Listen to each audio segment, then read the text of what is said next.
Kayla Unbehaun was born on July 5, 2008, to Ryan Iskirka and Heather Unbehaun in the western suburbs of Chicago, Illinois. Ryan and Heather split up when Kayla was still very young, and a judge awarded Ryan permanent custody. In 2017, Kayla was spending July 4th with her mother. She was scheduled to be returned to Ryan the next day on her 9th birthday. The next day, however, Heather and Kayla did not show up for the court-ordered exchange, and the police were immediately contacted and an investigation was launched. It was discovered that all of Heather's social media had been deleted and her phone turned off. Police determined that Heather was last seen packing her belongings up to the roof of her car. Her closest family members indicated she went on a camping trip to an unknown location in Wisconsin and was expected to return on July 5th at 7 p.m. to return Kayla to Ryan. After Ryan filed missing persons reports for both Kayla and Heather, Heather was charged with child abduction, a Class 4 felony. Since then, South Elgin police pursued numerous leads and tips, working with police agencies from around the country in an attempt to locate Kayla and Heather. Ryan set up a GoFundMe page. He was appealing for donations and information to help with the search. He wrote on GoFundMe that he planned to use the assistance to hire a private investigator and any additional cost concerning the search for them and their health and safety for when they are found. The safety and return of Kayla is the top priority of all my family and I, and any help we receive through this funding is greatly appreciated, he wrote. Between July 2017 and May 2023, the page raised just over $2,500 towards its $10,000 goal. In November 2022, Kayla's picture was featured on an episode of Netflix's Unsolved Mysteries. At the end of the episode, called Abducted by a Parent, missing posters and age progression images are shown from the National Center for Missing and Exploited Children. For just under 5 seconds, a photo of Kayla at 9 appears on screen alongside a picture of what she might look like as a teenager. On May 13, 2023, a woman was doing her shopping at the Westgate Regional Shopping Center in Asheville, North Carolina. At upmarket consignment shop Plato's Closet, the woman spotted a mother and her daughter. The woman recognized Heather Unbehaun and recalled that the child was missing. She saw the pictures on Unsolved Mysteries. The woman informed an employee of her suspicion. The store employee immediately contacted Asheville police, who contacted South Elgin police. Police officers then confirmed the identities of the two individuals as Heather and 15-year-old Kayla Unbehaun. 40-year-old Unbehaun was subsequently taken into custody. Kayla was quickly reunited with her father. Ryan said in a statement issued through the National Center for Missing and Exploited Children that he was overjoyed that Kayla is home safe. I want to thank the South Elgin Police Department, the National Center for Missing and Exploited Children, and all of the law enforcement agencies who assisted with her case, Ryan continued. I also want to thank all of the followers on the Bring Kayla Home Facebook page who helped keep her story alive and were instrumental in spreading awareness. We ask for privacy as we get to know each other again and navigate this new beginning. South Elgin Chief of Police Jerry Krauschik also thanked citizens across the country and other law enforcement agencies who worked so dedicatedly to help bring Kayla home. We are overjoyed to report that the child is in good condition and in good spirits since being reunited with her father, he said in a release. Following Unbehaun's arrest in Buncombe County, she was charged with the felony offense of extradition, which she declined to waive. She posted $25,000 bond and was released from custody, then turned herself in the following day in Kane County, Illinois, where she was booked on an abduction charge.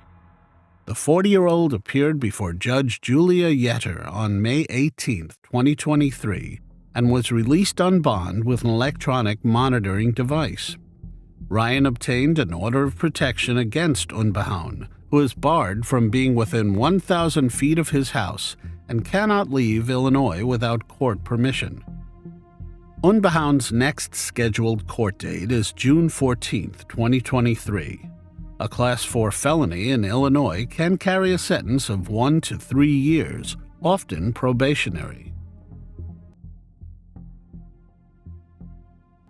49-year-old Larry Fuller lived in Ignacio, Colorado in 2009. He worked as a diesel mechanic. Larry was married to Paula Silva, and the couple had 4 children together. They lived in Colorado since 2000. On the evening of December 31, 2008, Larry and Paula went to the Sidekick Bar at 677 Goddard Avenue to celebrate New Year's.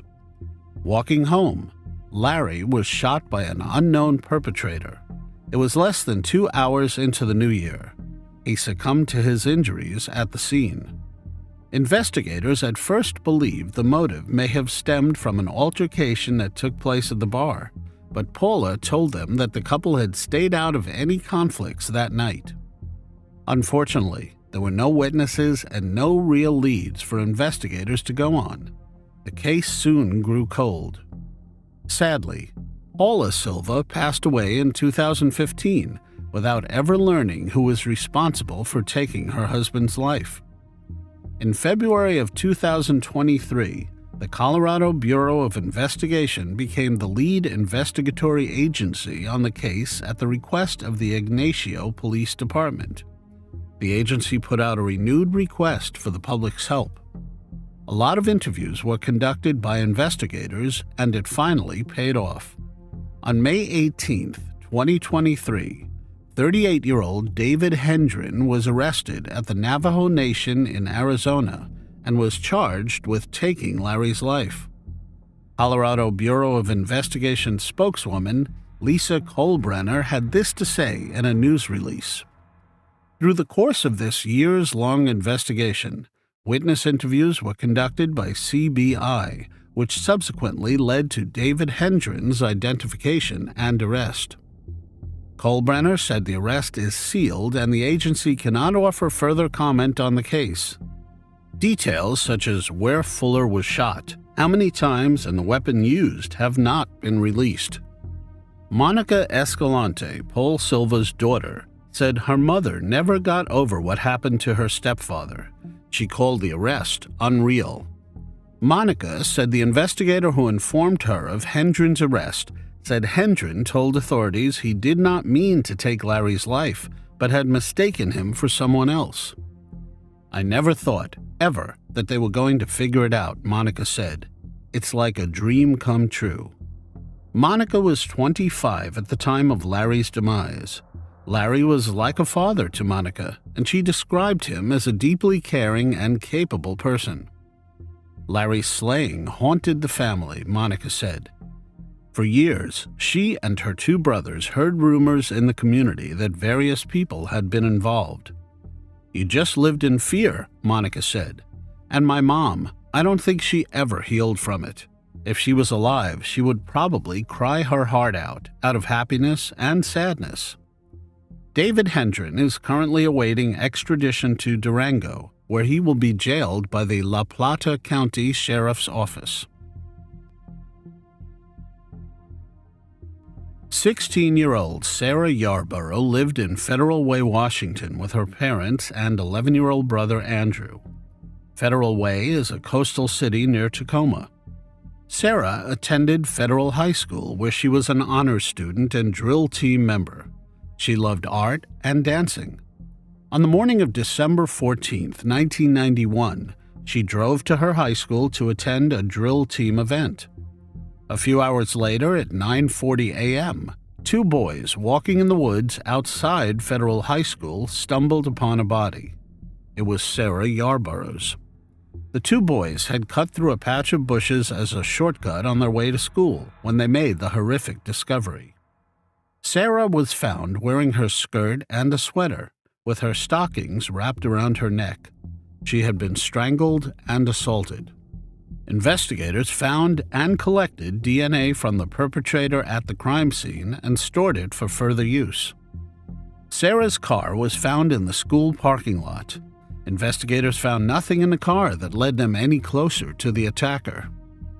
The two boys and a jogger, also in the area that morning, worked with investigators to help create a sketch of a potential suspect seen shortly before Sarah's body was found.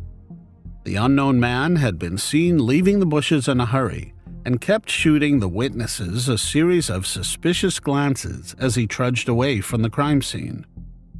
The sketch was shared around, but unfortunately, no one came forward that recognized the man. Students and staff at the high school were questioned, but investigators were unable to obtain useful information. With no real leads, the case grew cold. It was only in 2019, after using familial DNA, that police matched DNA from the crime scene to someone. Sarah's case was the first cold case to use genetic genealogy to generate investigative leads, according to Identifinders International. The man responsible was identified as Patrick Leon Nicholas. Nicholas was finally arrested by the King County Sheriff's Office in October 2019 while sitting at a bar in Kent, Washington. Nicholas's trial started on April 17, 2023 at the Norm Malang Regional Justice Center in Kent. During his 2.5-week trial, Senior Deputy Prosecutor Celia Lee told jurors that Nicholas provided investigators with critical corroborating information before realizing he was a suspect. She also said, after leaving the safety of her car, her assailant led or dragged her into the bushes where her lifeless body was found. And as she was attacked, Yarborough scratched at the man as she fought for her life. Experts showed that DNA collected from under Sarah's fingernails and male DNA on her clothing came from a single male contributor. For years, the state admitted during the trial the DNA was run through the FBI's Combined DNA Index System, a database that has led to convictions in several cold cases. But CODIS never helped with Sarah's case. In 2019, King County Detective Kathleen Decker uploaded crime scene DNA to a different database and came back with two possible matches, Nicholas and his brother. The brother already had his DNA in the federal database. Eliminating him was easy enough for investigators. So detectives began surveilling Nicholas. They ultimately collected some cigarette butts and a used napkin he threw away at a strip mall. Then state police tested the DNA. They found their match. Had we had the opportunity and the ability years ago to run familial testing, we would have identified, conceivably, that brother, and it would have helped us to narrow down and figure out who ultimately was responsible for this particular crime, said Detective Kathy Decker. On May 10, 2023, Patrick Leon Nicholas was found guilty of all the charges against him by a jury. Judge Josephine Wiggins handed Nicholas a 45-year and 8-month sentence. This is virtually a life sentence for the 59-year-old. Sarah's mom, Laura Yarborough, had this to say: "We lived the last 30 years wondering when and if someone was going to be arrested, and knowing that was kind of a Damocles sword hanging over your head, and you never knew when it's going to fall. When we lost her, our family was irrevocably changed. The trial's like a marathon. It's a slog. I didn't realize it was going to be quite this draining or exhausting or go on so long," said Laura. This conviction is not Nicholas's first time getting the maximum sentence either. In 1983, he was convicted of first-degree assault and sentenced to 10 years in prison. He was released after a little more than 3 years. The victim in that case, Ann Croney, also gave the victim impact statement, bravely facing Nicholas in court once again. Why was a repeat offender allowed to be released after serving less than half his sentence? Asked Ann. She also said Nicholas had 2 assault convictions prior to her attack that started with a seemingly friendly conversation at her car. He reached through the open driver's window and put a knife to my throat and told me to take off my clothes, she said. And I ran as fast as I could and dove into the river, and I swam harder than I ever swam before until I couldn't anymore. If he had still been in prison, he would not have been around to take away our daughter, Laura Yarborough said.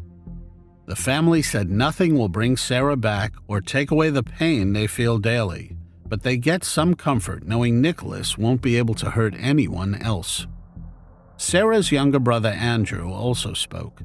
He does not possess the ability to experience remorse or feel emotions the way normal people do. He does not belong in the free society with the rest of the people in this room. I recall the pain in my father's voice over the phone telling me that Sarah was not alive anymore. I recall the sounds of my parents crying through the walls at night as I laid in bed. Nicholas was also ordered to pay restitution to the Yarborough family. The amount will be determined at a later date. Sarah's family added they're extremely grateful to every investigator who has worked so hard over the last 30-plus years to bring Sarah's slayer to justice.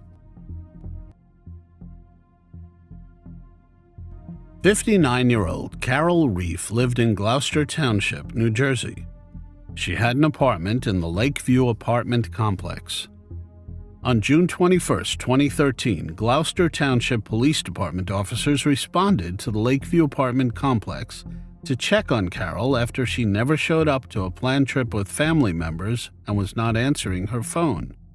When officers got into her apartment, Carol was not there. Her keys were still in her apartment, and her car was in the parking lot. She was subsequently officially reported as missing. Then, 4 days later, detectives found Carol Reiff's remains in a wooded area behind an old maintenance building for the complex, located off Lower Landing Road, not far from Route 42. An autopsy was unable to determine what exactly happened to her due to decomposition. During the initial investigation, potential DNA evidence was recovered from a pair of Carol's jeans, as well as an empty beer bottle in her apartment. Unfortunately, at the time, DNA testing did not produce conclusive results. Over the years, advances in DNA analysis have helped open new doors in the investigation, specifically equipment that can collect evidence, leaving the hope that the perpetrator would soon be found. Detective Jeremy Jankowski of the Camden County Prosecutor's Office said, "It has always been my hope that when they close this, it's going to protect other people from having to suffer through this as a family and for the loss of life." Then, on May 11, 2023, 59-year-old Joseph Grizoff was arrested and charged with taking Carol Reiff's life. Grizoff was arrested by the U.S. Marshals Service Camden Division in Moorestown. He was then held at the Camden County Correctional Facility as he awaits a detention hearing. Following the arrest, detectives revealed Grizoff, who was a maintenance worker who lived near Carol's apartment, was interviewed at the time her body was discovered. Officials said Grizoff told police during that interview that he would regularly see Carol outside and admitted to complimenting her in the past. He also claimed that he had never been inside her apartment.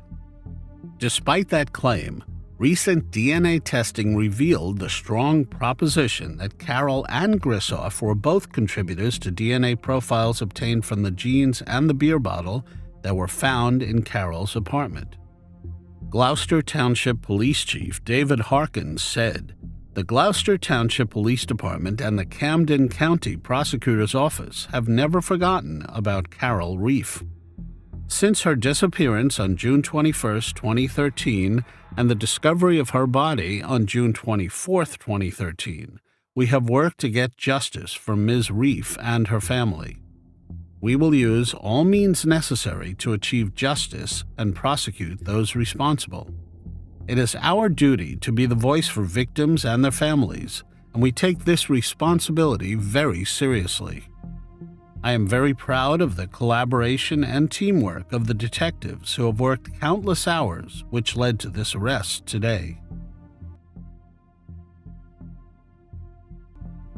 In August of 2014, human remains were found in the trunk of a car in the 2700 block of Powhatan Street near the intersection with Seminary Street in Alton, Illinois. Those remains were identified as those of Jose Randolfo Pagoda, a Honduran national 52 years old at the time. The identification leaned heavily on DNA science due to the level of decomposition of the body. At about the same time, a Mexican national who was in the country illegally was identified as a suspect. He is Odilon Villagran Gudino. In April of 2021, he was arrested in Mexico. On May 16, 2023, the 56-year-old was extradited to the United States and is now in custody at the Madison County Jail. Unfortunately, there is not a lot more information on this case. At approximately 5:35 p.m. on September 4, 2012, officers from the Yonkers Police Department responded to a 911 call about a suspicious package being found in the woods. Upon arriving at the scene, first responders found a decomposing human body that was wrapped in a large black garbage bag.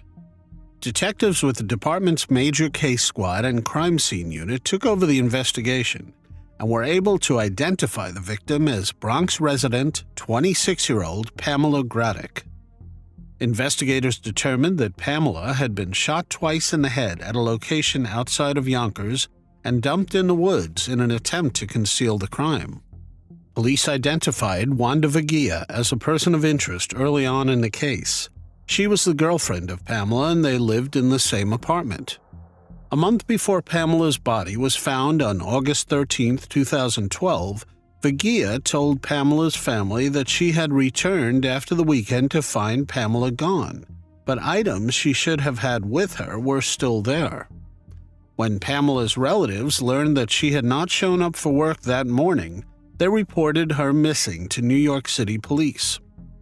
Investigators were unable to explain how the petite Wanda Vaguia could have moved the larger Pamela's body to the secluded area in the woods from their apartment. Following a 2-year investigation, authorities were unable to come up with enough evidence to charge anyone, and the case was transferred to the Yonkers Police Department Cold Case Unit. In January of 2022, investigators conducted an interview with 41-year-old Wanda Vaguia. During the interview, Vaguia confessed. She said that she shot Pamela inside of the Bronx apartment they shared due to ongoing domestic issues between them. She said that she got the weapon from John Torres. Torres helped her move the body from her apartment to the woods.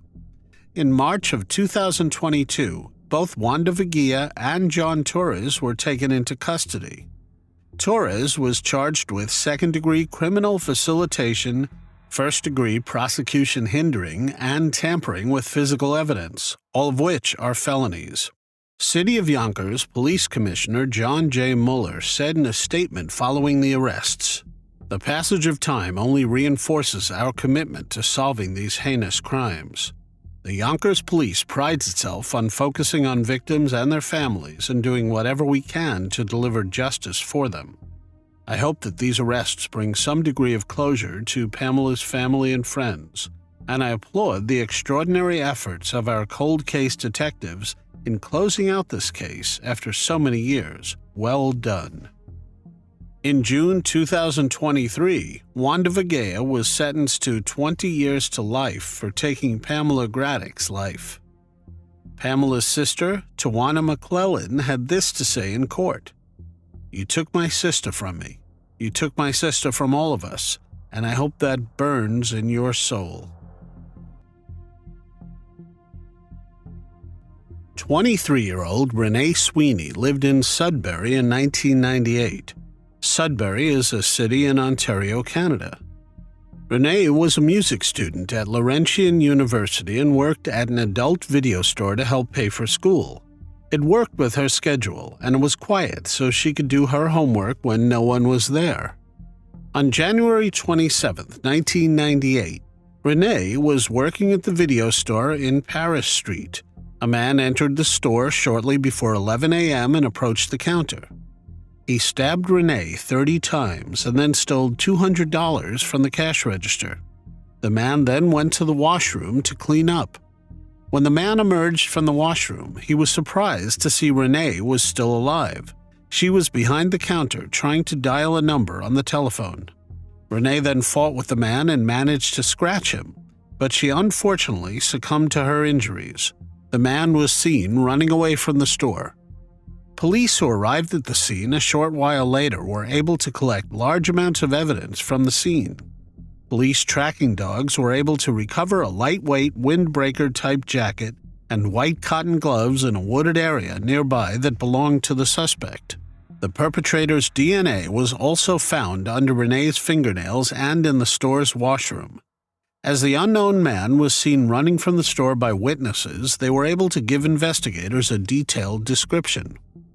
He was described as white, in his early 20s, with dark, short hair, weighing 140 to 150 pounds, roughly 5'10 to 6 feet tall, with a slim build. He was also believed to have been wearing glasses. A sketch was shared around in Sudbury, with hopes that someone would come forward and identify the man. 2 weeks after the crime, on February 11, 1998, Sudbury police announced that they charged 31-year-old John Federley with taking Renee's life. Not long after, they realized they made a mistake and released him the following day. It was stated that the evidence did not hold up. A reward for information was originally posted at $25,000 and grew to $30,000 as more and more people were made aware of the case. Despite investigators having collected DNA belonging to the perpetrator, a match was not identified through the National DNA Database. Greater Sudbury police officers continued to check every 30 days. In 1999, investigators requested that men in the area provide a DNA sample so that they could be ruled out. On December 2, 1999, hundreds of men submitted their DNA to Sudbury police, making it the largest collection of DNA for a single police investigation in Canadian history at that time. On March 23, 2000, New Brunswick serial offender Michael Wayne McGray was named a possible suspect in Renee's case. He was convicted of taking 7 other people's lives. Nothing concrete was found linking him to Renee's slaying, however. On April 30, 2003, Sudbury police launched the ReneeSweeney.com website to help collect tips about the crime. For Renee's family, the wait for answers was agonizing. Her mother, Carol Strachan, released a CD of music titled Remembering Renee Sweeney in 2006. Her sister, Kim Sweeney, said in 2017 that she doesn't remember much about the minutes, days, and weeks following the news of what happened to Renee. Kim was in school at the time when she got a call from her stepfather telling her that something bad happened and she needed to come home. Her first thought was that something must have happened with her mom, who had multiple sclerosis. I had a bad feeling about the whole thing and wondered why I was not being told to go to the hospital instead, but I got in my car and headed home right away anyways, she said. I would usually drive past Renee's work, but for some reason I did not that day. When she got to the house and heard her mother crying, she knew something else was going on. They told me that Renee had been shot, because that's what they thought initially, Kim continued. So I went to grab my coat, wondering why we were all just standing around the house, but then they told me she wasn't with us anymore, and I just dropped to my knees. From that day forward, their lives changed forever. My mom never walked again, she said. It was just too hard for her to deal with. Her condition deteriorated pretty badly after, and she never really came back from it. And in November 2017, her mother passed away without ever finding out who took her daughter's life. I wished that she had a chance to close that book, Kim continued. Kim and Renee's biological father, who also had multiple sclerosis, took his own life in 1990, and her stepdad also passed away in recent years, leaving Kim with not a lot of remaining family members. What breaks her heart the most, she says, is the fact that her own 2 young children will never get a chance to meet their aunt. They would have loved her, she said, and she would have loved them. She wonders what Renee would have done with her life and where she would be today. I still think about it and her every day, said Kim. I just keep having these same questions run through my head. Why would someone do this? Why her? Is he still out there? I think that sometimes people just don't want to get involved, but I can't express how important it would be to finally get justice for my sister, she concluded. If there is any information or anyone who remembers anything, I hope they remember and realize that the case has not been closed. In 2017, the Greater Sudbury Police Service announced they had been working with Parabon Nanolabs, a Virginia-based technology company that specializes in DNA phenotyping. On January 23, 2017, they released a composite sketch of the perpetrator using DNA technology called Snapshot. The term refers to a process that can predict the appearance of a suspect based on DNA evidence. Constable Megan O'Malley of the Greater Sudbury Police said the composite has provided police with more accurate information about the suspect's physical traits. We do know that he is of European descent, that he has light skin. He has either blue or green eyes, brown or blonde hair, and might have freckles. From 2017 to 2018, Sudbury Police received 360 tips from the public after the image sparked new public interest in the case. Of those tips, about 200 possible suspects were eliminated through DNA testing or other means. Detective Sergeant Robert Weston, who's the lead investigator on the case, said in 2018, "The fact that this has gone unsolved for 20 years is mind-blowing and frustrating at the same time." He also said it is difficult to investigate a crime that happened so many years ago, but he's determined to push the case forward and ultimately find the man responsible. The more you get involved in a case like this, you almost build a relationship somewhat with the victim. At the end of the day, the focus is on Renee. I still remain confident that the suspect will be identified. By late 2018, investigators had followed up on thousands of tips and ruled out 1,800 people. As 20 years had passed, most people assumed the suspect would never be caught. So it was a shock when on December 12, 2018, Sudbury Police announced that they arrested 38-year-old Robert Stephen Wright and charged him with taking Renee's life. His DNA matched the DNA belonging to the perpetrator. Wright was an 18-year-old Lockerbie Composite School student at the time of the slaying. He was arrested in North Bay, where he worked as a lab tech.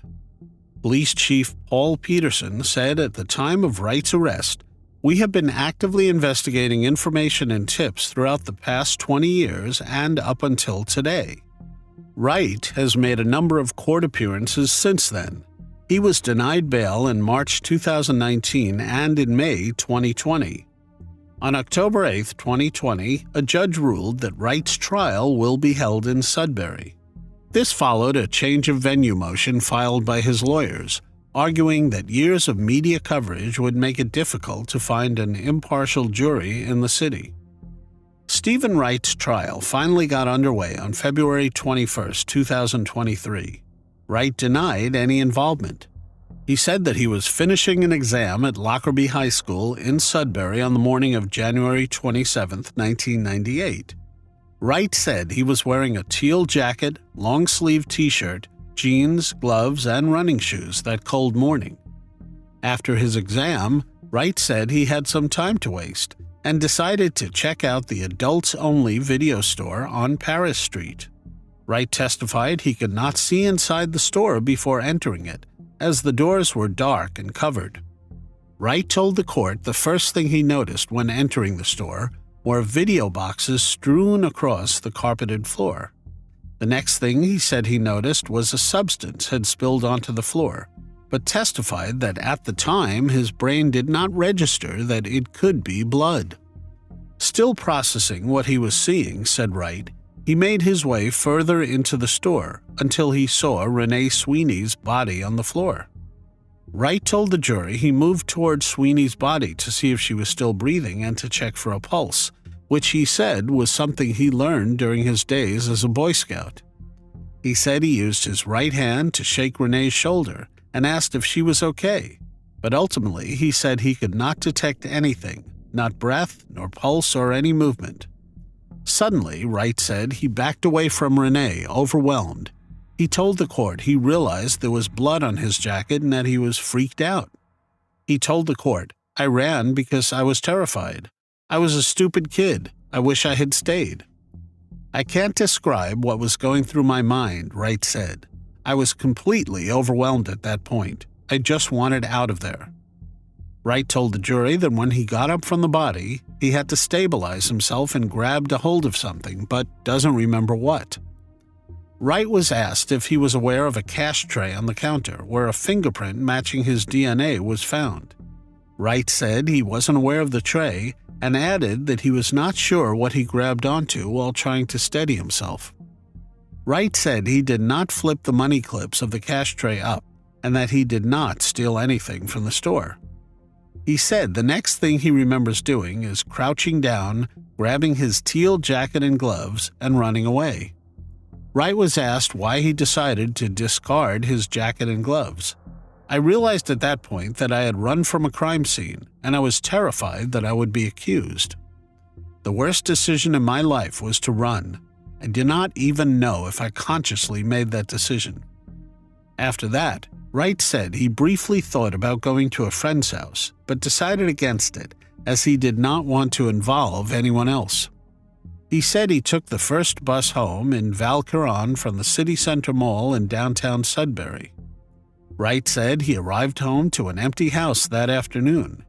He told the court he never told anyone about what happened, not even his parents. "I just wanted to distance myself from the whole thing and forget about it. It was very traumatizing. I did not want to worry them, and I was also ashamed of running." There were lots of inconsistencies with Wright's story. It did not explain how his DNA got under Renee's fingernails and in the washroom. It also did not explain how his fingerprints were found under the cash box. Furthermore, no one else was seen at the crime scene, and no one else's DNA was found. On March 29, 2023, he was found guilty of all the charges against him. The jury delivered its verdict in the Sudbury courthouse after deliberating for a little more than a day. A cheer went up from the side of the courtroom where the Sweeney family was sitting, and people hugged each other with tears in their eyes. There were also tears in the eyes of Wright's mother, and his father gave a meek wave as they watched their 43-year-old son be led out of the courtroom by police officers. With Renee's sister Kim standing next to her grinning, family friend Kelly Irvine told reporters they were thrilled and ecstatic with the jury's decision. Renee Sweeney got justice today after what horribly happened 25 years ago, Kelly Irvine said.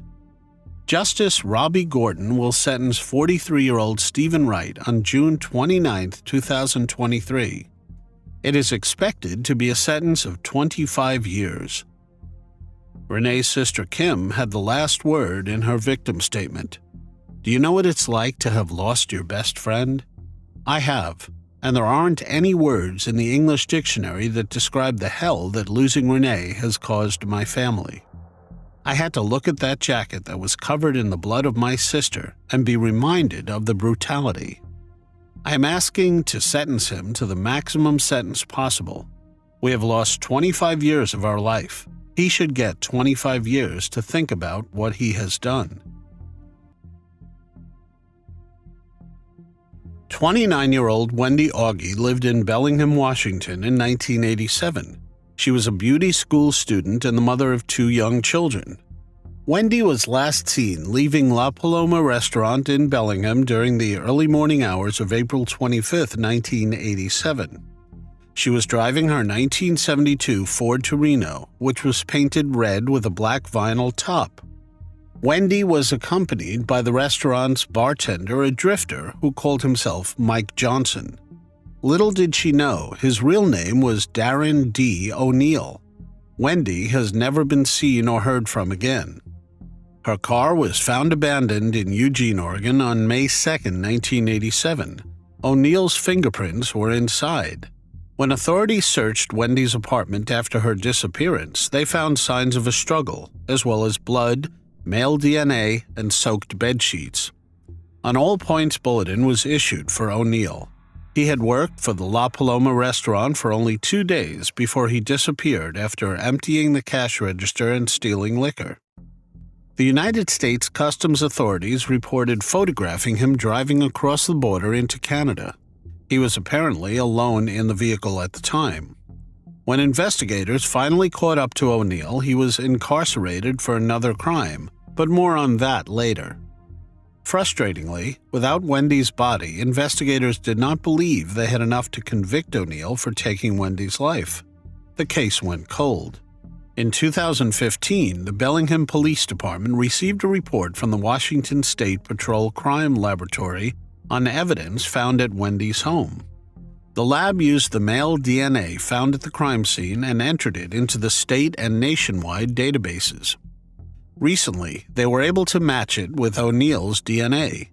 Then on March 1, 2023, it was announced that 63-year-old Darren D. O'Neill was charged with taking Wendy Aughe's life. He was extradited from Oregon, where he was serving a life sentence for an unrelated crime, to Washington State. He is currently being held on a $10 million bond.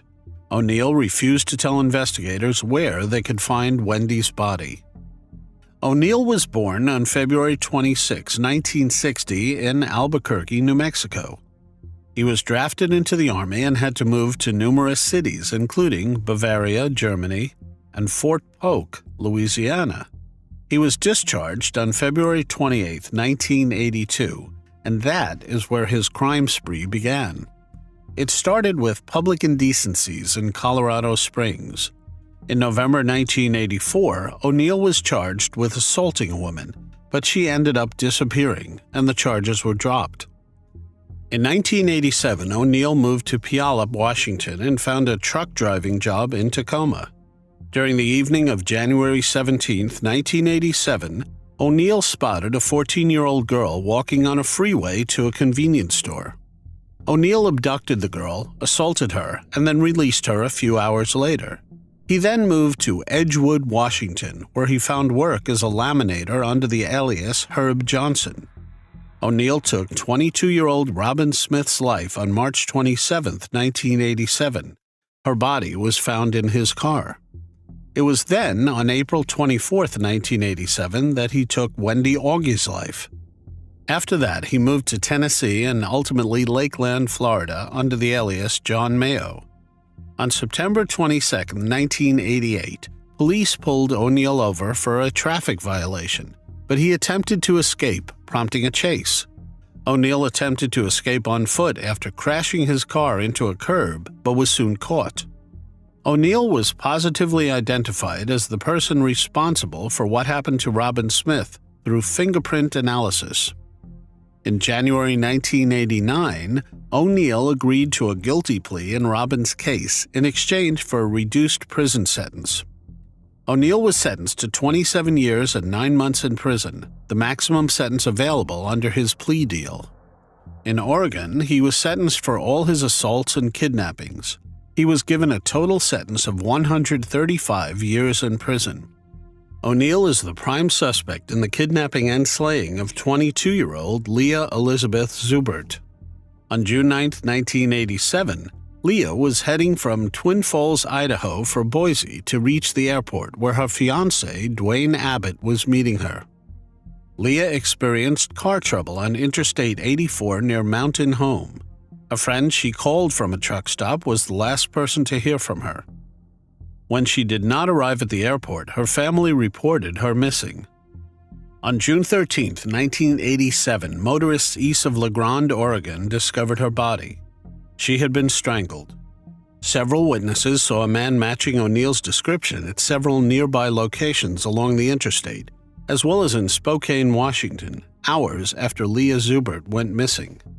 O'Neill is also suspected of the failed kidnapping of a woman in Burley, Idaho a week after, though no further details have been provided.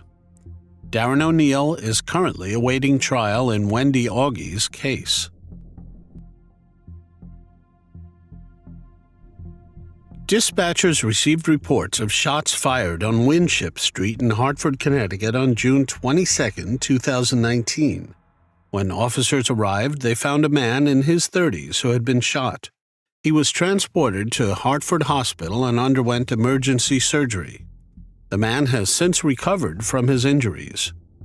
A second man was found in a vehicle nearby. The man was not alive anymore and had been fatally shot. Authorities identified the man as 24-year-old Eros Diaz. He lived in Avon, Connecticut. Eros's family offered a $500,000 reward for information leading to an arrest and conviction. After a lengthy investigation, police said 35-year-old Gino McMahon of Hartford was identified as a suspect. McMahon was arrested on June 13, 2023, and charged with taking Eros's life. A motive has not been made public, but it was noted that both Eros and McMahon were involved with illegal substances. Witnesses came forward, placing McMahon at the crime scene as well as DNA on a hat found near the crime scene. He is being held in lieu of $3 million bail and is set to appear in Hartford Superior Court on July 10, 2023. According to the affidavit, Eros Diaz and Xavier Lugo, who was 31 at the time, were shot on June 22, 2019 at about 9:30 p.m. in the area of 25 Winship Street after they were involved in a car crash. Eros Diaz was shot in the head and pronounced deceased at the scene, and Lugo, who was found about a block away from where the shooting took place, suffered multiple gunshot wounds and was initially listed in critical condition. Eros's mother, Catherine Diaz, said, "We have worked and prayed for this day to come. We never gave up hope that my son's attacker would be brought to justice. I truly hope that our effort to get the perpetrator off the streets protects other mothers from the loss of a child or a loved one. We are thankful for the many members of the criminal justice system who worked for 4 years to help my family begin to heal." Laurel Jean Mitchell was born on May 24, 1958 in Whitley County, Indiana, to parents Richard and Wilma Mitchell. She grew up in North Webster, Indiana, with her siblings, Sarah and Bruce. With a population of about 500 at the time, North Webster was extremely safe. A place where residents often did not lock doors, where parents felt comfortable letting their children ride bikes up and down the traffic-free streets.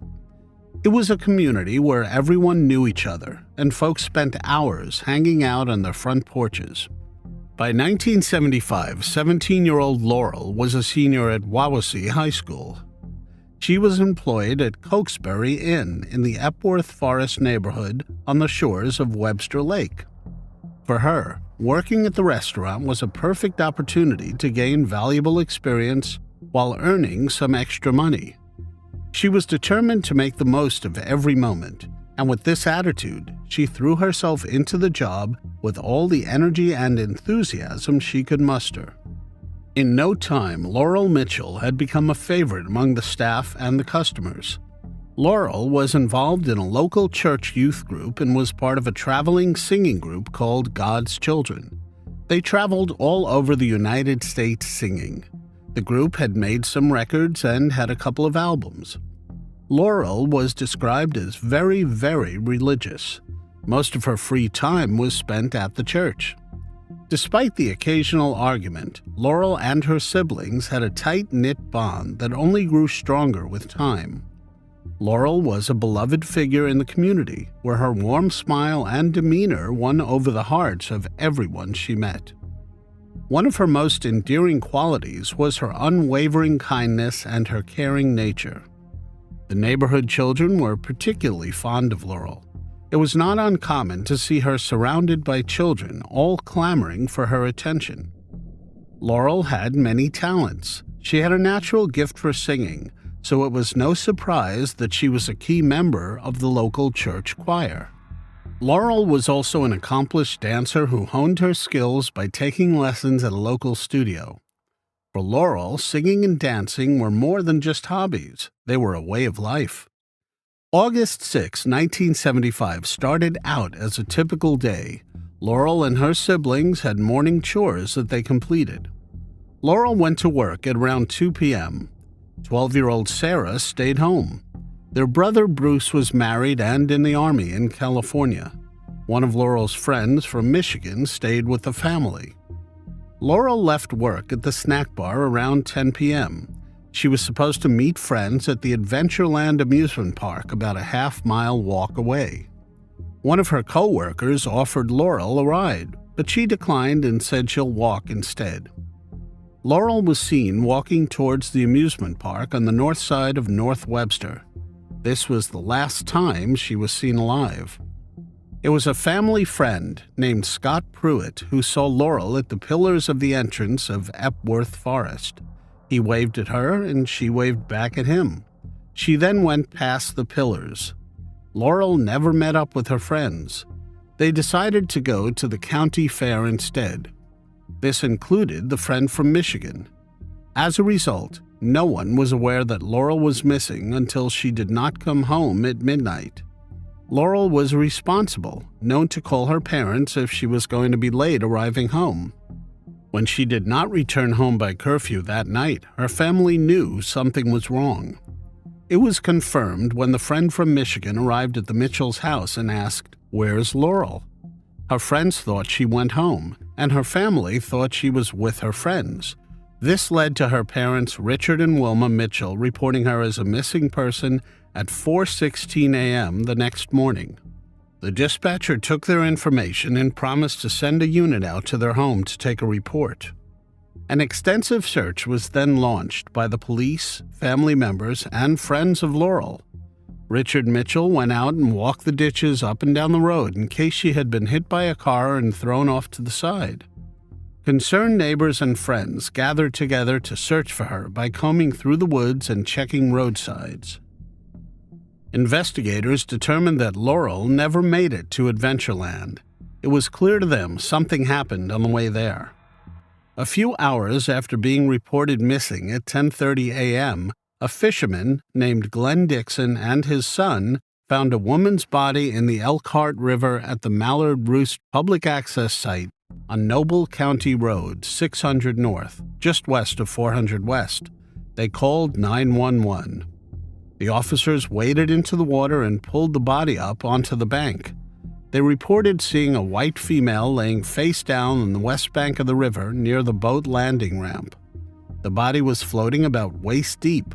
State police could not immediately identify the woman. They estimated the body had been there about a day. Police checked out missing persons reports in the area fitting the victim's description. She was described as 5'5", weighing about 160 pounds with long brown hair.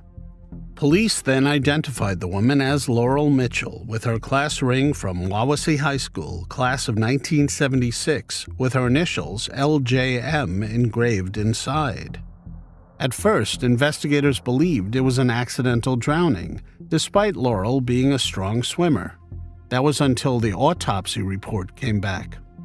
The autopsy was performed later in the day on August 7, 1975, by Dr. P.L. Sankey at the Goshen General Hospital. The autopsy showed that she was forcibly drowned as well as assaulted. The autopsy also showed signs that Laurel made a violent struggle in order to survive.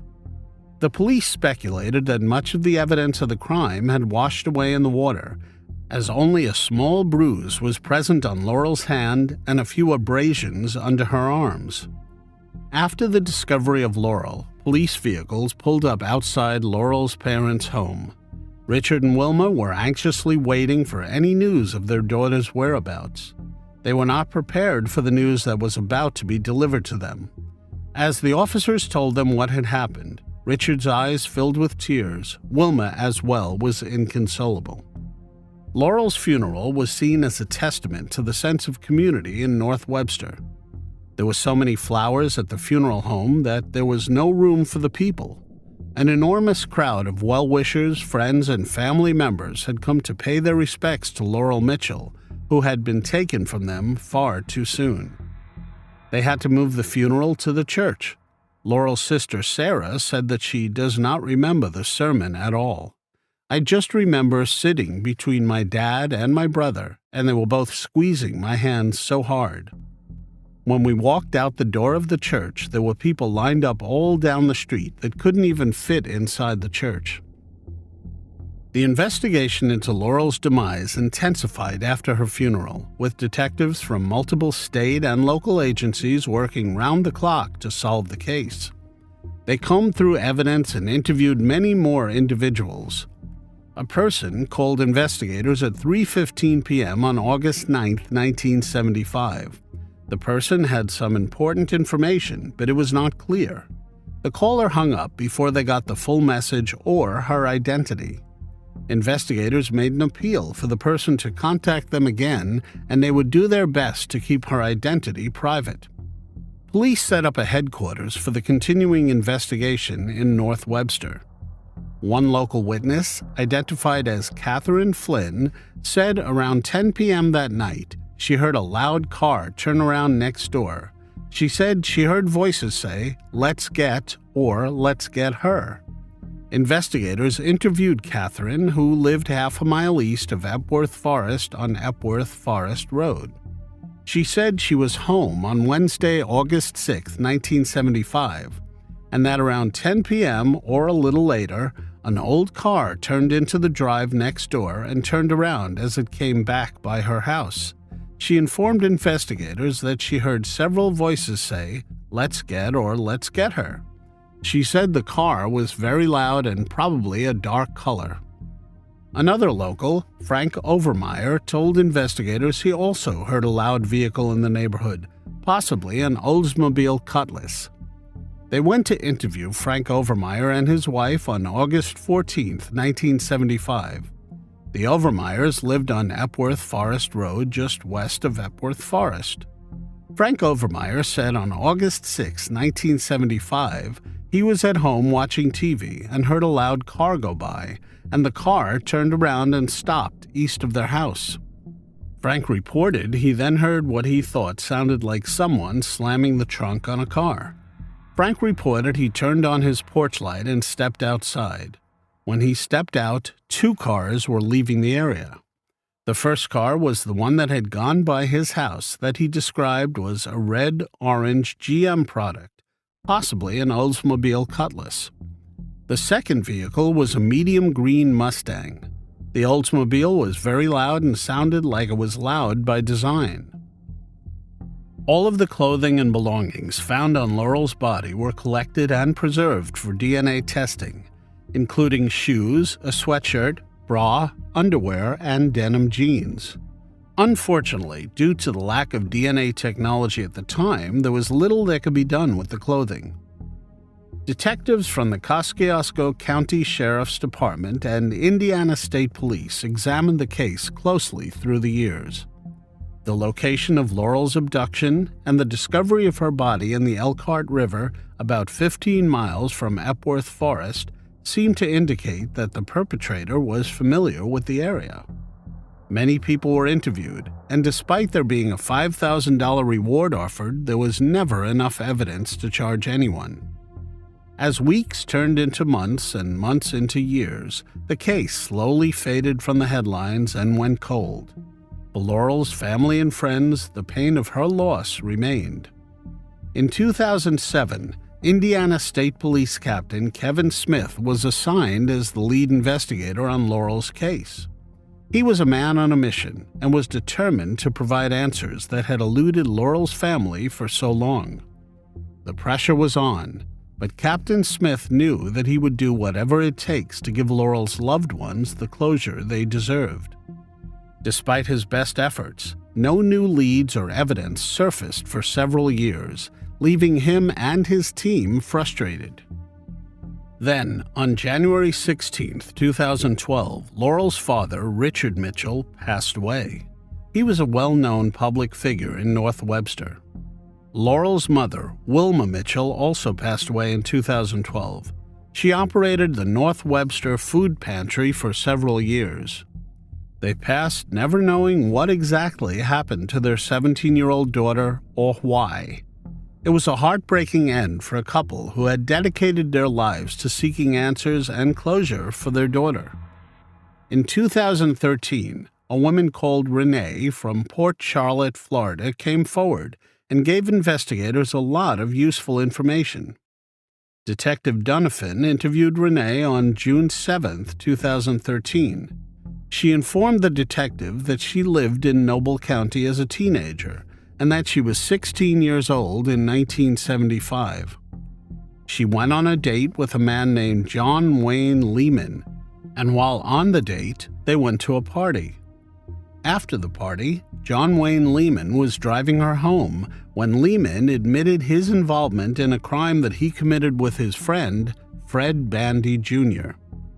Lehman provided details of the crime to Renee that are consistent with the findings made by police where Laurel's body was found and the anatomical findings made by Dr. Sankey during the autopsy of her body.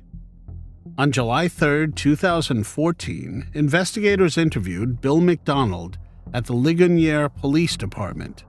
Bill indicated that back in 1975, he was a sophomore at West Noble High School and that he socialized with a man named Fred Bandy Jr. Bill told investigators that Bandy told him that he had committed the crime that took place at Mallard's Roost, which was a public access site adjacent to the location where Laurel's body was found. Also in 2014, Captain Kevin Smith received information about a local music group that performed in Epworth Forest the night of August 6, 1975. They were identified as the Celebrate the Sun group. This generated renewed interest in the case. Unfortunately, it did not lead anywhere. Captain Smith said, "I feel pretty confident after speaking with someone from that group. I don't believe they have information that will help." On September 25, 2019, Noble County Sheriff's Department Detective Joe Hutzel met with Rick Johnson to interview him about the Laurel Mitchell case. Rick Johnson informed Detective Hutzel that he was friends with Bill McDonald and that while he was in high school, he, Bill McDonald, Fred Bandy, John Wayne Lehman, and others were at a party together. While at the party, a conversation about the slaying of Laurel Mitchell came up, and Fred Bandy Jr. stated he and John Wayne Lehman committed that crime together. Investigators needed more than just reports from witnesses. They needed DNA evidence linking Bandy and Lehman to the crime. Advances had been made in cold cases in recent years due to new technology such as genetic genealogy, which involves putting a suspect or victim's DNA profile into a public database, allowing them to reverse engineer a family tree. This enables investigation of multiple branches of a family's tree to determine who could be a viable suspect in an unsolved case. Another recent advancement factoring into solving cold cases is the use of touch DNA samples. This method requires minuscule amounts of DNA, such as skin cells from the perpetrator, that may be left on objects at a crime scene. A breakthrough enabling an accurate genotype from rootless hair is another technique now available. Until 2019, forensic scientists were only able to extract DNA from hairs found at crime scenes if the root of the hair was attached. Unfortunately, most hairs do not have the root attached. This breakthrough in DNA extraction from rootless hair is extremely useful in solving crimes. Solving cold cases often involves a diligent and time-consuming re-examination of evidence from files and the efforts of experienced investigators. By 2019, Laurel Mitchell's clothes and evidence were resubmitted for DNA testing. In February 2020, a certificate of analysis was generated by Indiana State Police Laboratory Division that showed a male DNA profile was developed from the clothing. After 3 suspects were eliminated as possibilities, attention shifted to Fred Bandy for a buccal swab. Bandy voluntarily provided the DNA sample on December 5, 2022 at his residence. On January 13, 2023, the state laboratory found that Fred Bandy Jr.'s buccal swab showed he is 13 billion times more likely to be the contributor of the DNA on Laurel Mitchell's clothing than any other unknown person. A review of Indiana State Police records also disclosed that Bandy was driving a 1971 Oldsmobile at the time, which is consistent with eyewitness statements from area residents on that fateful night. Investigators concluded that Lehman and Bandy, with premeditated malice, used Bandy's Oldsmobile to bring Laurel to the Mallard Roost public access site in Noble County, where they forcibly removed her from the vehicle and deliberately drowned her. While the Indiana State Police declined to comment on the specific techniques used to solve the case, Ashley Hall, the director of the Forensic Science graduate program at the University of California, explained. She said the method seemed to be a standard genetic identification technology used in crime labs called STR, or Short Tandem Repeat. The technology is developing to become more and more sensitive. It is being developed to pick up smaller and smaller amounts of DNA. We can pick up much more DNA than we used to be able to. Laurel Mitchell's case is a good example of the power and evolution of DNA testing to assist in criminal investigations, Dr. Hall said. We're not done with our work until every family, every victim has an answer, and the fact that we can go back to cases that are this old, this is where we should be going, she said. Captain Kevin Smith, who has been working the case for over 20 years, said, "This case is a culmination of a 5 decades-long investigation, and science finally gave us the answers we needed." Playing a significant role in charges being filed was the Indiana State Police Laboratory Division. We simply could not have solved this case without them. He also said that the investigation of the case had followed a similar pattern of other such cases. Witnesses pass away, memories fade. All those hurdles make it very difficult, especially when you go back this far. On Monday, February 6, 2023, the Indiana State Police arrested 67-year-old John Wayne Lehman and 67-year-old Fred Bandy Jr. It was announced to the public that John Lehman and Bandy Jr., both 67-year-old residents of Indiana, have been identified as the suspects responsible for what happened to Laurel Jean Mitchell. Bandy lived in 1014 5th Street in Goshen, Indiana, and Lehman lived at 108 Clark Street in Auburn, Indiana. Both are being held without bond at the Noble County Jail. This is not the first time that Fred Bandy Jr. is in trouble with the law. He is a twice-convicted child abuser and deemed a violent predator. In 2001, he pleaded guilty to child solicitation and contributing to the delinquency of a minor. In 2016, he pleaded guilty to 2 counts of child abuse and served nearly 6 years. During an initial hearing on February 8, 2023, Bandy and Lehman were informed by Noble Circuit Court Judge Michael Kramer they each face a charge of taking Laurel's life in the first degree. With current Indiana law, an individual convicted of such a charge faces a prison sentence between 45 and 65 years, with the advisory sentence being 55 years. However, since Laurel's slaying occurred in 1975, if the men are convicted, Bandy and Lehman could be sentenced to life in prison, which was the maximum possible prison sentence at that time. Also during the initial hearing, a pre-trial conference for both Bandy and Lehman was scheduled for 1:30 p.m. on April 24, 2023 in Noble County. Laurel's sister Sarah, who was 12 years old back in 1975, recently did an interview with the New York Times after the arrests were made.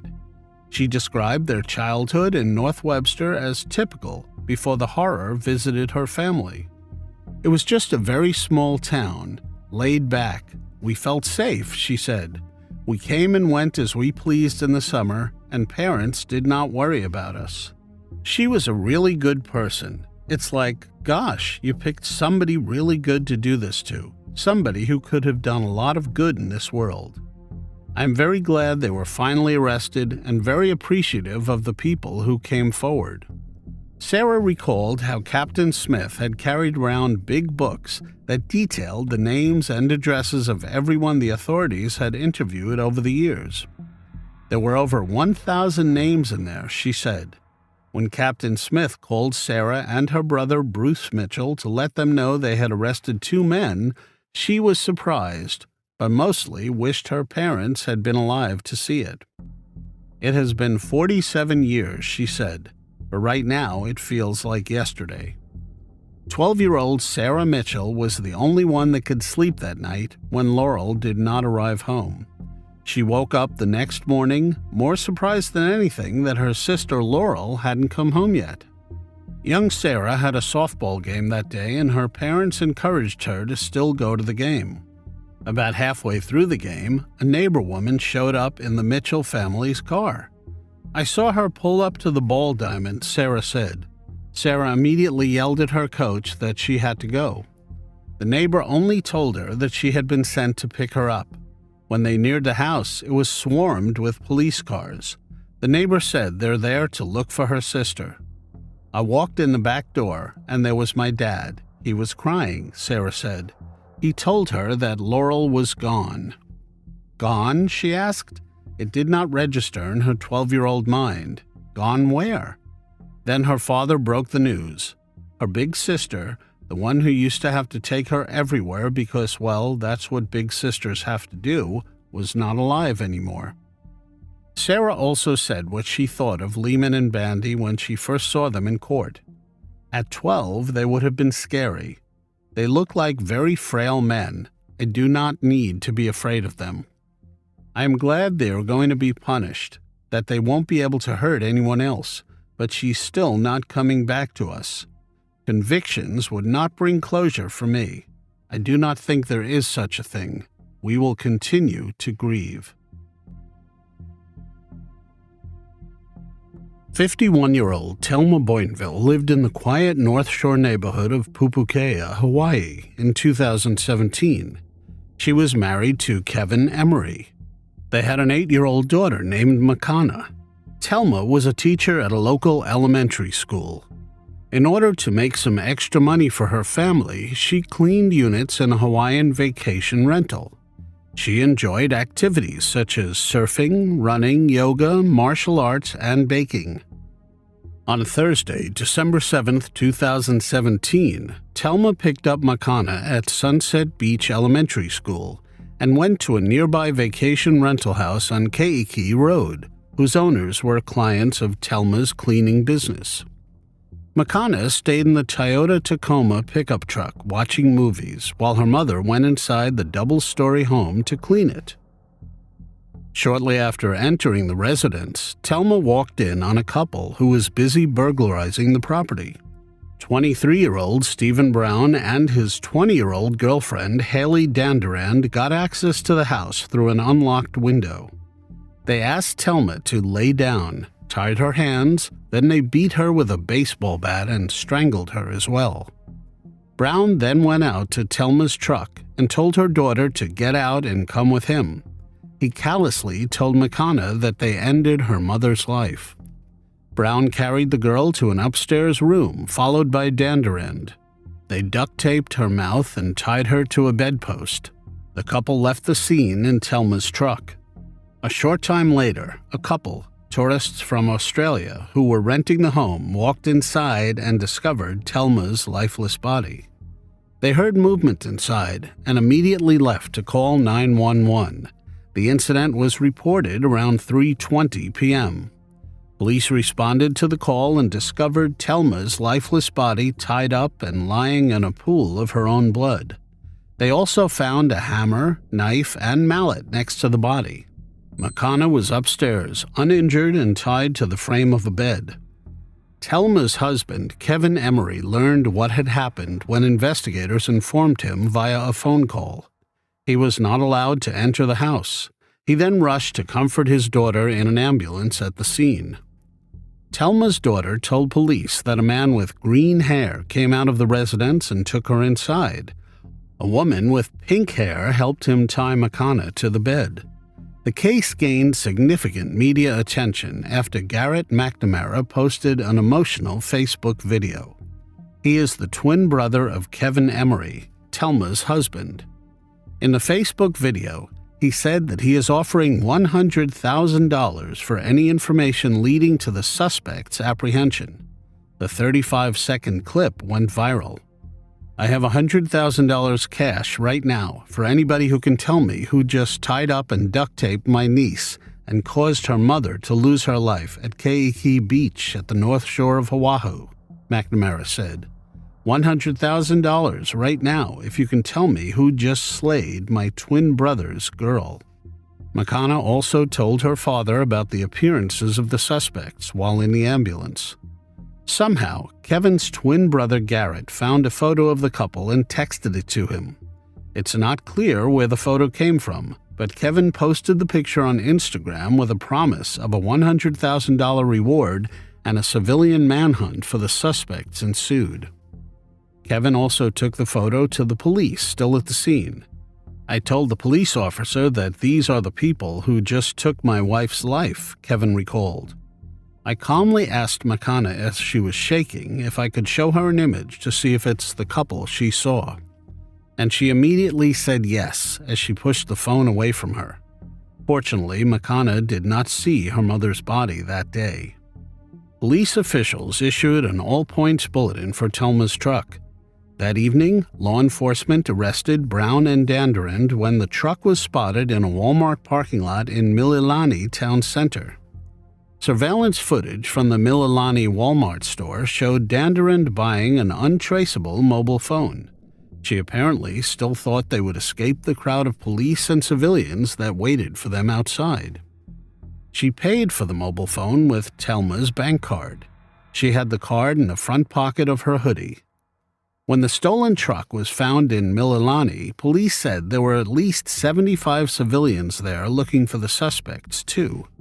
It had been 7 hours since the body of Telma Boinville was discovered when authorities arrested the couple suspected of taking her life. They spent the weekend in jail and appeared before a Honolulu County judge on Monday morning, December 11, 2017. Brown's bail was set at $1 million and Danderend's was set at $500,000.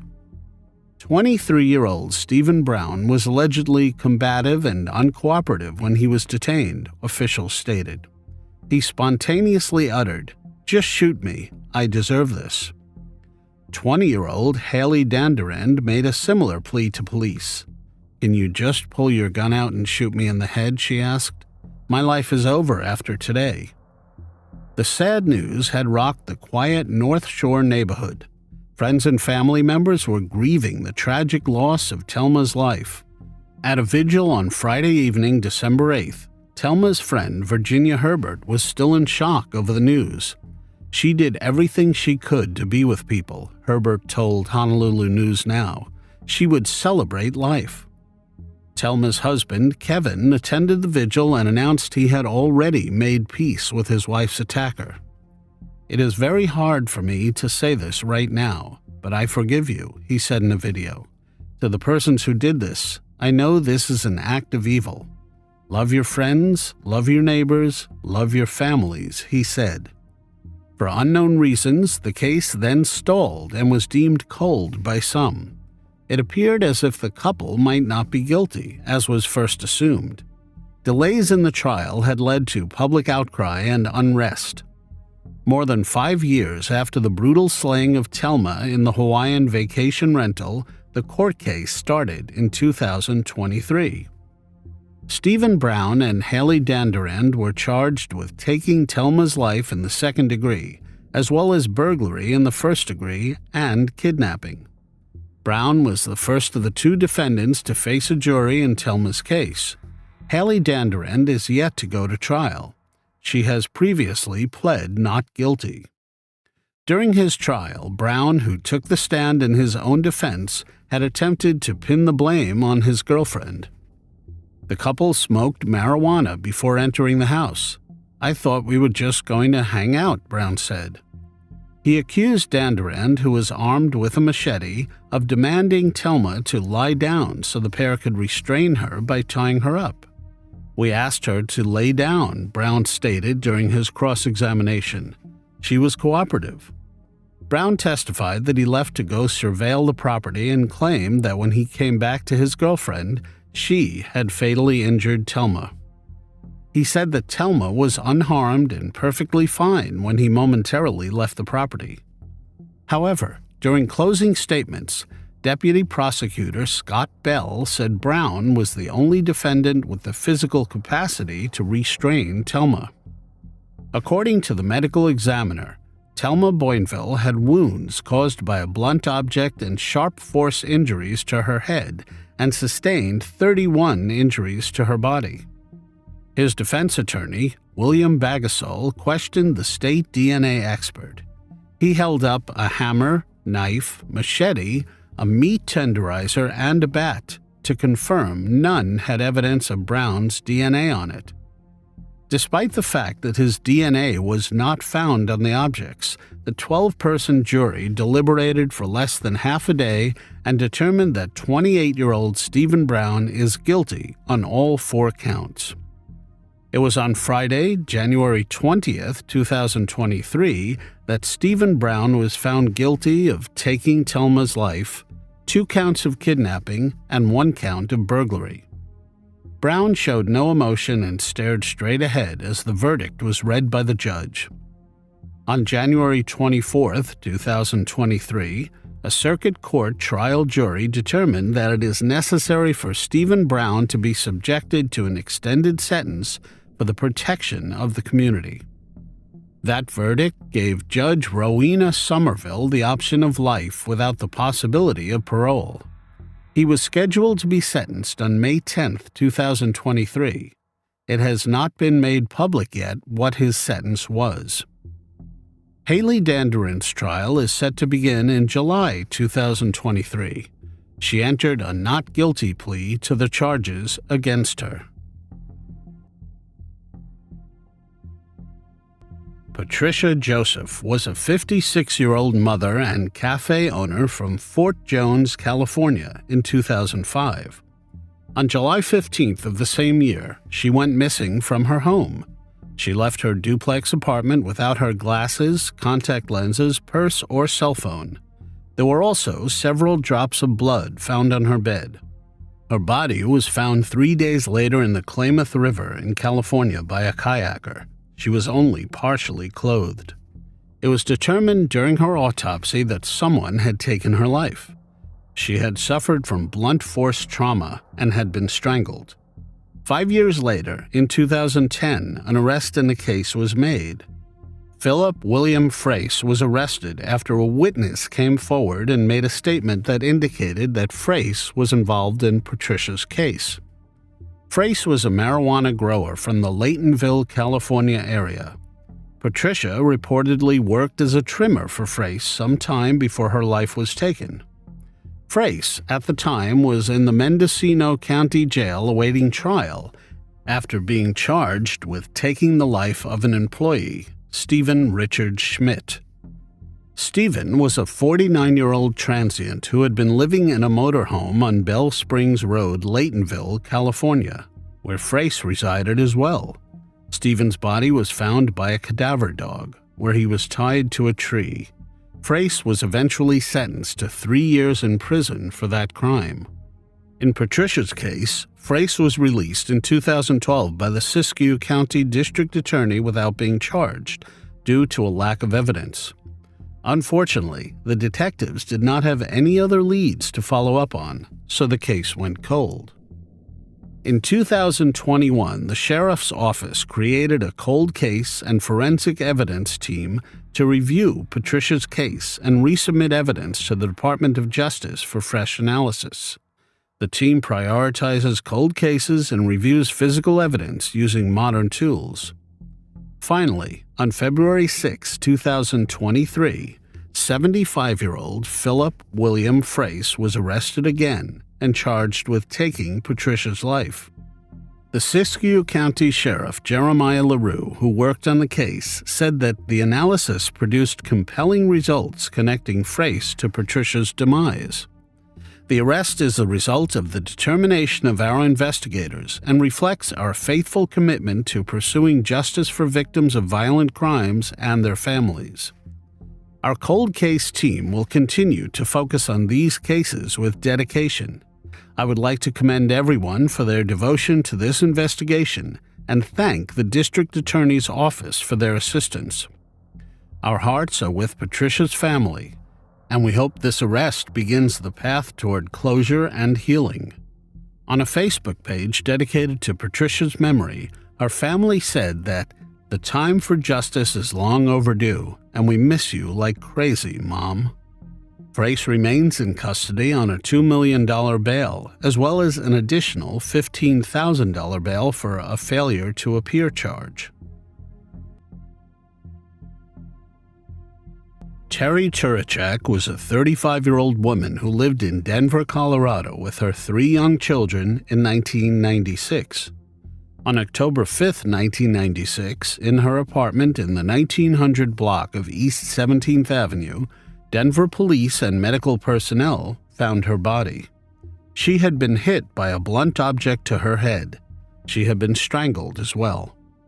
Witnesses told investigators that they could hear there was a disturbance in her apartment the night that her life was taken. The detectives took DNA samples from her body, but they could not match it to a possible suspect. There were no witnesses and no real leads for investigators. The case subsequently went cold. In January 2023, 62-year-old Ricky Dawson was extradited to Denver after his DNA was matched to the DNA found at the crime scene in Terry's case. He was 35 years old when he took her life. Terry's brother James had this to say after the extradition: "We never forgot, we never gave up. It became very real when they tell you he is being extradited." Detectives with the Denver Police Department conducted a criminal background check for Dawson and found that he was arrested in Denver in August and September of 1996. Those records showed that he was in the Denver area around the time that Terry's life was taken. Dawson is currently in the Sewanee Correctional Facility. His DNA was matched to a Panama City, Florida case of 2001 on August 8, 2004. He has pleaded guilty to taking that person's life and assaulting them. Dawson's sentence in the 2001 Florida case included a 25-year prison term, which he was still serving when he was extradited. Dawson, through DNA evidence, is also suspected in an execution and assault case in Seattle in 2000. The victim's injuries and the manner in which her life was ended were similar to Terry's case. Seattle police continue to investigate if he is responsible for that crime, and their case has not yet been presented to the King County prosecuting attorney. In February 2023, Dawson appeared in court in Colorado for Terry's case, where he was charged with taking her life and assaulting her. Terry's brother James said, "They have enough evidence, I guess, now to charge him and hopefully make it stick, and literally put him away for the rest of his life on paper." She was a great mom. Everything was for her kids, James remembered. He says time hasn't gotten easier through the years. Family goes on, it'll never get filled back up. It's a huge chunk that none of us will ever know how it ended up," said James. "She would have enjoyed having grandchildren. So much lost, just a beautiful soul." He hopes his sister gets the justice she deserves soon. "I know it's good to forgive. That's not me now. Maybe someday, but now, no," said James. "My hope would be that he would get the execution penalty, but I know that's not possible in Colorado," said Sarah Oakland, Terry's daughter. "So I think we're all hoping that he rots in jail, and we wanted to let him know that we didn't forget."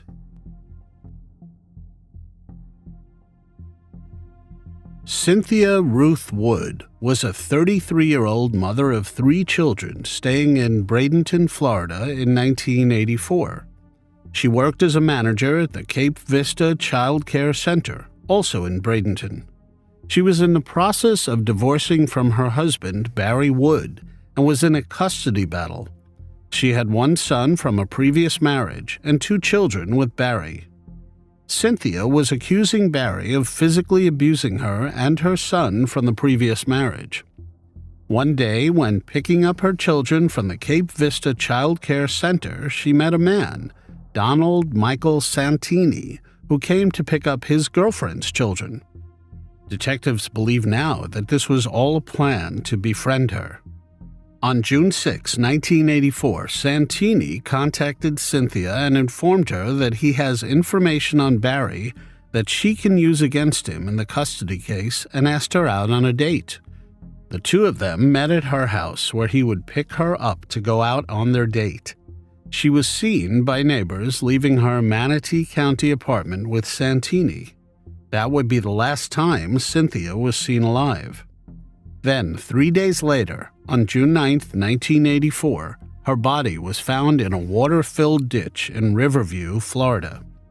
The autopsy determined that she was strangled, and Santini's fingerprints were found on her body. Investigators issued an arrest warrant for Santini. When they tried to locate him, they found that he was on the run. Santini's trouble with the law began 6 years earlier in 1978, when he was convicted of assaulting a woman while serving in the U.S. Army in Frankfurt, Germany, according to a 1985 Herald article.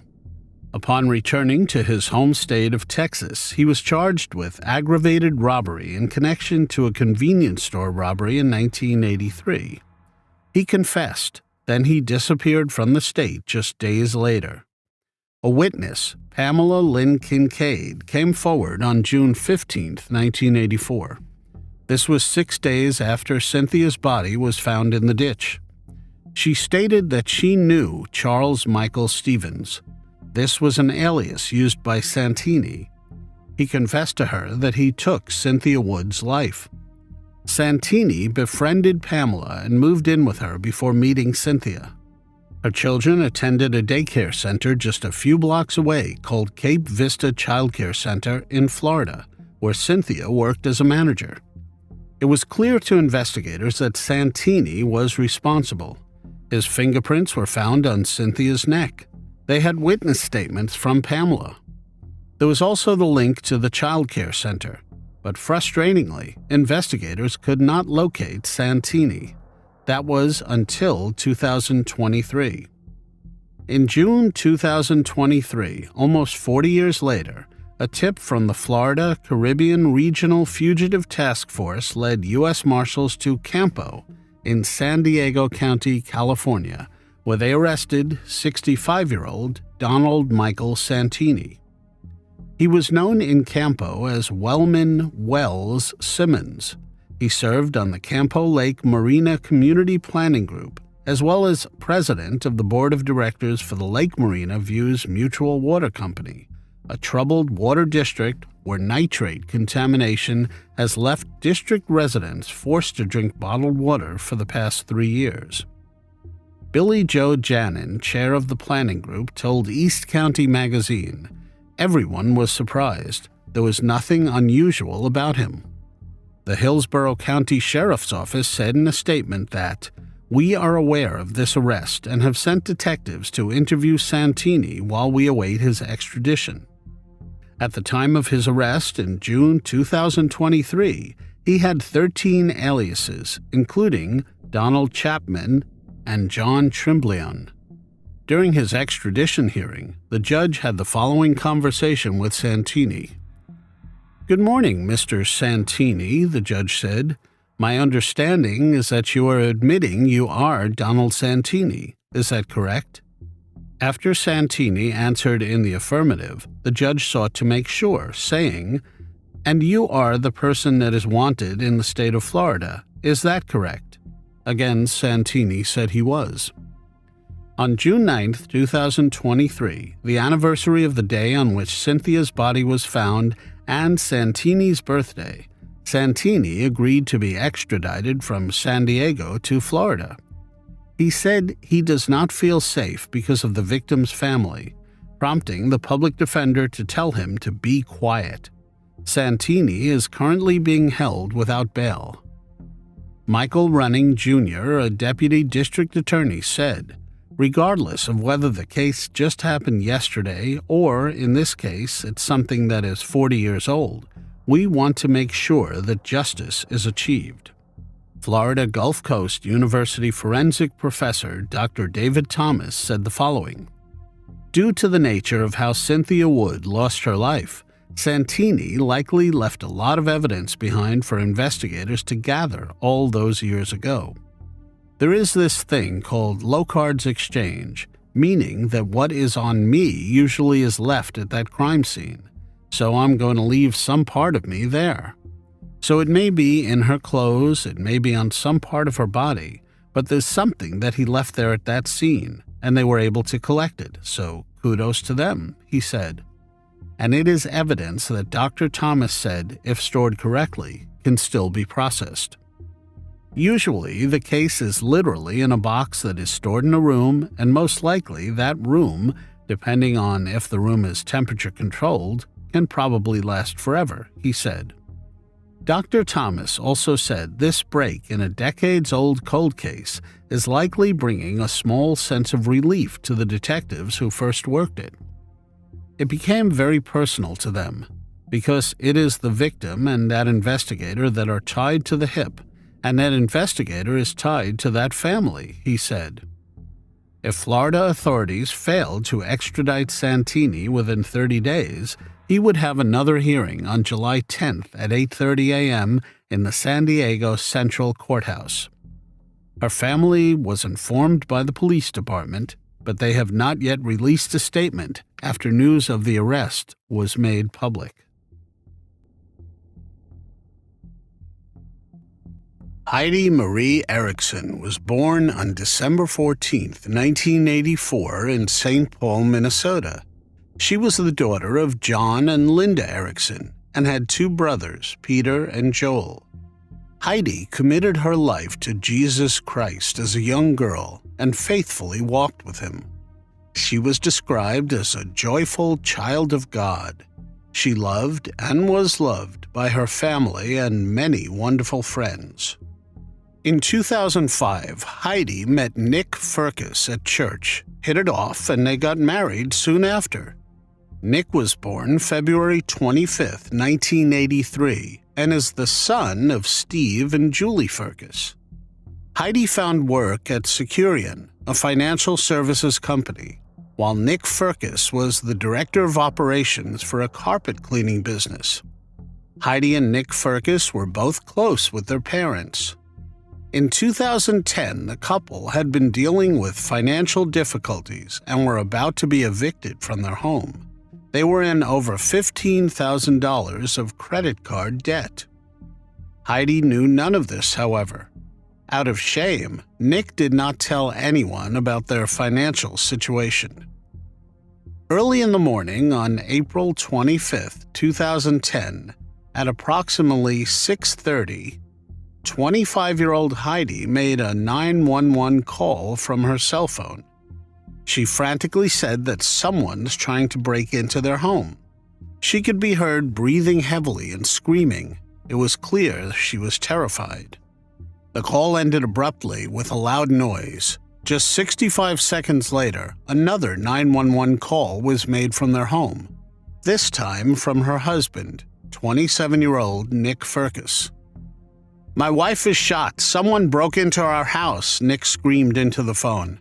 "I've been shot."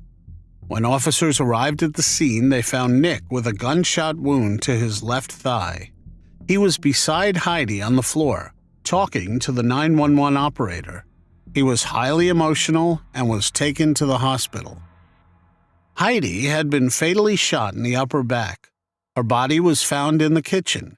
Investigators noticed that the Firkus house was clean and tidy, and the entryway table beside the front door was undisturbed. They could not find any signs of a struggle taking place or anyone that forced themselves into the house. Nick Firkus told Sergeant Jim Gray of the St. Paul Police Department that he awoke to a suspicious noise at his front door, grabbed his shotgun from the closet where he kept it for safety, and alerted his sleeping wife. Both of them were trying to run out the back door to the detached garage to escape, according to Nick. Heidi stopped next to the front door to grab her wallet, which was on the table next to the front door. At that moment, the door opened and there was a guy around 6'1" or 6'2" with a dark hooded sweatshirt with the hood drawn tight around his face. Nick Firkus said that the guy grabbed the barrel of the shotgun, they wrestled, and that his finger slipped onto the trigger and it went off. The gunshot hit Heidi and she fell onto the floor. Nick Firkus and the intruder struggled over the shotgun and the gun went off a second time, hitting Nick in the leg. He fell down and the intruder took off through the front door. He told police that they were about to lose their house because they were behind on their bills. He said that they had not told any of their friends or family about the foreclosure or their need to be out of their house, but that they were going to tell their parents and friends and were planning to move later that day. According to him, they had planned to pack up their house on Sunday and Monday morning, put some of their belongings in the garage to get later, and find someone to stay with. Photographs and a video taken inside the Firkus home after the incident showed that despite having to be out of the house the next day, absolutely no packing had been done. Also, Heidi was scheduled to work on Monday, April 26th. She did not request the day off.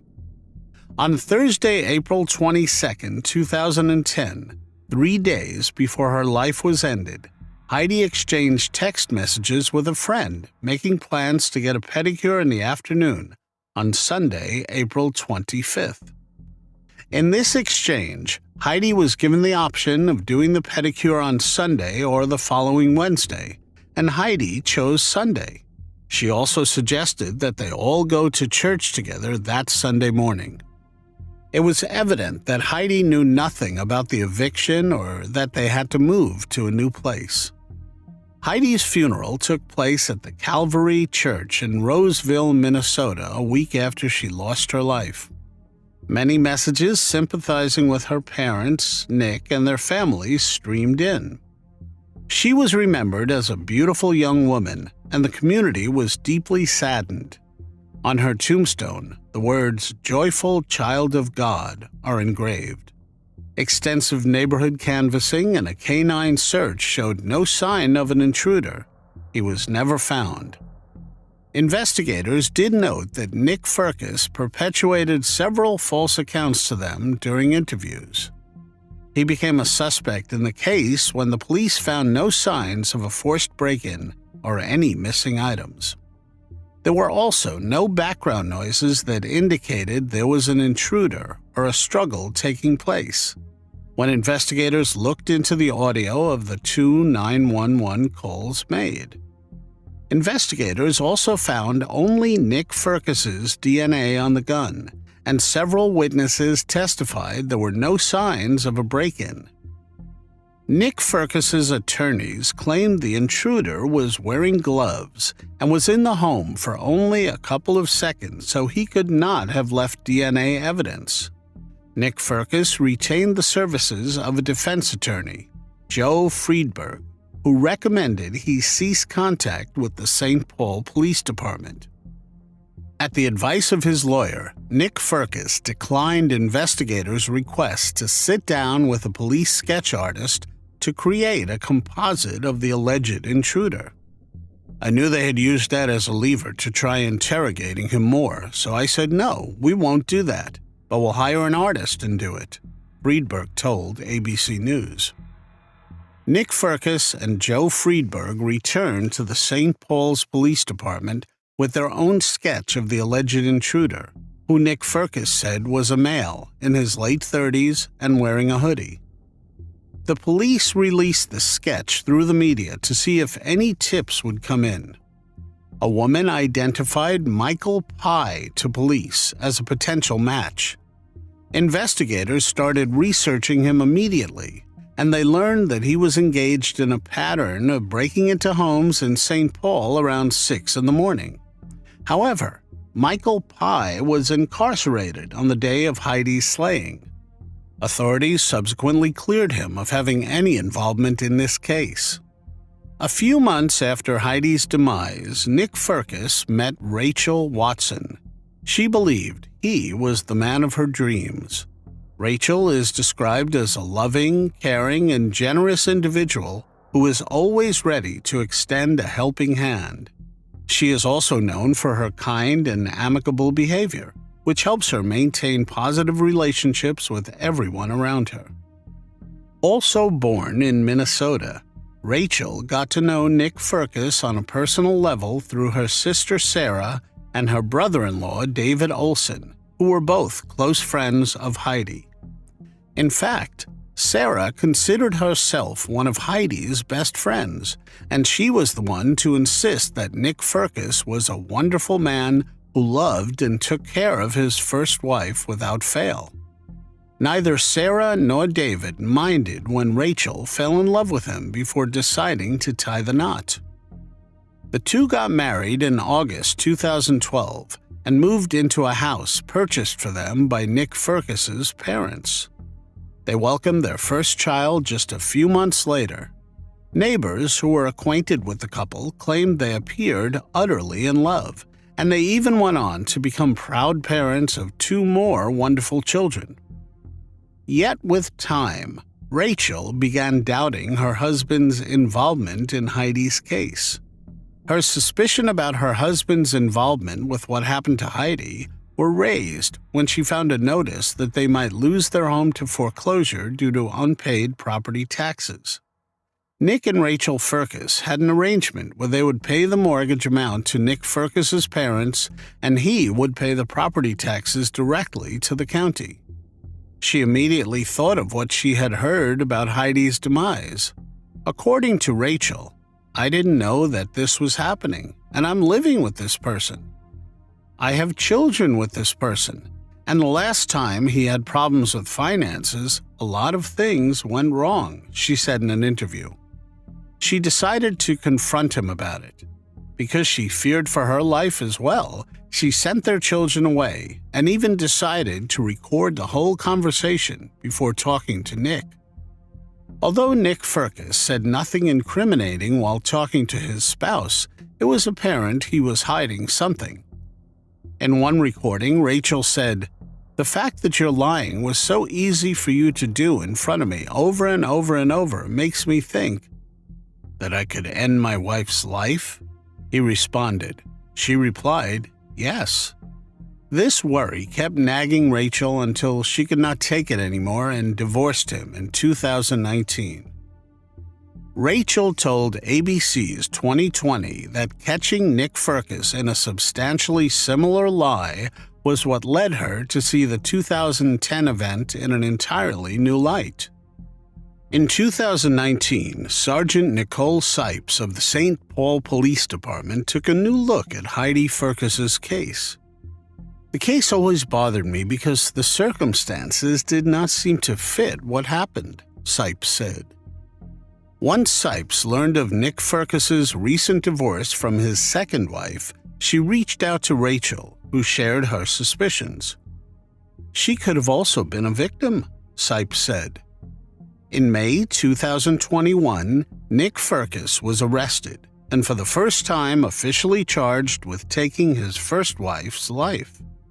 The investigation showed Nick Firkus was served with foreclosure in June 2009, and their house was sold at a sheriff's auction in the same month, 10 months before Heidi was slayed.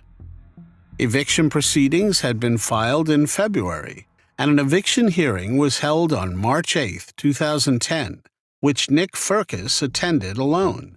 The lockout date was originally set for April 9, 2010. Nick Firkus called the attorneys and stated his grandmother was in hospice and asked to move it to April 26.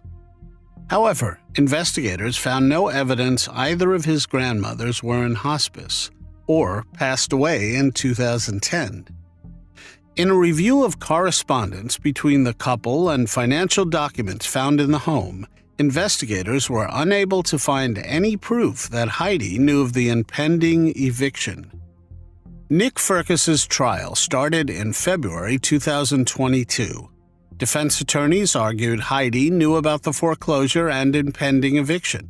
Prosecutors, on the other hand, said she did not know, and her husband was desperate. Nick Firkus, the complaint said, had done absolutely no packing and kept Heidi completely in the dark about the fact that they were about to be evicted on April 26, 2010, which was one day after the slaying. Investigators have reviewed the text messages and emails sent to and from Heidi and Nick Firkus's cell phones and email accounts. There is not a single message that references foreclosure or eviction proceedings or gives any indication that they would need to move out of their house imminently. On the contrary, on March 11, 2010, Heidi sent an email to a friend saying, "Wish we weren't tied down to our house so we could move somewhere fun." The law firm handling the foreclosure and eviction has no documentation signed by Heidi, and their representatives never had any contact with Heidi. All their contacts were with Nick Firkus. Investigators have spoken with Heidi's family, friends, and coworkers, and not one person said that Heidi ever said anything about foreclosure, eviction, or needing a place to stay or store their belongings. In April 2010, Heidi emailed Nick Firkus multiple times regarding scheduling a meeting with a realtor who helped them buy their house and who was referred to as JS, and also a friend from church. Nick Firkus responded by saying that he had been in contact with JS. On April 23, 2010, Heidi sent Nick Firkus an email asking whether he had heard from JS. Nick Firkus responded, "JS said that he's ready to meet when we are. I told him Monday should be good." Police interviewed JS, who said that he had not spoken to Nick Firkus in over a year and that there was no meeting scheduled for any Monday.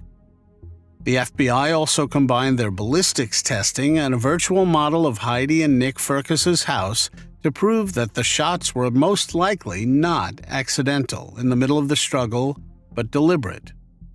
However, Nick Firkus's attorney countered that these findings did not necessarily disprove his version of the events. Finally, the prosecutor asked the big question: "Did you have anything to do with the incident in which Heidi lost her life?" "No," Nick Firkus said. "Absolutely not." Ramsey County prosecutors argued that Nick Firkus hid details of their financial troubles from his wife and took her life due to the shame of their impending eviction. It wasn't just going to be the loss of his house. It was going to be the realization that he had lied to his wife and he had lied to his friends. He had lied to the community for many years, Ramsey County Assistant District Attorney Elizabeth Lamont said. He took Heidi's life and saved his reputation. Senior Assistant Hennepin County Attorney Rachel Craker said at the trial, where she aided Ramsey County prosecutors in securing the conviction. The trial lasted 11 days. On February 10, 2023, after 4 hours of deliberation, the jury found Nick Firkus guilty of slaying Heidi. Robert Richmond, Nick Firkus's defense attorney, refuted these allegations, but nevertheless he was found guilty on all the charges against him. In April 2023, Firkus was sentenced to life in prison without the chance of parole. It took more than a decade for this case to be solved, and it could very well have still been unsolved if Firkus was not caught in a big lie by his second wife, Rachel. Nick Firkus's family declined a request from ABC News for an interview, but issued a statement in support of him. He was wrongly convicted and sits in jail for a crime he did not commit. This is not just the belief of heartbroken parents, a part of the statement reads. After 13 years, Heidi's family and friends found some sort of closure. They had this to say in a statement. Because of the lies we were told as early as the day after her life was ended, along with the pressures to believe them, it has been virtually impossible to find closure to our grief as the shock begins after what happened to Heidi. The realization quickly set in that everything Nick Firkus was telling us betrayed who I knew my sister to be, Heidi's brother, Peter Erickson said. The fact that he had the audacity to peddle a story that was so obviously inconsistent with Heidi's character was, and still is, very much insulting and offensive to me and everyone else who actually knew and loved her. I really miss my sister, he added. Heidi's mom, Linda Erickson, holding back tears, said, Nick Firkus's unthinkable actions robbed her daughter and loved ones of participating in that adventure of life with her. She looked forward to being a mother, she said of Heidi. Because of Nick Firkus, I never get to see my friend again, Jesse Bain added. Because of him, Heidi is missing out on so much. At present, Rachel still resides in St. Paul, Minnesota, where she owns and operates her own cosmetics company, Be Lovely. On top of it, she is also a vocal advocate for victims of human trafficking. In fact, reports indicate that Be Lovely donates 10% of each sale to organizations that work for victims of trafficking and other social injustices. It honestly is great to witness Rachel's success. Nick Firkus is serving his life sentence without parole at the Minnesota Correctional Facility in St. Cloud, Minnesota.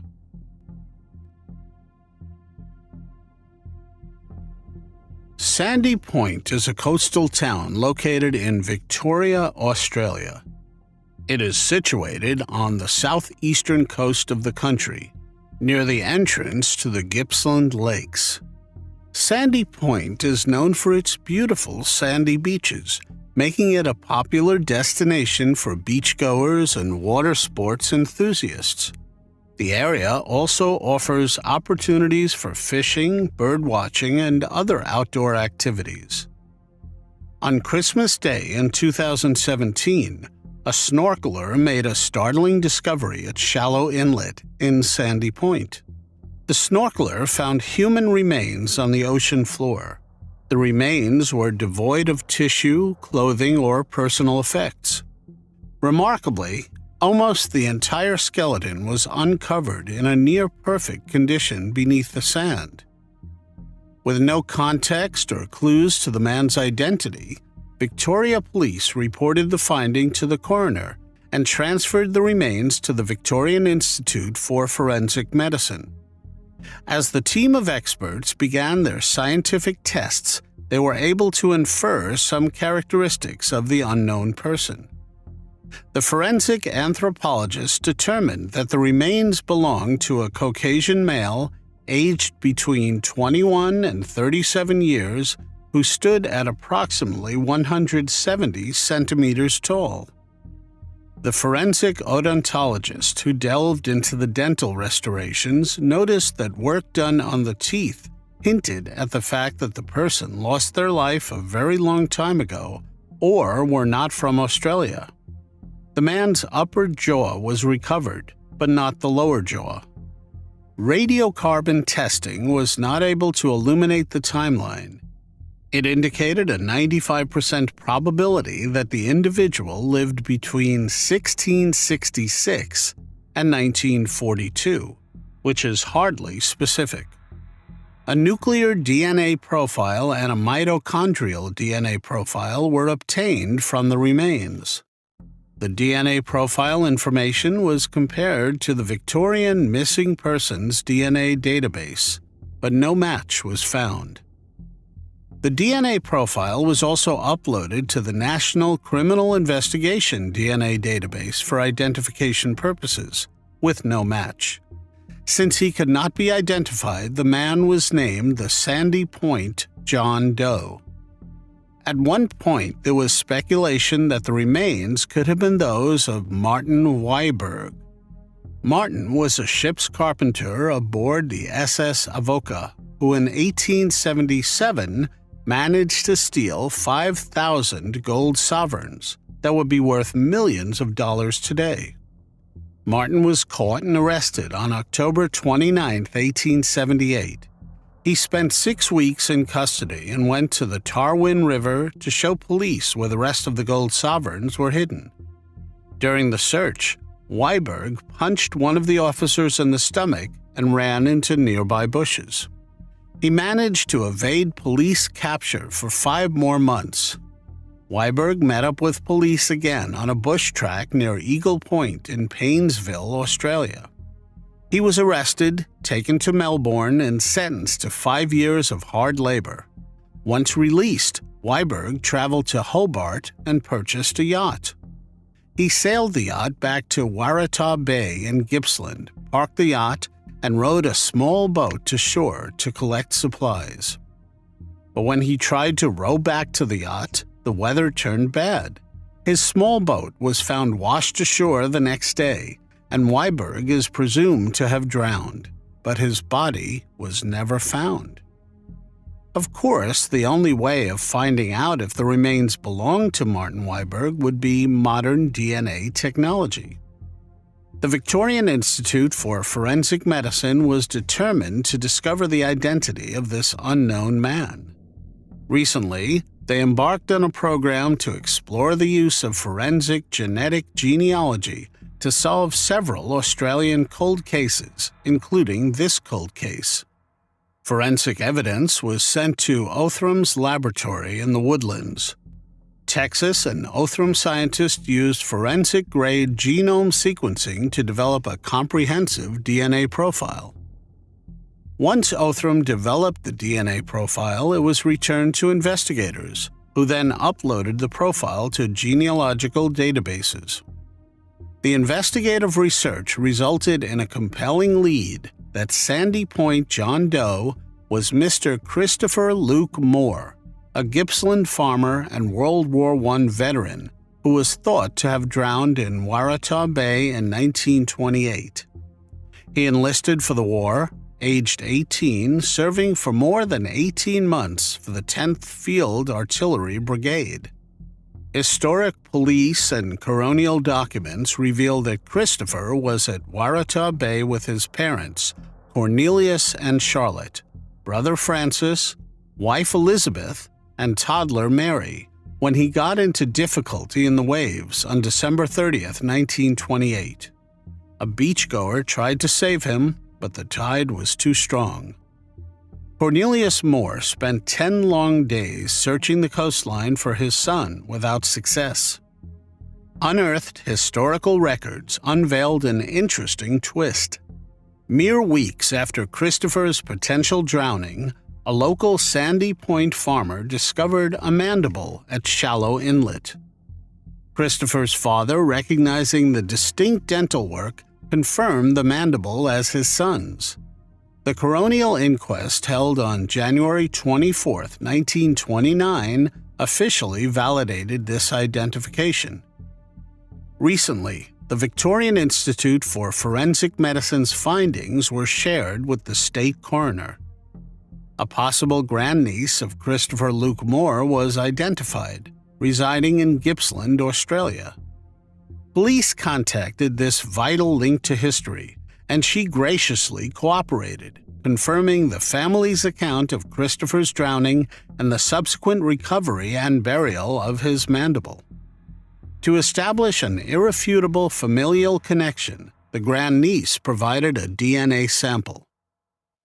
Through confirmatory DNA analysis, the truth was confirmed. Sandy Point John Doe was indeed Christopher Luke Moore. The discovery was made in July 2023. Based on the family's account, it is confirmed that Christopher accidentally drowned and no foul play was involved. Thanks to the effort of the Victorian Institute for Forensic Medicine and Othram, a 95-year-old case has finally been solved.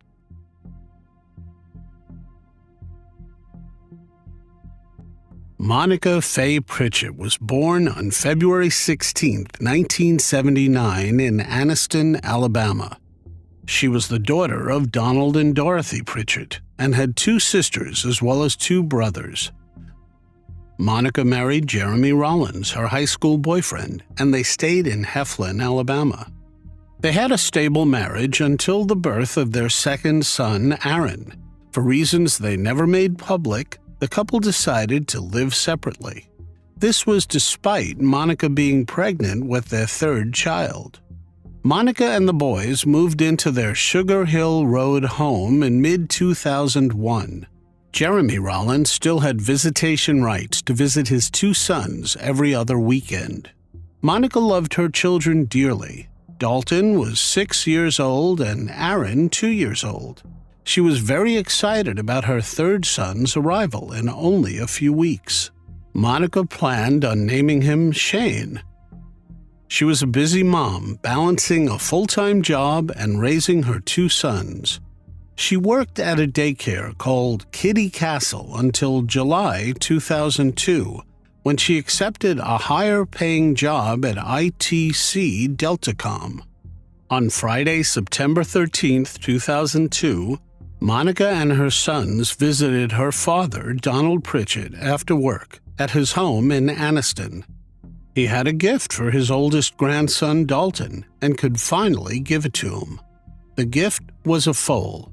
Dalton named it Mojave. The evening was filled with horseback riding, playing, dinner, and conversation. At 8:30 p.m., Monica and the boys headed back to their Heflin home.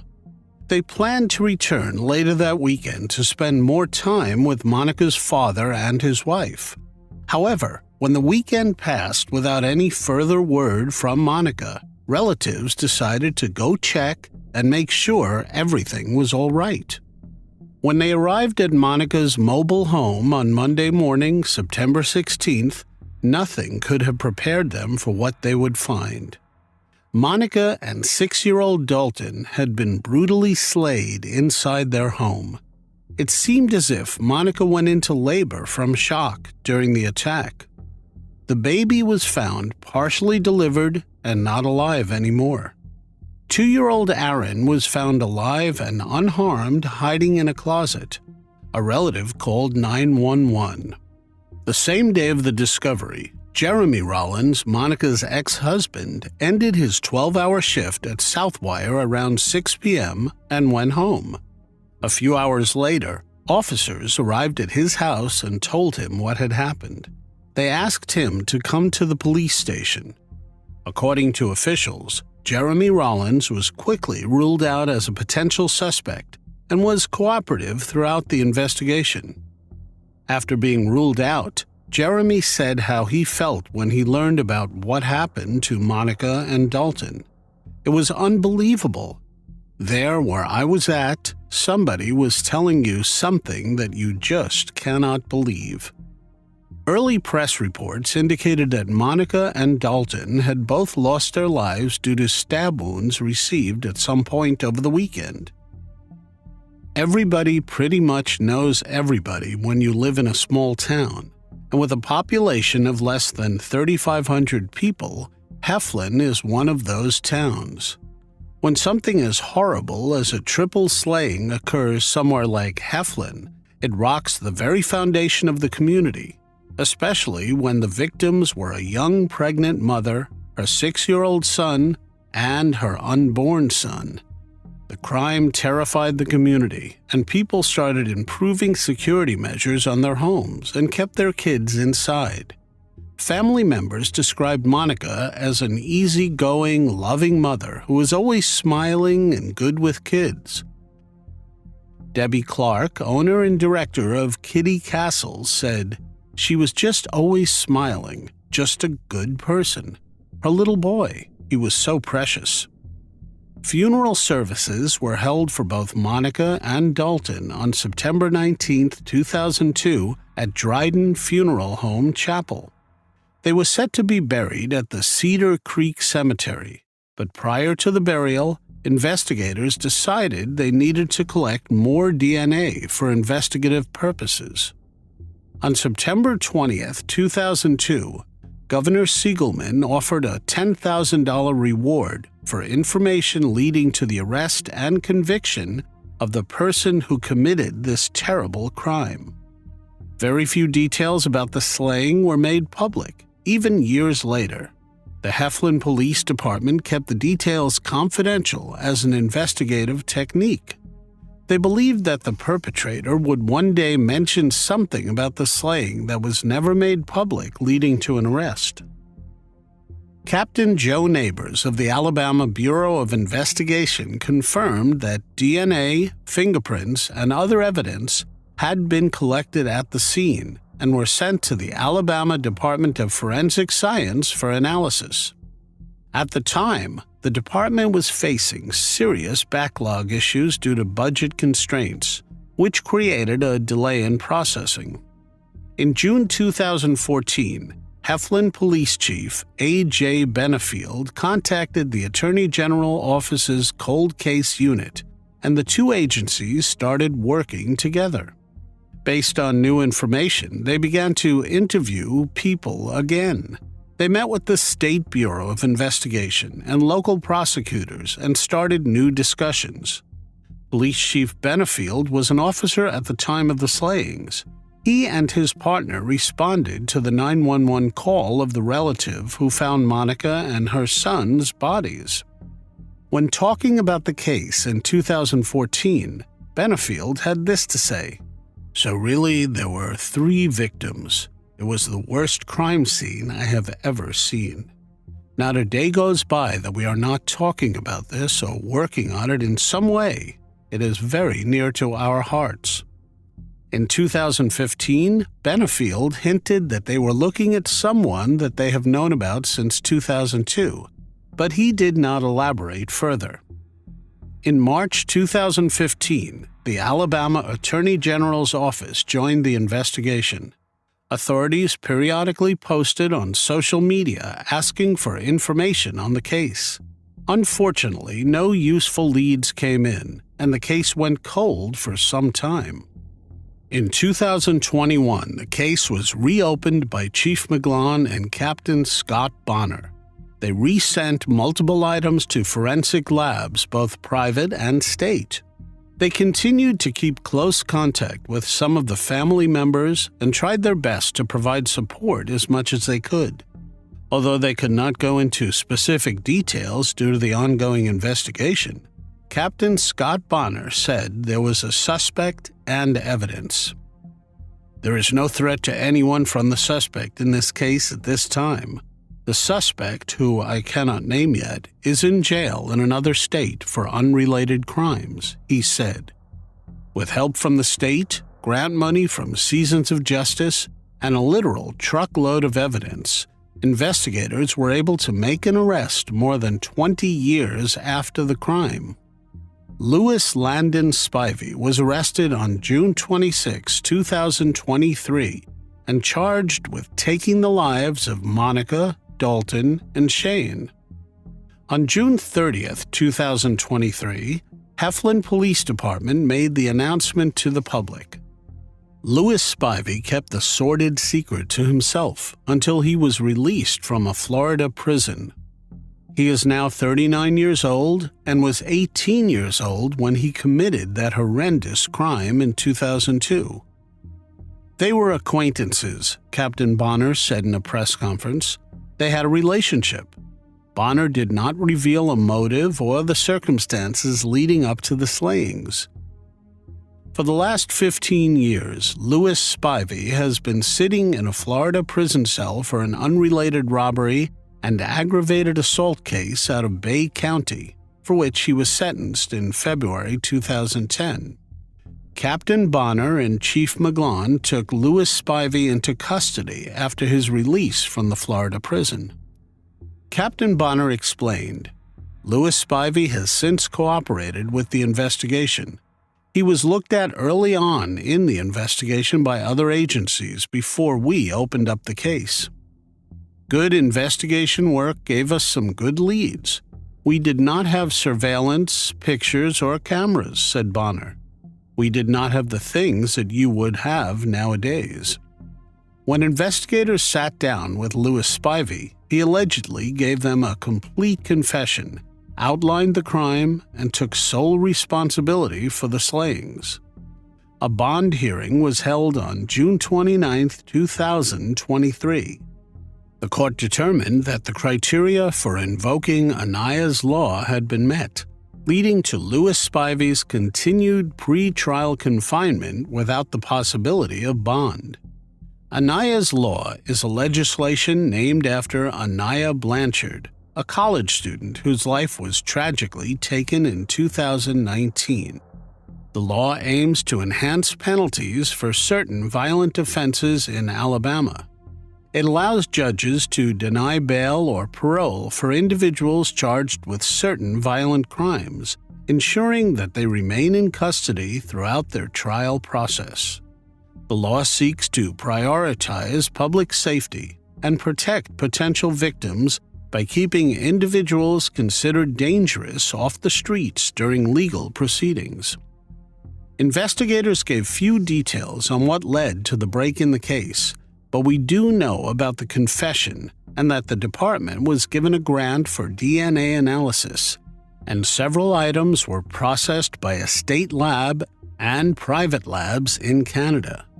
In a statement on behalf of Mayor Robbie Brown, Chief Ross McGlone offered his condolences to the family of Monica and Dalton.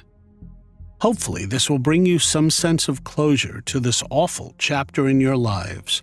We would like to extend our deepest gratitude and appreciation to Captain Bonner, the Heflin Police Department, and all the other agencies and individuals who displayed unwavering dedication and determination in their pursuit of justice for Monica, Dalton, and their grieving family. It was definitely the hardest case, and I have worked several similar cases in my career, explained investigator and Captain Scott Bonner. The box of reports and everything we had to go through, that alone took several months. This case proved to become personal to Bonner. He admitted he has probably spent more time with Monica and Dalton's family over the last 3 years than he had with his own. "I have become really close to them," he said. "It makes me feel great that I can give them some peace." Jeremy Rollins, Monica's ex-husband, remarried in 2011 and has twin daughters with his wife. Aaron Rollins, Monica's second son, graduated high school in 2018 and is now in his early 20s. The family still resides in Heflin. Louis Spivey was transferred to the Cleburne County Jail, where he is now being held without bail and awaiting trial. In June 1994, a 39-year-old victim reported to the Charlotte-Mecklenburg Police Department in North Carolina that an unknown man had broken into her residence and assaulted her at knife point. Male DNA was collected from her body and tested, but DNA technology was not advanced enough at the time to identify the attacker. Additional testing of the evidence was conducted in 2018. In 2019, the forensic samples from the scene were linked to another assault in Columbia, South Carolina, that took place in 2010. In 2022, detectives utilized forensic genetic genealogy to identify a person of interest. Forensic evidence was then sent to Othram. Othram scientists used forensic-grade genome sequencing to build a comprehensive genealogical profile for the unknown man. Their in-house genealogy team used a genetic genealogy search to produce investigative leads that were returned to the Charlotte-Mecklenburg Police Department. Investigators continued working the case, and their follow-up investigative efforts led to the collection of a DNA sample from a person of interest. The DNA profile for this person of interest matched the DNA profiles for the unknown subject that were recovered from the 1994 and 2010 assaults. As a result of years of extensive forensic testing and evidence examination, the Charlotte-Mecklenburg Police Department's Crime Lab and Cold Case Unit identified the suspect as James Wayne Ingersoll. He was born on November 6, 1972. In May 2023, members of the police department's Violent Criminal Apprehension Team located and apprehended Ingersoll in Concord, North Carolina. South Carolina Law Enforcement Division and the Columbia Police Department also assisted. The victims have been notified of the arrest. The investigation into this case is active and ongoing. As additional information develops, it will be released by the CMPD's Public Affairs Office. Anyone with information about this incident is asked to call 704-432-TIPS and speak directly to a detective. The public can also leave information anonymously by contacting Crime Stoppers at 704-334-1600. Investigators want to know if James Wayne Ingersoll could be responsible for any other crimes.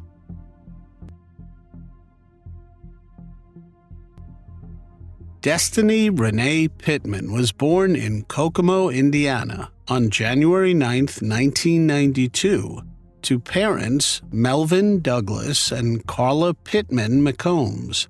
Destiny was one of 5 children and had 2 brothers and 2 sisters. In 2013, at the age of 21, Destiny was staying with her 2 young children, her boyfriend, a female roommate, and 3 dogs in 815 James Drive, Kokomo. On the evening of February 7, 2013, 2 armed intruders forced their way into Destiny's home. Destiny stepped out from her bedroom into the hallway to confront the intruders. She was then fatally shot by one of the attackers. The bullet went through her chest and struck a wall at the end of the hall. Renee's boyfriend, roommate, children, and dogs were at home at the time, but hid away out of fear and were unharmed. At approximately 9:33 p.m., officers from the Kokomo Police Department were dispatched to 815 James Drive when they were notified about shots being fired at the residence. When officers arrived at the crime scene, Destiny was already gone, and there was nothing they could do to revive her. A single .40 caliber shell casing was recovered.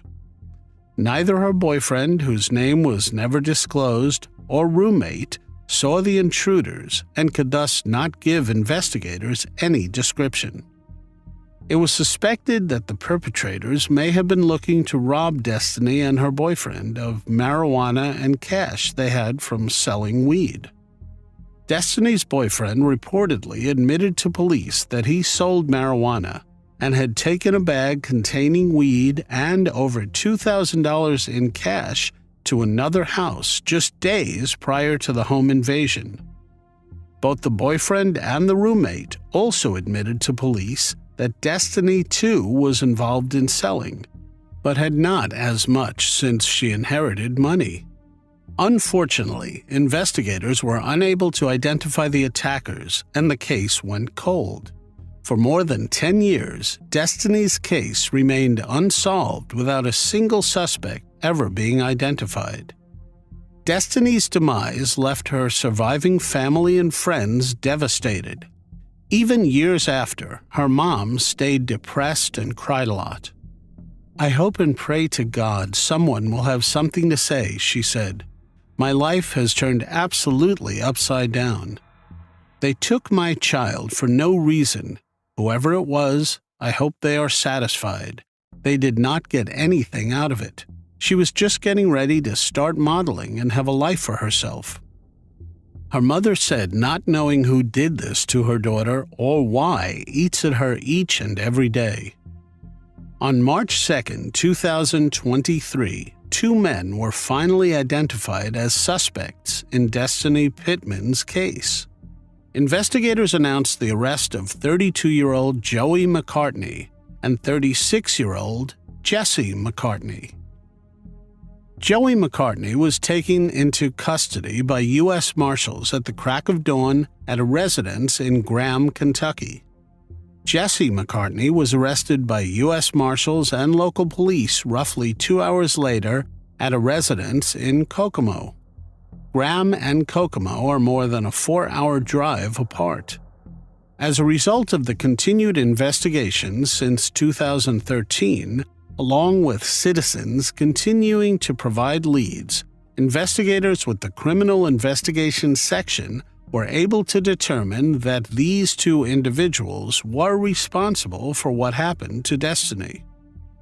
On December 5, 2022, a woman called in and claimed to have information about Destiny's case. She told police she could not keep this information to herself anymore after repeatedly seeing press releases on the case over the years. According to the court documents, this informant claimed to have been with Jesse McCartney on the night Destiny's life was ended and had been sitting in his white Jeep Cherokee outside Destiny's home. According to the informant, Jesse and Joey said they were running an errand, which the individual reportedly believed meant a deal that involved illegal substances. Jesse reportedly told the informant to stay inside the vehicle, while he proceeded to put on black leather gloves and grabbed his handgun. Joey McCartney met Jesse at Destiny's front door before the pair entered the residence. The 2 of them then started searching the home, which police believe it was for substances that Destiny and her boyfriend were selling. The informant heard a gunshot and saw both men come running out of the house. Jesse was sweating heavily and had a large bag of marijuana and cash in his hand, according to the informant. She alleges that she and Jesse drove back to his apartment and Joey joined them. She said Jesse then made her drive back by the home the next day. When they drove past, there was police tape surrounding the house. The informant also told police about Jesse McCartney changing his phone number and said he still lived in Kokomo on Monroe Street. She said he sold his gun and Jeep 6 months later after the crime was committed. The woman told investigators she did not come forward sooner because she was scared and still is. She had an alleged history with Jesse. Police showed Destiny's boyfriend photographs of Joey and Jesse McCartney after the new revelations. The boyfriend stated that Joey looked familiar and might have visited before with a common friend, but it was still unclear to investigators whether Destiny knew the McCartneys. The 2 men each faced charges for taking Destiny's life as well as burglary. Jesse McCartney faced additional charges of robbery and possession of illegal substances. The brothers were held without bond for the alleged connection to the case, with their hearing taking place in March 2023. Jesse McCartney's trial took place on August 11, 2023, and he was acquitted of some of the charges against him since it was determined he was not the one that shot Destiny. Joey McCartney's trial is yet to take place.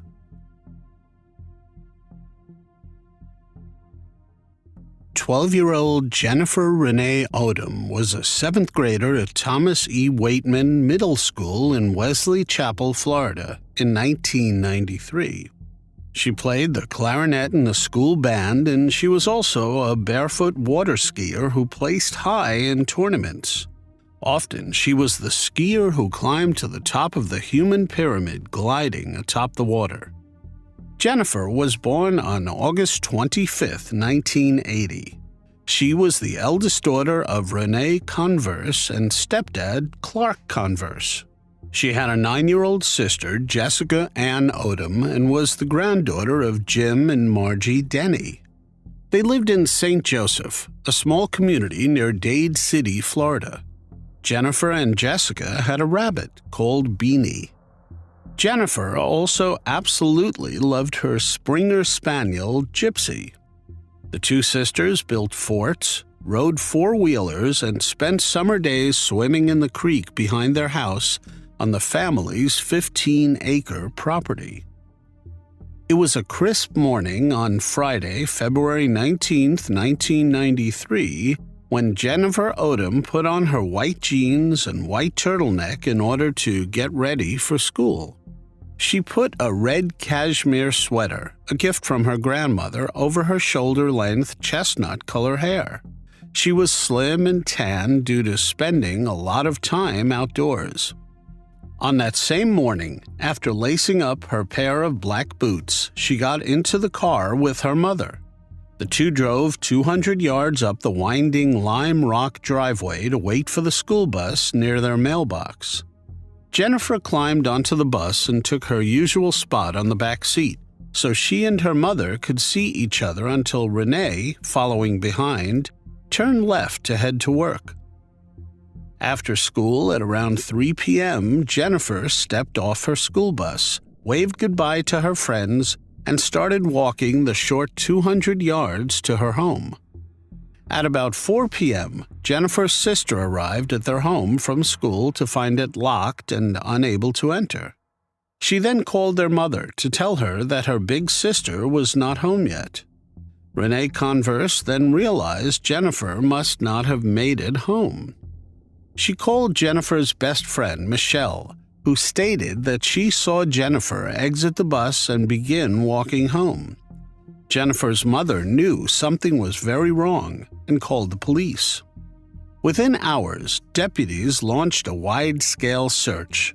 A search party of about 400 volunteers was formed to help scour about 60 square miles of countryside.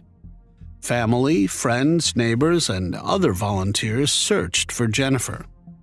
Law enforcement was equipped with police dogs to fine-comb the rolling groves, pastures, and woods surrounding the tiny Pasco County town of Dade City. Every law enforcement agency in the Bay Area was looking for a blue truck that was seen in the area by some of her classmates.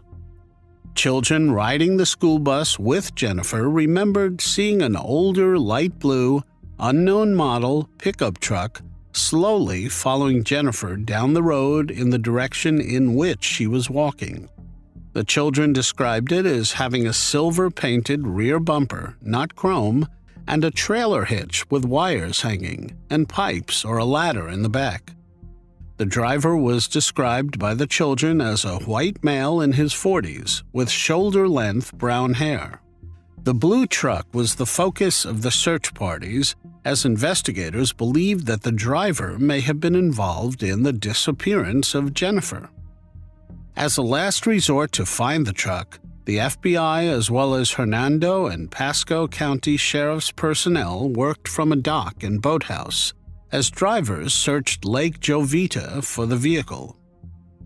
6 days after Jennifer vanished, on Thursday, February 25th, a man and a woman searching an abandoned orange grove about 10 miles north of Jennifer's school bus stop found her badly decomposed, nude body. Her body was found near a horse trail off Powell Road south of Brooksville, amid a cluster of pine trees in the orange grove. She was found viciously assaulted and suffered blunt force trauma to her head. Detectives said she likely lost her life there in the woods, not long after her disappearance.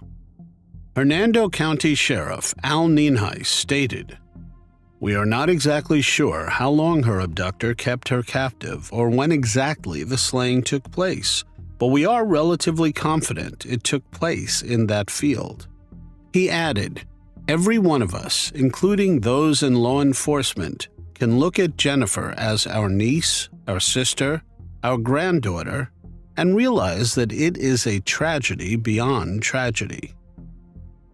Jennifer's clothing was never found, neither the blue truck nor its driver.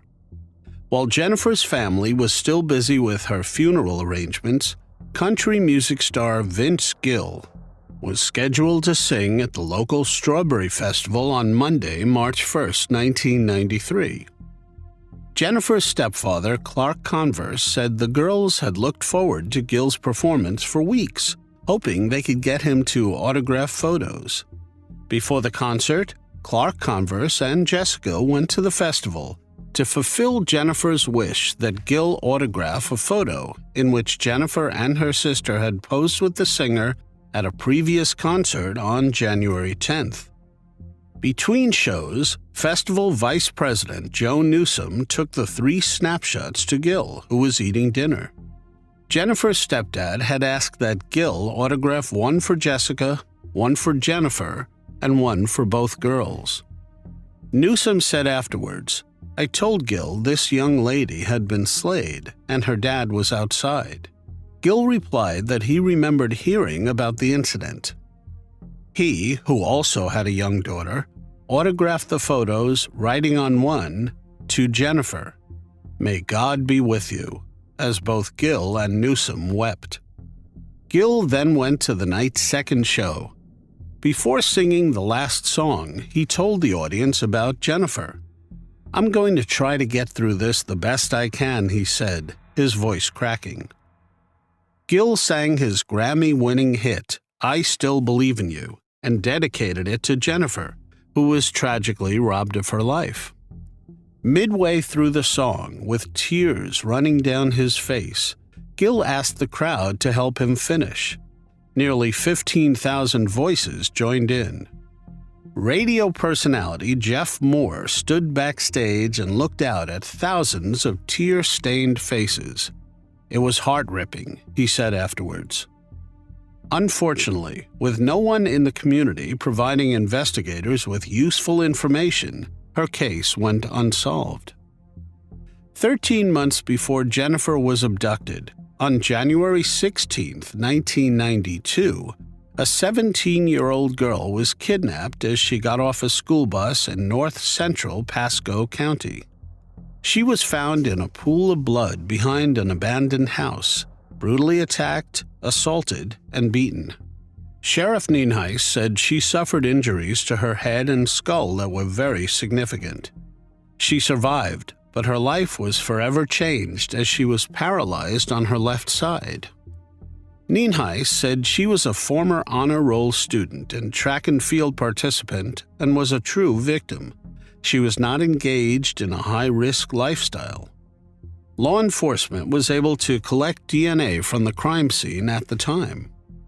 Since there were similarities between what happened to Jennifer and the unnamed girl, detectives believed the cases may be related.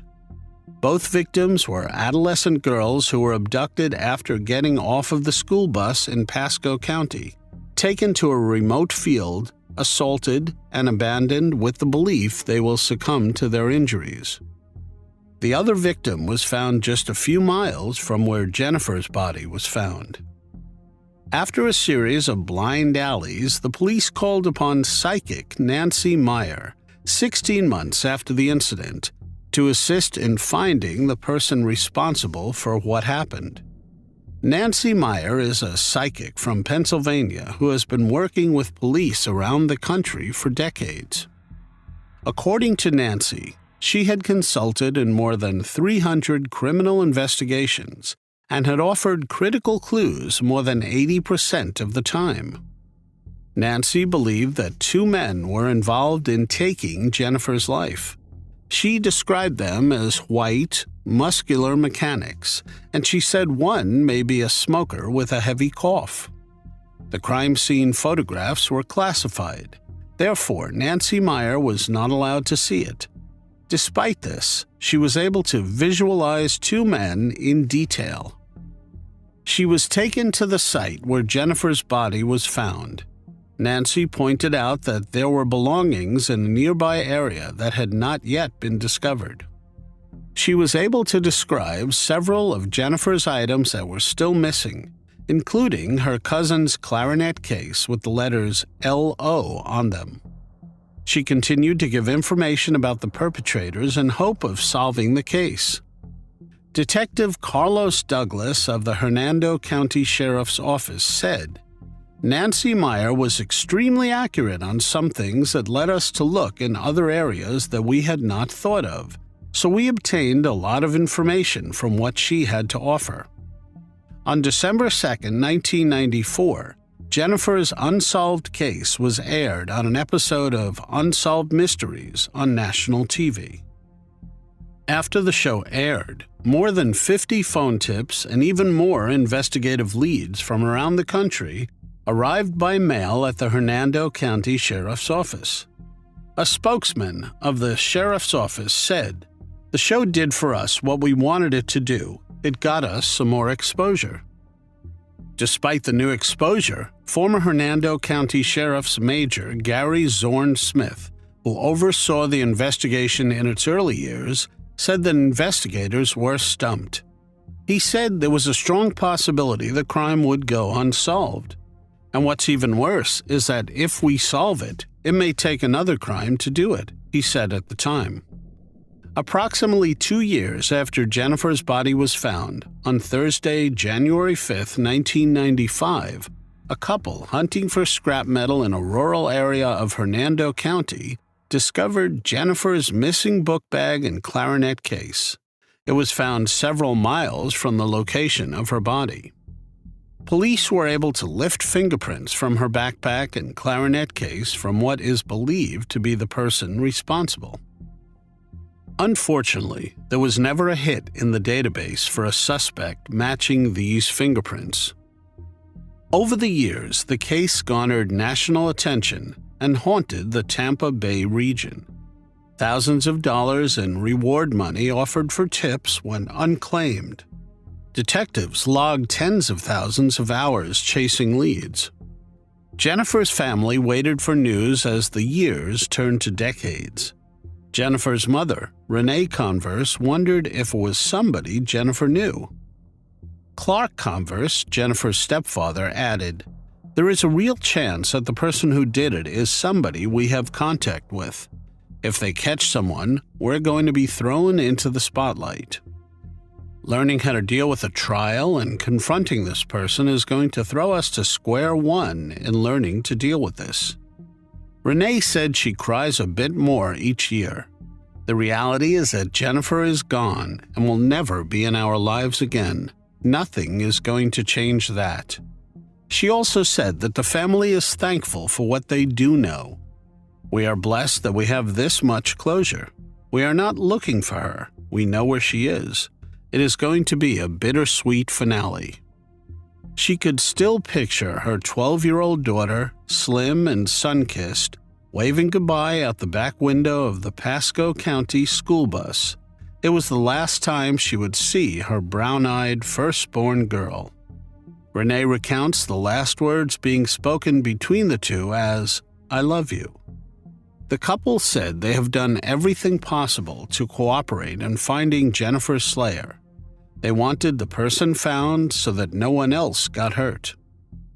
On Monday, February 19, 2007, the St. Petersburg Times reported that it marked 14 years since the unsolved abduction and subsequent slaying of Jennifer.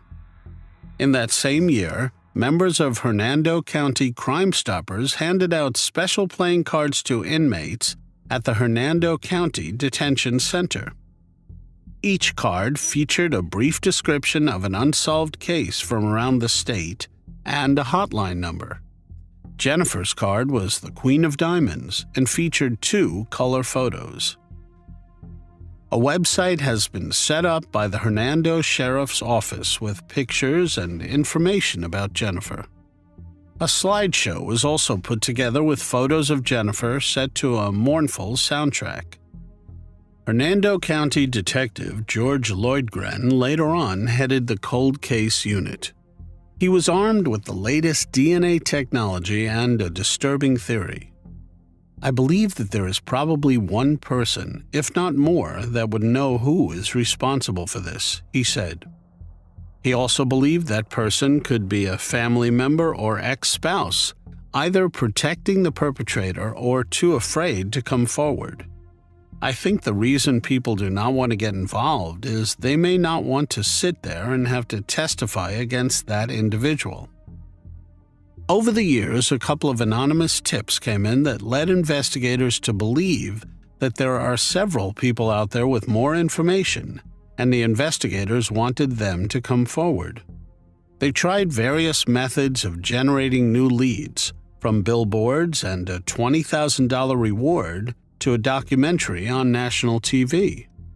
Investigators amassed some 1,000 pieces of evidence, took thousands of tips, and conducted hundreds of interviews over time to try to determine who took Jennifer's life.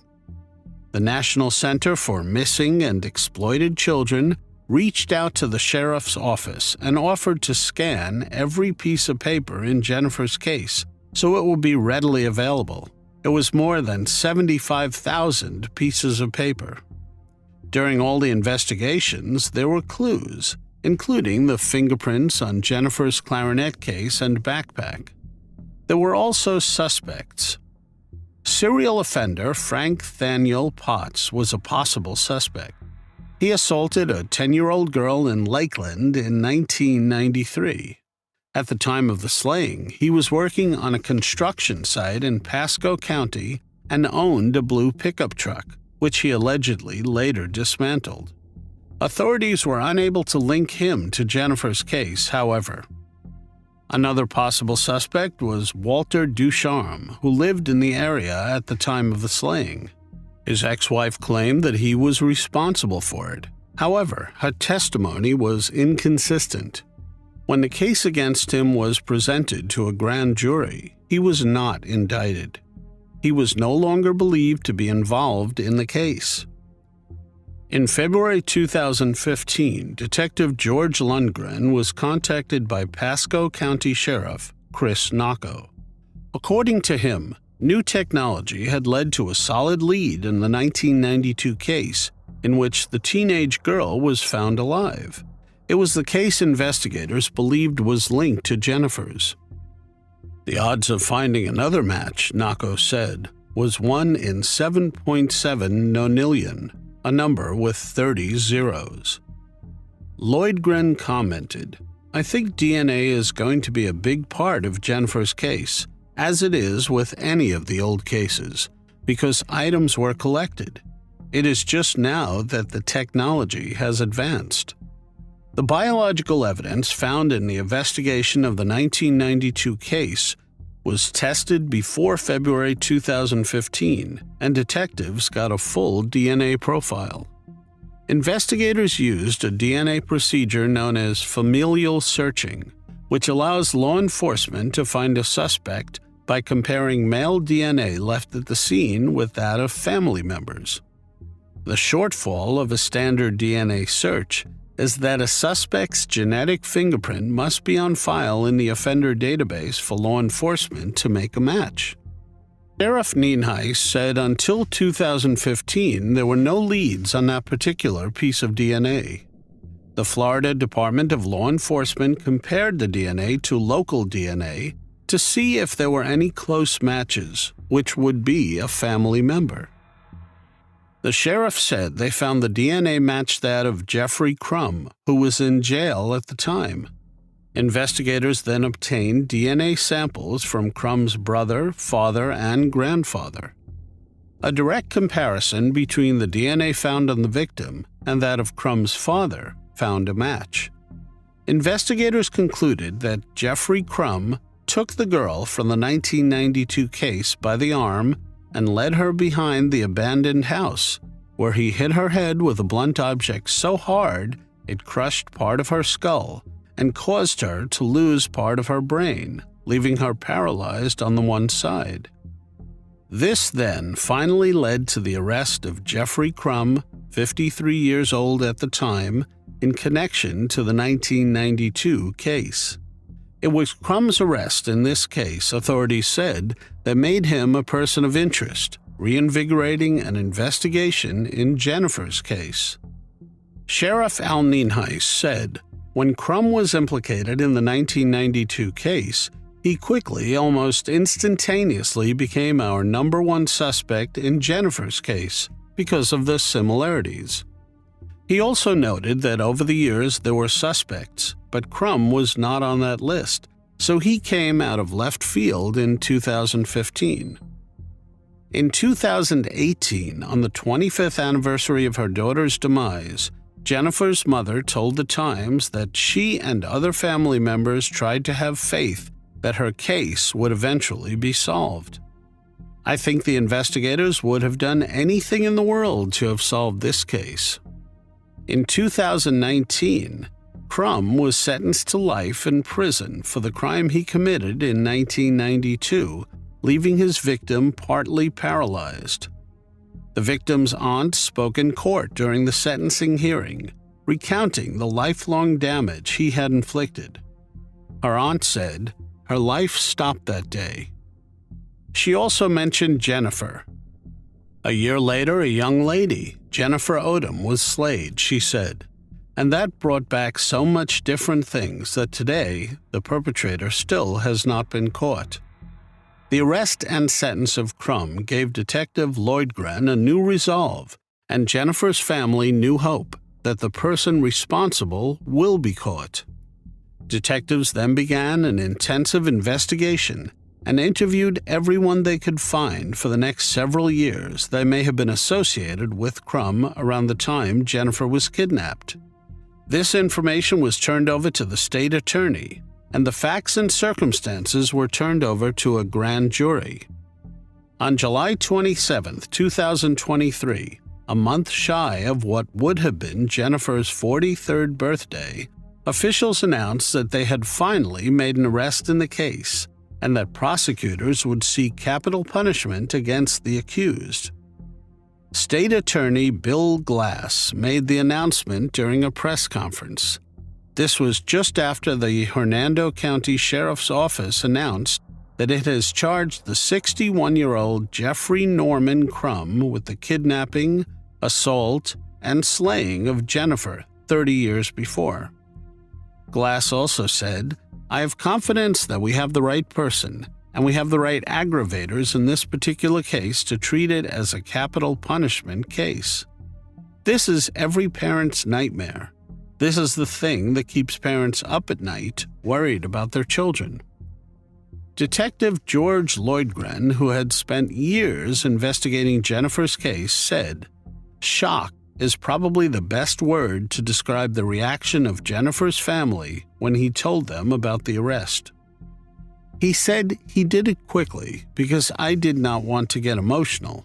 It is a lot for them to take in and absorb, and I can imagine it is going to take some time before it really sinks in." According to Sheriff Nienhuis, every viable lead for the past 30 years, including those that came from the Pasco County Sheriff's Office or the Florida Department of Law Enforcement or private citizens, were investigated thoroughly. He added, the investigation never stopped. Hundreds of items were tested and retested every time new technology came out in the hope of finding a smoking gun to solve this case. The sheriff added, countless, literally countless detectives and sworn law enforcement personnel and civilian and tipsters have had a hand in this investigation. The minute Krum was identified as a suspect in the case, Detective Lundgren went to work putting a mosaic together, or a puzzle, and I can tell you, other than the conviction in a previous case, there was no other piece of the puzzle. That was a big piece of the puzzle. Every other piece of the puzzle that got us to this point were tiny little fragments, that gave the state attorney and the grand jury enough confidence to indict Crum. Sheriff Nienhuis also said that they are searching for additional victims. Authorities fear Crum may be responsible for other crimes. A picture of him from 1993 was released, asking that anyone who recognized him from the 1980s and 1990s to contact Sheriff Nienhuis. We urge anyone who had interactions with this individual, has information on other crimes he may have committed, and/or may have themselves been a victim of Jeffrey Crum, to reach out to the Hernando County Sheriff's Office and speak to our cold case unit. Despite keeping a lot of information close to the vest, authorities did say that in 1992, Crum worked in construction as a drywall installer and lived on Somerset Lane in Spring Hill, the Pasco County area where Jennifer was abducted from. His residence was about 21 miles from the place where Jennifer was last seen and 12 miles from where her body was found. Officials also say at that time he drove a blue truck. During Thursday, July 27, 2023's press conference, Sheriff Nienhuis kept reiterating Crum was not on the investigators' radar until the past few years. Records showed Crum has a significant history of convictions for violent crime. The sheriff said Crum had been arrested in the early 1980s for armed robbery in Hillsborough County. In 1985, he was charged with kidnapping, assault, and false imprisonment in Hillsborough County. He was arrested by Tampa police in 1987 for carrying a concealed weapon. In 1988, he was caught again carrying a concealed weapon and was charged with aggravated assault. In 1998, he was arrested for domestic violence in Hernando County 3 times. In 2001, he was arrested for violation of probation in Hillsborough County. He was arrested a few years later for aggravated assault with a deadly weapon in Hernando County. In 2015, he was arrested in Pasco County for aggravated assault on a child under the age of 12. Sheriff Nienhuis stated, "He is a bad individual who enjoyed violence."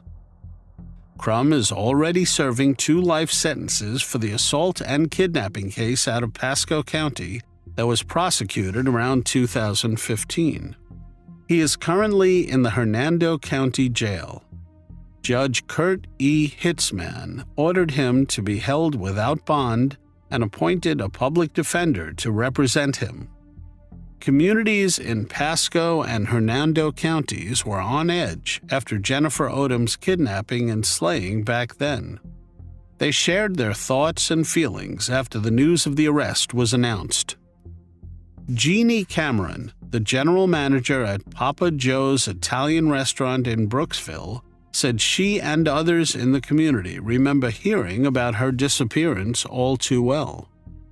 So we all remember hearing about her disappearance, Jennifer's, and about the blue truck, and everybody was on alert about looking. I think the bottom line was finding out who did it and getting him off the streets so that another family doesn't have to be tormented. Because I really feel like the whole community was tormented until they found out the answer. Joseph Giorratana, the owner of Papa Joe's Italian restaurant, said, "Back then, 30 years ago as a parent, I was very angry that someone could do something like that to a child and then leave her there in the middle of nowhere." Jessica Ellis said she went to Waitman Middle School with Jennifer and played in the same clarinet section in band class. "I would say we saw each other a lot. We weren't like close friends, but we knew a lot of the same people. We rode the school bus every day, and I just remember her always being nice, with me and everyone else that rode her school bus that knew her. You know, a lot of us are parents ourselves now. The fact that anyone would do this to a child, it makes me hold my 5-year-old a lot tighter now."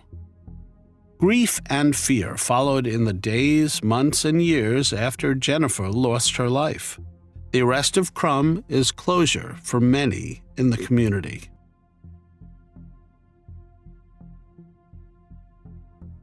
Gretchen Eleanor Harrington was born on June 13, 1967, in the quiet town of Marple Township, Pennsylvania.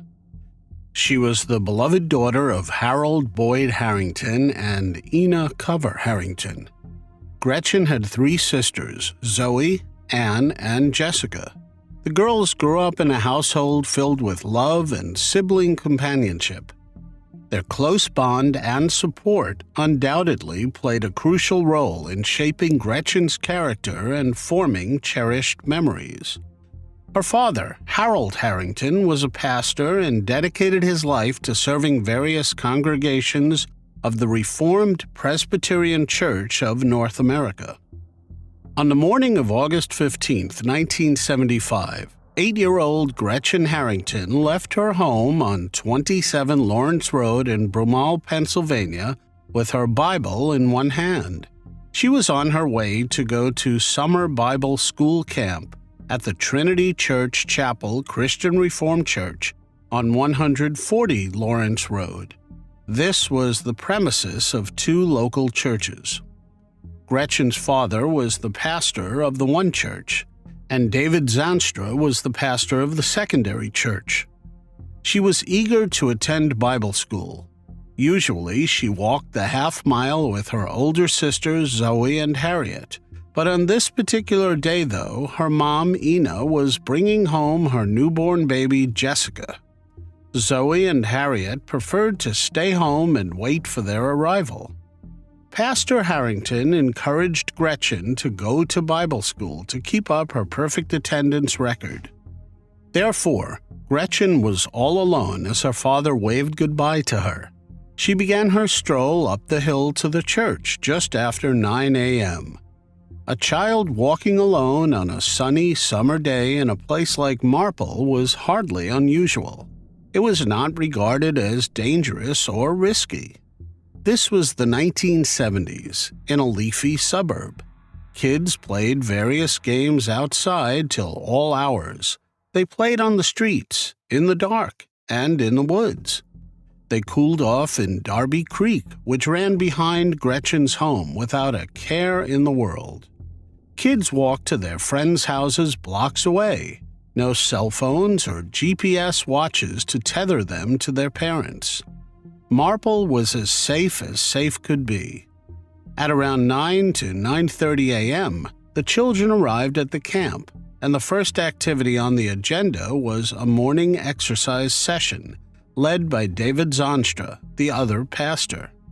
At approximately 10 a.m., half of the children were then transported to the Reformed Presbyterian Church for the remainder of the day. Zanstra was one of the people responsible for transporting the children. At 10:30, Gretchen's father became concerned when she had not arrived yet at the second church where he was waiting.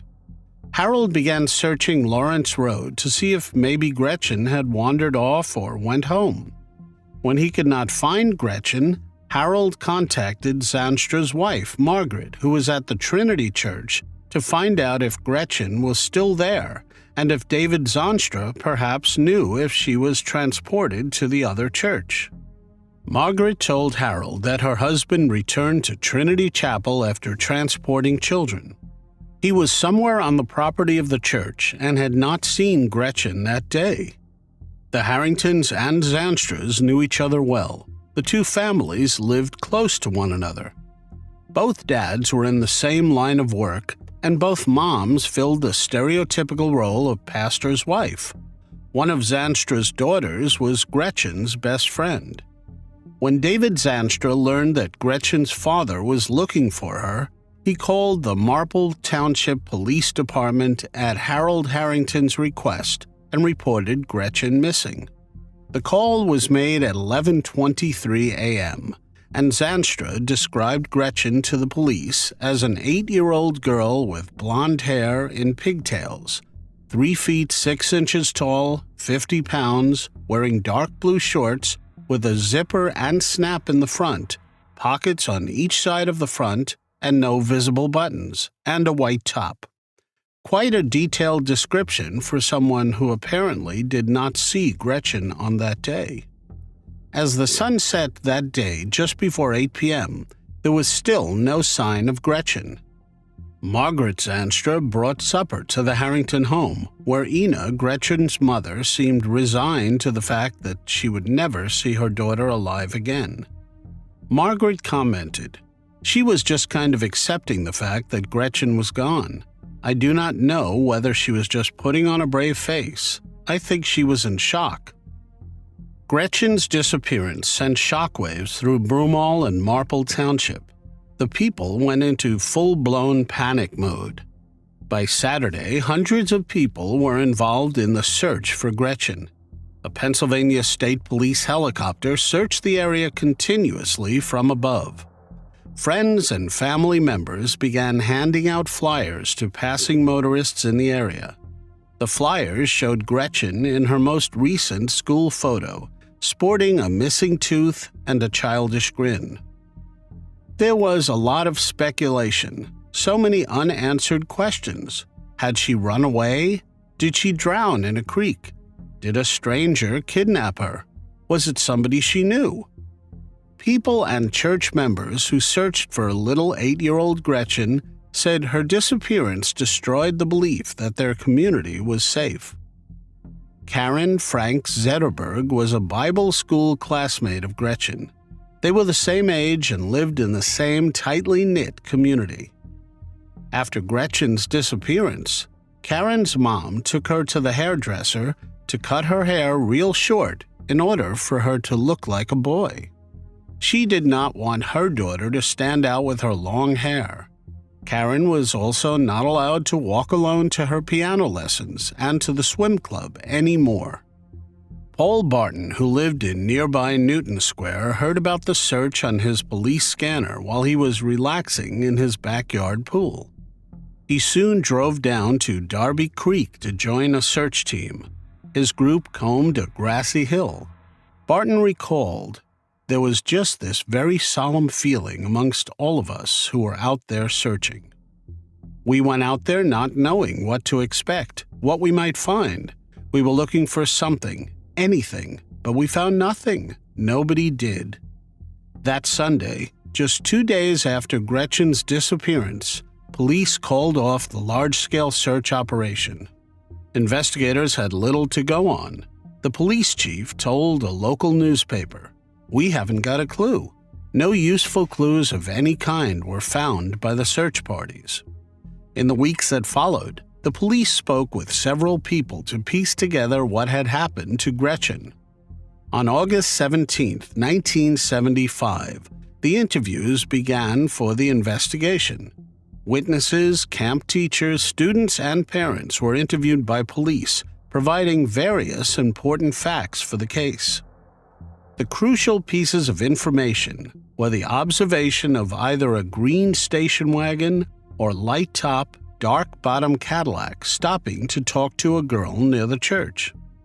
Another fact that was brought up was that the camp's daily routine was broken on August 15th because the group at Trinity Church stayed 45 to 50 minutes longer than usual. The investigation took a turn on August 19th when a small pair of shorts were found on a fence post in West Chester, Pennsylvania.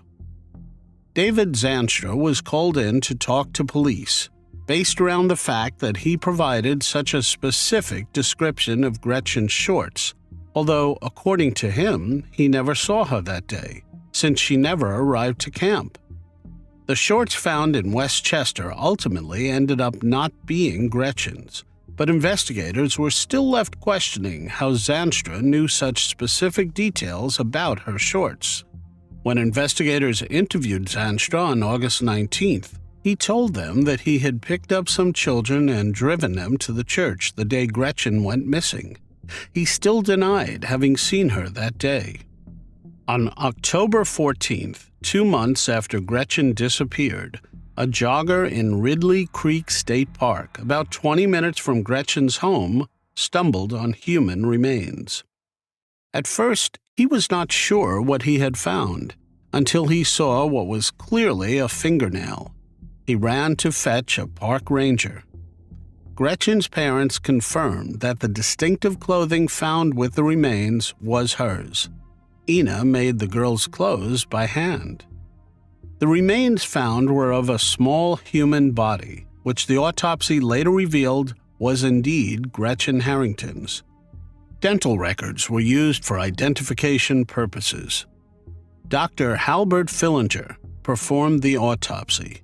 He found a cranial cerebral injury and stated that Gretchen had suffered 2 or more blunt impacts to her skull, leaving her with a depressed skull fracture.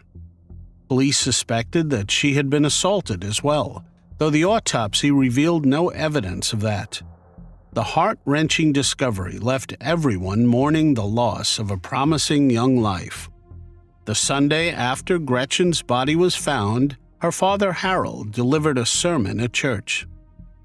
Gretchen, with her simple faith in Christ, is free, he declared. But the perpetrator is in terrible bondage. The world is filled with unspeakable evil because of the wickedness of the human who knows the truth but will not accept it. The discovery in the woods led to a new frenzy of activity in the case. Witnesses came forward with reports of men of various descriptions they had seen in the area where Gretchen was found. Police received numerous tips, some sounding very promising, some completely frivolous. On October 30th, 1975, David Zanstra was called back to the police station for a further interview about the morning of August 15th. Zanstra told police that he started picking up children for the opening session at 9:10 a.m. and was finished with the pickups and back at Trinity Chapel by 9:30 a.m.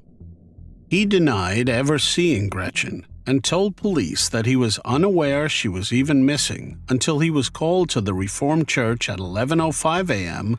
by Harold Harrington, Gretchen's father. Investigators looked into a series of potential suspects, including several known offenders of assault living in the area. Nothing led to an arrest. What happened to Gretchen became a mystery for decades. No one knew who took her life. The case went cold. Joanna Falcon Sullivan was only 9 years old in 1975 when Gretchen's slaying took place. She was born and stayed in Broomall, Delaware County at the time. The case had always haunted Sullivan. She became a veteran journalist and wrote a true crime book detailing the ongoing investigation in Gretchen's case. Sullivan said, "I had wanted to write this story for decades. I grew up in Broomall.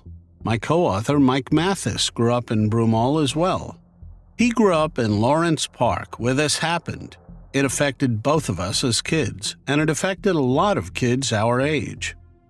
Sullivan started the book during the pandemic, and Marple's Gretchen Harrington tragedy was released in October 2022. The novel was Sullivan's first book, but she said she does plan to revise this true crime book to reflect any updated information about this case as it unfolds. Naturally, when detectives retire or pass away, other investigators inherit their cold cases.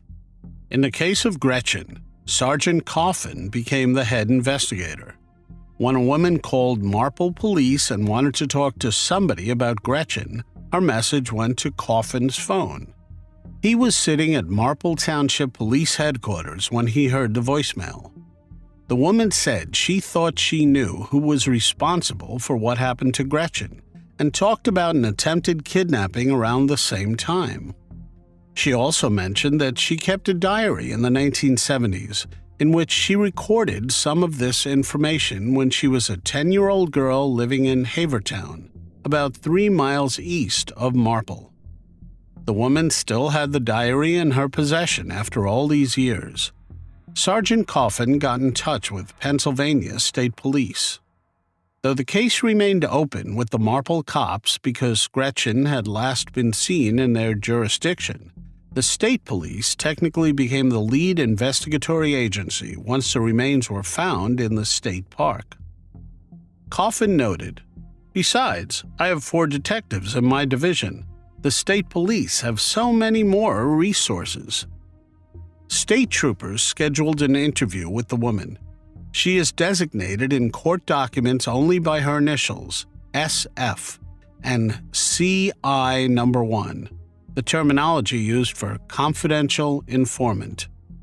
The interview would turn out to be a monumental development in a cold case that had been unsolved for nearly half a century.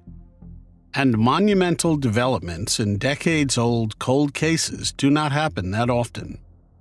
The woman told the state troopers on January 2, 2023, that she had been childhood friends with Gretchen and Zoe Harrington, one of Gretchen's sisters. She was also friends with David Zanstra's daughters, Mara and Kristen, and that she would often play at the Zanstra home. She frequently slept over at their house. During one of these sleepovers, when she was 10, she told the troopers she awoke in the middle of the night to find Pastor Zanstra touching her inappropriately. She shifted her position and he immediately hurried from the room. The next night, he touched her again, she said. When the girls woke up the following morning, the woman said, she mentioned David Zanstra's odd behavior to Mara, his one daughter, and then Mara told her something to the effect of, "He does that sometimes, and sometimes I hear my sister crying in the middle of the night." When the girl related the incidents to her parents, they told her she was not allowed to sleep over at the Zanstra house anymore. Notably, police believed the incident in question occurred exactly 1 week before Gretchen vanished. A short time afterwards, the Zanstras moved to Plano, Texas, a Dallas suburb. The confidential informant also told state police about another child in the neighborhood with whom she was friends, a girl named Holly. According to her, somebody had attempted to kidnap Holly. She wrote the following entry in her diary, which she turned over to the state troopers. In one entry dated September 15, 1975, she wrote, "Guess what? A man tried to kidnap Holly twice. It is a secret, so I cannot tell anyone, but I think he might be the one who kidnapped Gretchen. I think it was Mr. Z." She confirmed to the troopers that the Z stood for Zanstra. Local police had questioned Zanstra twice back in 1975, along with many other people. Some witnesses had said they saw Gretchen outside a car, talking to someone sitting inside on the morning she disappeared. Some of the descriptions of the car matched one of Zanstra's, but Zanstra always insisted he had not seen Gretchen on the day in question. Bizarrely, though, as you, the viewer, would already have noted, there was an investigatory gap never explained by Marple police. Zanstra was able to give an accurate and detailed description of the homemade shorts Gretchen was wearing that day, even though he supposedly had not seen her. Sadly, the original Marple detective in her case passed away in June of 2020, and therefore there is no explanation for the investigatory gap. In June 2023, state troopers tracked Zanstra down to a lakefront home in Marietta, Georgia. He and his wife had moved there. Zanstra agreed to meet the troopers at the headquarters of the Cobb County Police Department on July 17, 2023. The troopers questioned Zanstra about Gretchen's disappearance, and he denied any involvement. Then they revealed the newest allegations to him, that the pastor had assaulted his own daughters and a best friend. David Zanstra then finally came clean to investigators on what really occurred on the morning of August 15, 1975. Jack Stolzheimer, the Delaware County District Attorney, outlined Zanstra's confession about what happened. Once Gretchen was out of her father's view, Zanstra then invited her into his green AMC Rambler station wagon. Instead of driving her to church, he drove her to a secure wooded area, parked the car, and asked her to take off her clothes. She refused and responded that she wanted to go home.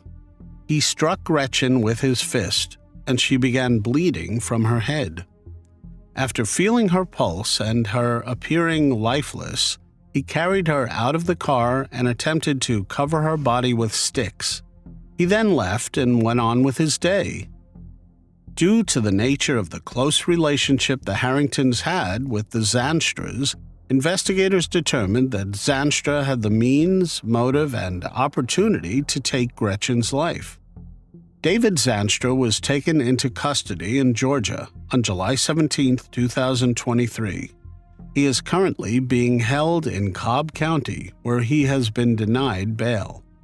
A DNA sample was collected from Zanstra that would be compared to DNA collected in other open cases in Pennsylvania and across the country. Investigators believe that it is unlikely Zanstra is not involved in other crimes, considering he worked with children for decades. Phil Stoddard, a detective in Marietta, Georgia, who sat in on the Zanstra interview, told a TV news crew there that Zanstra was emotionless during his confession to the troopers. Trooper Eugene Trey conducted the interview. Afterwards, Trey said, "I do not know if he is sorry for what he did, but this is a weight off his shoulders for sure." On Monday, 24th July 2023, Delco officials announced the arrest of 83-year-old David Zanstra in connection with Gretchen's kidnapping and slaying. Zanstra was born in May 1940. He was still working as a pastor in Georgia at the time of his arrest. Delaware County District Attorney Jack Stolzheimer said, "He is every parent's worst nightmare." This heinous act left a family and a community forever changed. At long last, I can announce today that David Zanstra had admitted to this crime.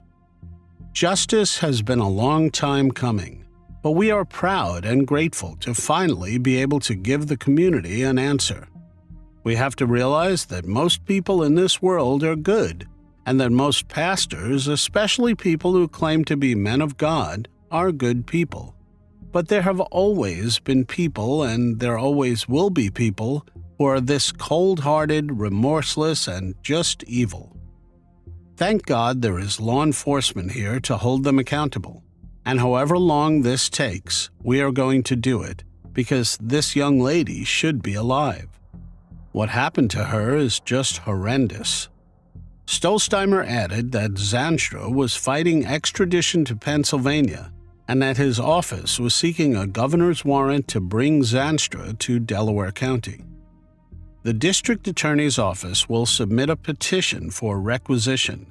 Once approved, arrangements will be made to have representatives from the Delaware County Sheriff's Office pick up Zanstra and bring him to Pennsylvania. The process could take as long as 2 months. Stolzheimer added, "We are going to try him, we are going to convict him, and he is going to stay in jail for the rest of his life. Then he is going to have to find out what the God he professes to believe in holds for those who are this evil to our children. He slayed, with his bare hands, this poor young girl, and then lied about it for 48 years. He ended this girl's life that he knew and who trusted him, and then he acted as if he was a family friend, not only during her burial and funeral, but for years." Chief Graff of the police department in Marple Township said during Monday's press conference, "If you are a praying person, you can certainly pray for Gretchen, and I do not think she needs it. She is in God's hands. You can certainly pray for the evil man responsible for this, because he is going to need it." The charges filed against Zanstra have brought a sense of closure to Broomall, Pennsylvania, which has been haunted by Gretchen's case for nearly 48 years. Gretchen's demise had transformed this community. Pre-August 1975, it was Anytown, USA. Post that day, it changed everything for the kids, for the parents, for the families, for everybody, because nobody could do anything anymore in the innocence that they used to do it before this happened. Jim Cristaldi, who as a youth delivered newspapers to the Harringtons, spoke fondly of a pre-disappearance childhood in which he and his friends would spend countless hours building forts in the woods with only the light of the moon. But right after Gretchen vanished, Cristaldi, a teenager at the time, found himself in search parties in those same woods looking for Gretchen, or anything that might have led to her whereabouts. We were innocent, and this absolutely shattered our innocence. Pennsylvania State Police Lieutenant Jonathan Sunderland said in a statement, "Justice does not have an expiration date. Whether a crime happened 50 years ago or 5 minutes ago, the residents of the Commonwealth can have confidence that law enforcement will not rest until justice is served." This case has been investigated by generations of detectives, and they all are owed a debt of gratitude for never giving up. Particular recognition is due today to Corporal Andrew Martin of the Criminal Investigation Assessment Unit and Missing Persons Unit. His determination to build upon the work of his predecessors and his belief that the case could still be solved have been instrumental in getting us to today's announcement. Michelle DeLaune, President and CEO of the National Center for Missing and Exploited Children, said, "Today's announcement is a testament to the power of perseverance and a family and community's commitment to justice. Regardless of how much time has passed, we know answers can be found.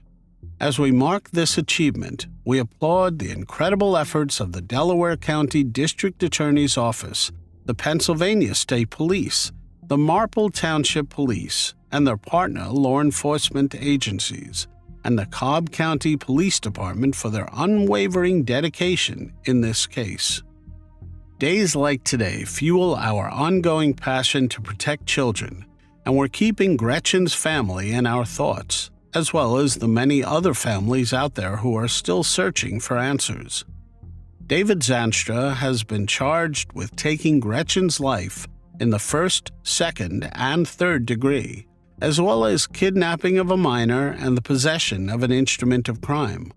The website of the Christian Reformed Church lists Zanstra as a retired minister and said he was ordained on September 20th, 1965.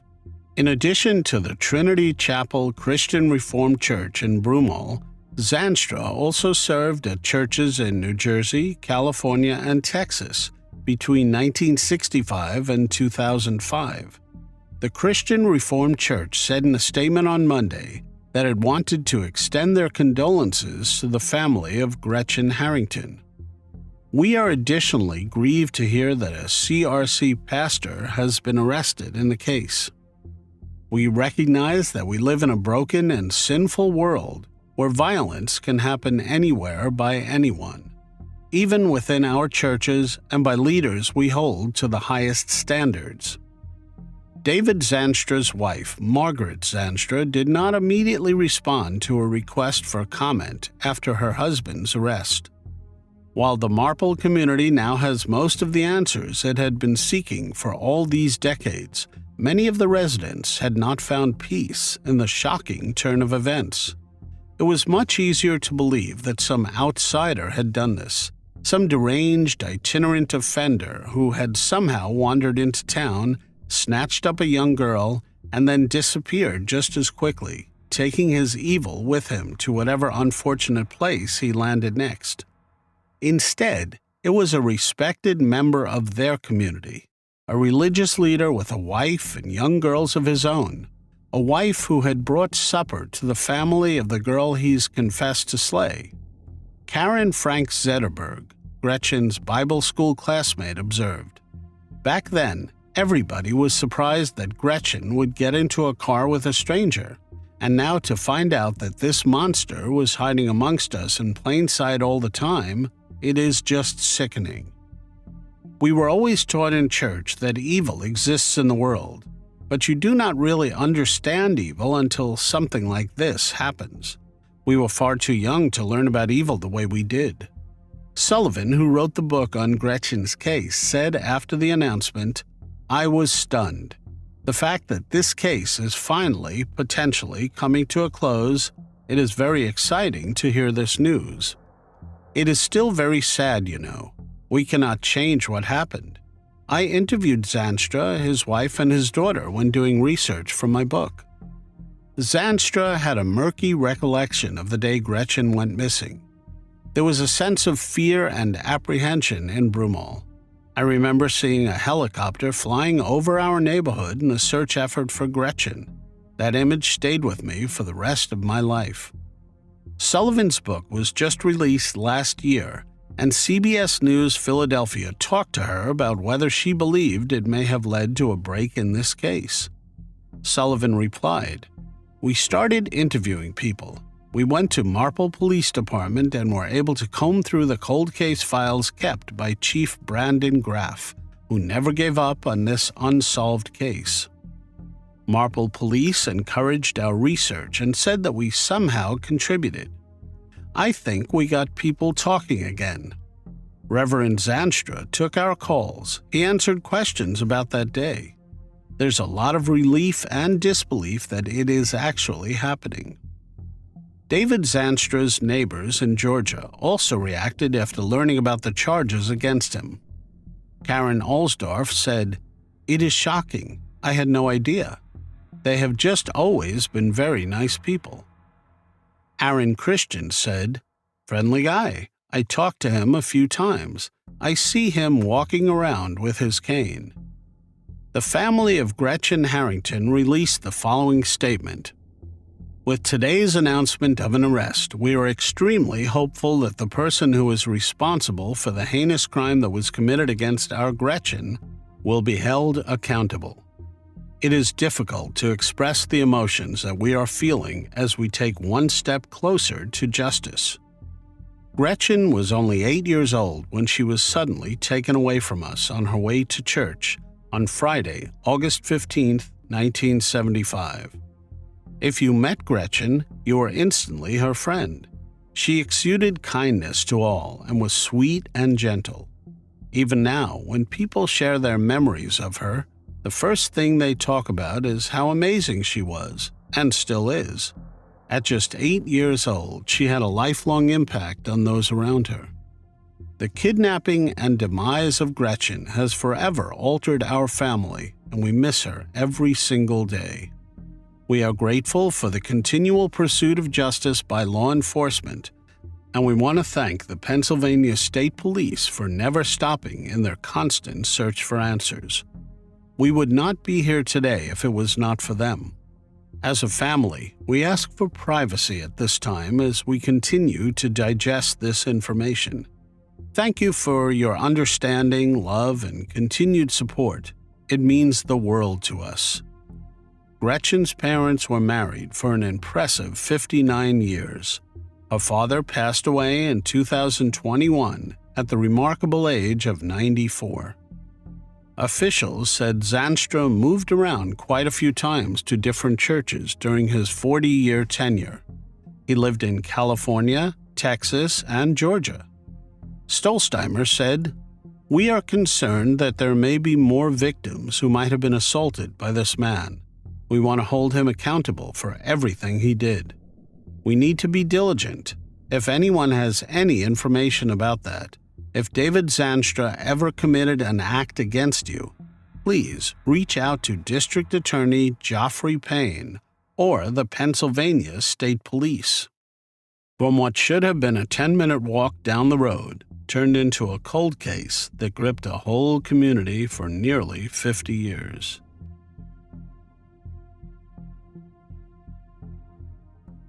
Morgan Bauer was born on April 13, 1996 in Memphis, Tennessee. She was the only child of Sherry Keenan and an unknown father. Morgan grew up in Aberdeen, South Dakota, and graduated from Central High School in 2014. She was a pretty girl with blue eyes and brown hair. Morgan had a passion for music and art and aspired to become a tattoo artist. She had a number of tattoos herself. One of those tattoos was a butterfly that symbolized her freedom and transformation. Her other tattoos were a sun-moon near her right shoulder inside a Celtic design, an anchor with the words, "Whatever you love can be taken away, so live like it's your last day," on her left wrist, a blue and orange jellyfish on her arm from her inner wrist to elbow, and a black tree and flowers on the back of her neck.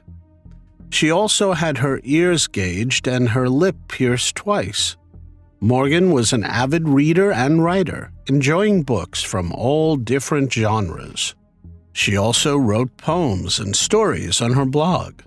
Morgan was a talented dancer and performer and had been dancing since she was 3 years old. She participated in various competitions and shows. She started dating Jose Rodriguez when she turned 18. The two of them met online. Morgan also had a dream of becoming a journalist or photographer. She always carried her camera with her. Morgan was active on different social media platforms. She posted photos of herself and her friends, as well as inspirational quotes and memes, especially on Facebook, Instagram, and Twitter. She had thousands of followers who admired her beauty and personality. Morgan loved to travel and explore new places. She had visited 13 states in the U.S. and had plans to visit more. She decided to leave the small town of Aberdeen in South Dakota and moved to Atlanta, Georgia, in search of a new, independent life. She left on February 12, 2016. Morgan had a pet cat named Luna, whom she adored. She adopted Luna from a shelter and left the cat with her mother when she moved. Morgan had $20 to her name and was expecting a tax refund. She stayed with a man she had met on Craigslist for the first night in Atlanta. Their arrangement included that Morgan clean the house until she managed to find a job. Unfortunately, this agreement did not work out between the two roommates. She then stayed at different hotels. Morgan took a job as a dancer in a Gainesville, Georgia club called the Top of Gainesville. She and her mother were in contact every day or every other day through social media or phone calls. Morgan also remained in contact with friends until February 25, 2016. It was then that she abruptly went silent. On that specific evening, she was dancing at Top of Gainesville. Afterwards, Morgan's co-worker, and her co-worker's boyfriend all left the club together. They dropped Morgan off at the Citgo gas station in Covington, where she got into a green Eclipse with an unknown driver. That would be the last time Morgan was seen alive. Her mom, Sherry Keenan, became concerned when she could not reach Morgan. She decided to go to Atlanta to find Morgan. Sherry went to the last motel that Morgan was staying in. There she found that all of Morgan's luggage was still in place. This indicated to her that Morgan did not run away. Sherry then talked to Morgan's boyfriend, Jose Rodriguez, to hear if he knew anything about where she could possibly be. Jose told her that he loved Morgan and was worried about her safety as well. He also said that he had not seen her or heard from her. On March 8, 2016, after not hearing from Morgan for over a week, Sherry Keenan reported her daughter as missing to the Atlanta Police Department. According to her cell phone records, officers determined that Morgan's last phone call was made to Jose on February 25, 2016. In Morgan's last Instagram video, she was seen walking in the Yellow River Park in Newton County, Georgia. An unidentified man could be seen walking behind her. Morgan's Instagram was private, but Sherry Keenan said a friend of her daughter's sent her a screenshot of Morgan's last post. It showed that it was posted on February 26, 2016, a day after she was seen climbing into the green eclipse. That meant police were looking in the wrong places, based on an incorrect timeline. Investigators tried to identify the man in the video to gather information, but they were unable to do so. Multiple law enforcement agencies got involved in the attempt to locate Morgan. Family members spoke to news outlets to share more information about the missing teen. Her disappearance sparked a massive online search due to the huge following she had. She had moved to the Atlanta area only about 2 weeks before she went missing, leaving nothing but unanswered questions in her absence. Despite investigators' best efforts, they were unable to locate Morgan. They did not know if she left willingly or if foul play was involved.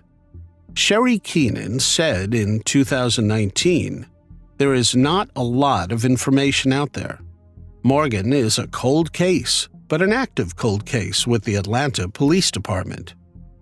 Family and friends held a vigil on February 25, 2023, where they remembered the young woman who went missing when she was only 19 years old. Sherry Keenan said, "I am not ready to say goodbye until she is found." She organized the Saturday vigil at the Yellow River Park in Newton County. This was the same park as the one where Morgan was last seen. The next update on the case came on July 27, 2023. It was then that police said they had new information which they could not make public. The information had prompted investigators to go back and review the case from the beginning. It then led to a search warrant for a property on 2 South Broad Street in Atlanta. Based on the new information, it was suspected that Morgan's remains might be buried there. Police reported that the current owner of the house cooperated with the investigation and was not considered a suspect. The location of 2 South Broad Street is about a 10-minute walk from the park where Morgan was last seen.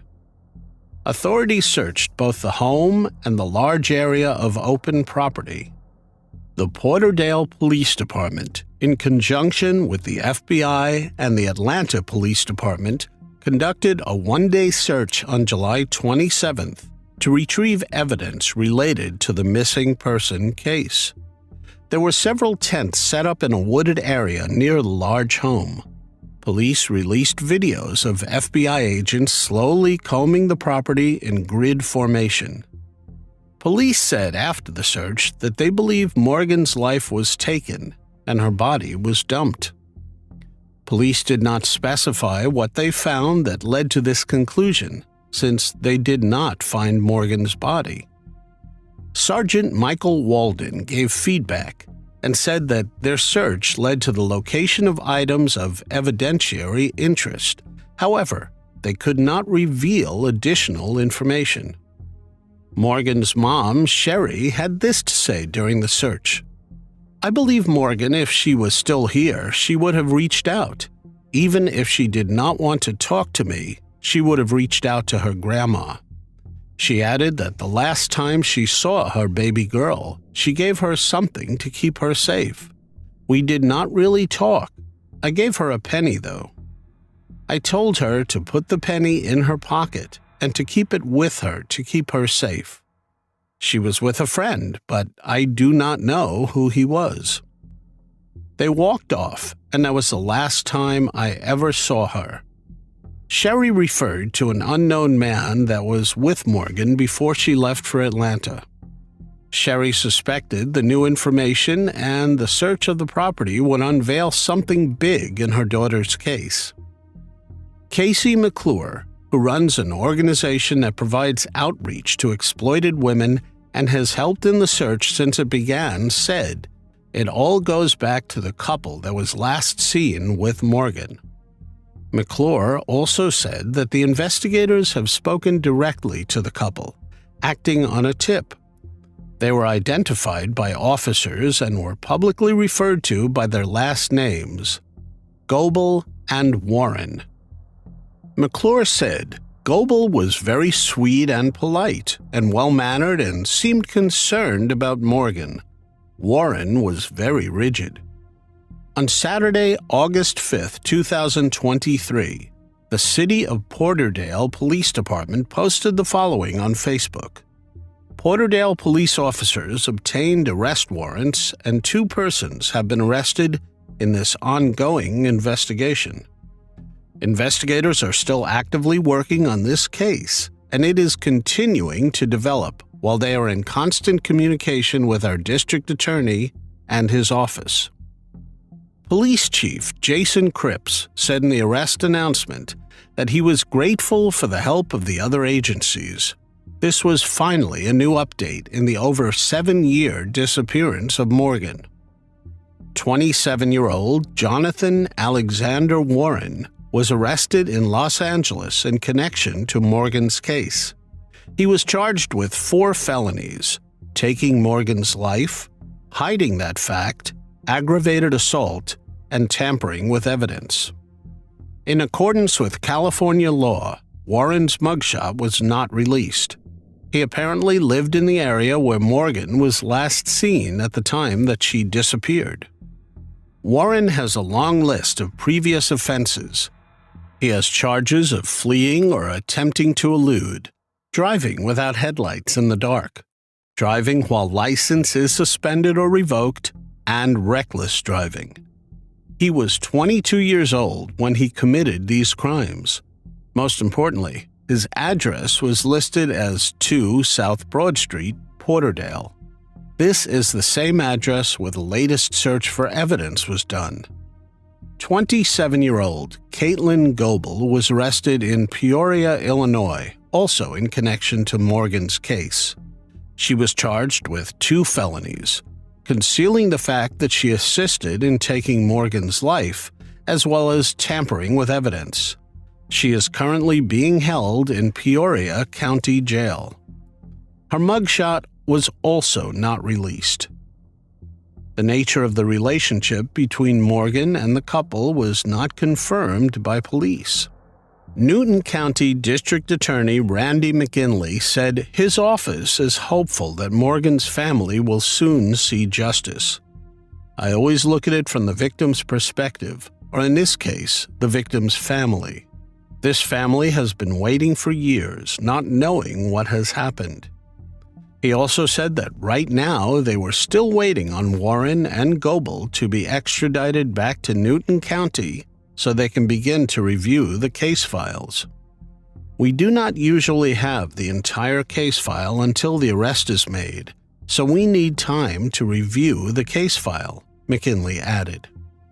On Monday, August 7, 2023, Morgan's mother was not ready to speak on camera about the news of the arrests, but instead posted an update on the massive Missing Morgan Facebook page. Sherry Keenan described Morgan as charismatic, gentle-hearted, beautiful, and funny. She also said that Morgan was her best friend and that she missed her terribly. "What we cannot share is speculation," she wrote. "Please understand, legally and currently, Morgan is still considered a missing person. While we are so grateful that arrests have been made, this is an ongoing investigation." Paxton Gilbert, a friend of Morgan, had this to say after the arrests. "It is a big shock. They were the last 2 people to be seen with my friend Morgan. I just want to know what happened, you know. They told investigators. They even told her mom. They dropped her off at a gas station, and that is the last they saw of her." The new information that investigators received was an informant that said investigators should take a new look at Warren and Goebel. The evidentiary items found at the couple's home confirmed to investigators that they were responsible for taking Morgan's life. The hope is that the couple will admit to what they did and tell investigators where Morgan's body can be found, so that Morgan's family and friends can start the healing process. Eileen Cotter was born in 1952, 3 years after her parents moved from Ireland to England. Her father, Patrick Cotter, was a laborer. In 1967, 15-year-old Eileen found the body of her mother, who sadly took her own life. Eileen left school at 16 and worked at a holiday camp in Barry Island in Wales. Later on, she found work at a care home in Ireland. Just after 2 p.m. on June 1, 1974, a resident at a block of apartments in Hamilton Park, Highbury, North London, saw what she thought was a bundle of rags in the courtyard next to a block of garages.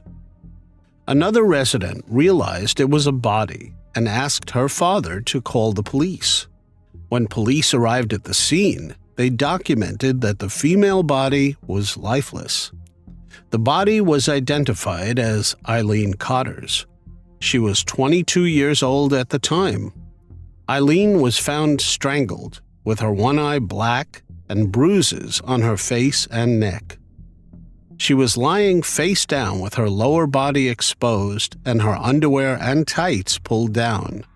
Her handbag, glasses, and shoes were missing. Eileen Cotter's father released a statement detailing his daughter's short life marred by family tragedies after her body was found. A forensic examination was done on her body. A pathologist found that the cause was manual strangulation. DNA samples were recovered from 2 places on Eileen's body. The DNA was used to extract DNA profiles, but unfortunately, no matches could be made at the time. Police interviewed 92 potential suspects and carried out an extensive operation to identify local curb crawlers in their effort to find the attacker. Unfortunately, he was not identified, and her case went unsolved. In 2012, 37 years after Eileen's body was found, the investigation was reopened following advances in DNA profiling. The trail went cold for 7 more years, until 2019, when John Applegren came to the attention of police for attacking his wife, Anne Smythe Applegren. He lived in the same area as Eileen when the crime was committed. John Applegren is an 80-year-old pensioner who was formerly a minicab driver and a bricklayer. He is from South Africa and had previously been married in South Africa to a woman with whom he had 2 children. It is not clear if Anne Smythe Applegren is his second or third wife, as there are no details of a second wife, although many sources call Anne his third wife. It was in February 2019 that he was arrested for domestic assault by his then-wife, Anne Applegren.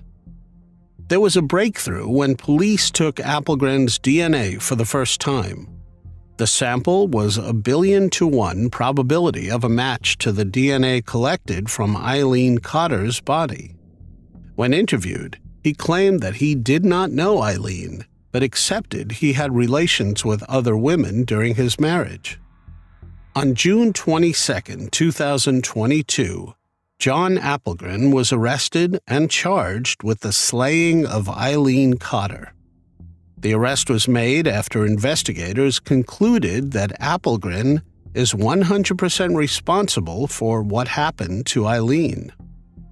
Detective Chief Inspector Lawrence Smith said that if someone knocked on his door and arrested him for a crime of almost 50 years ago, he would repeatedly plead his innocence until he could no longer speak. That was not him. He was very calm about it. He had an aura of, dare I say, evilness about him. Appelgren appeared at the Bromley Magistrates Court on Thursday, June 23, 2022, where he was remanded into custody.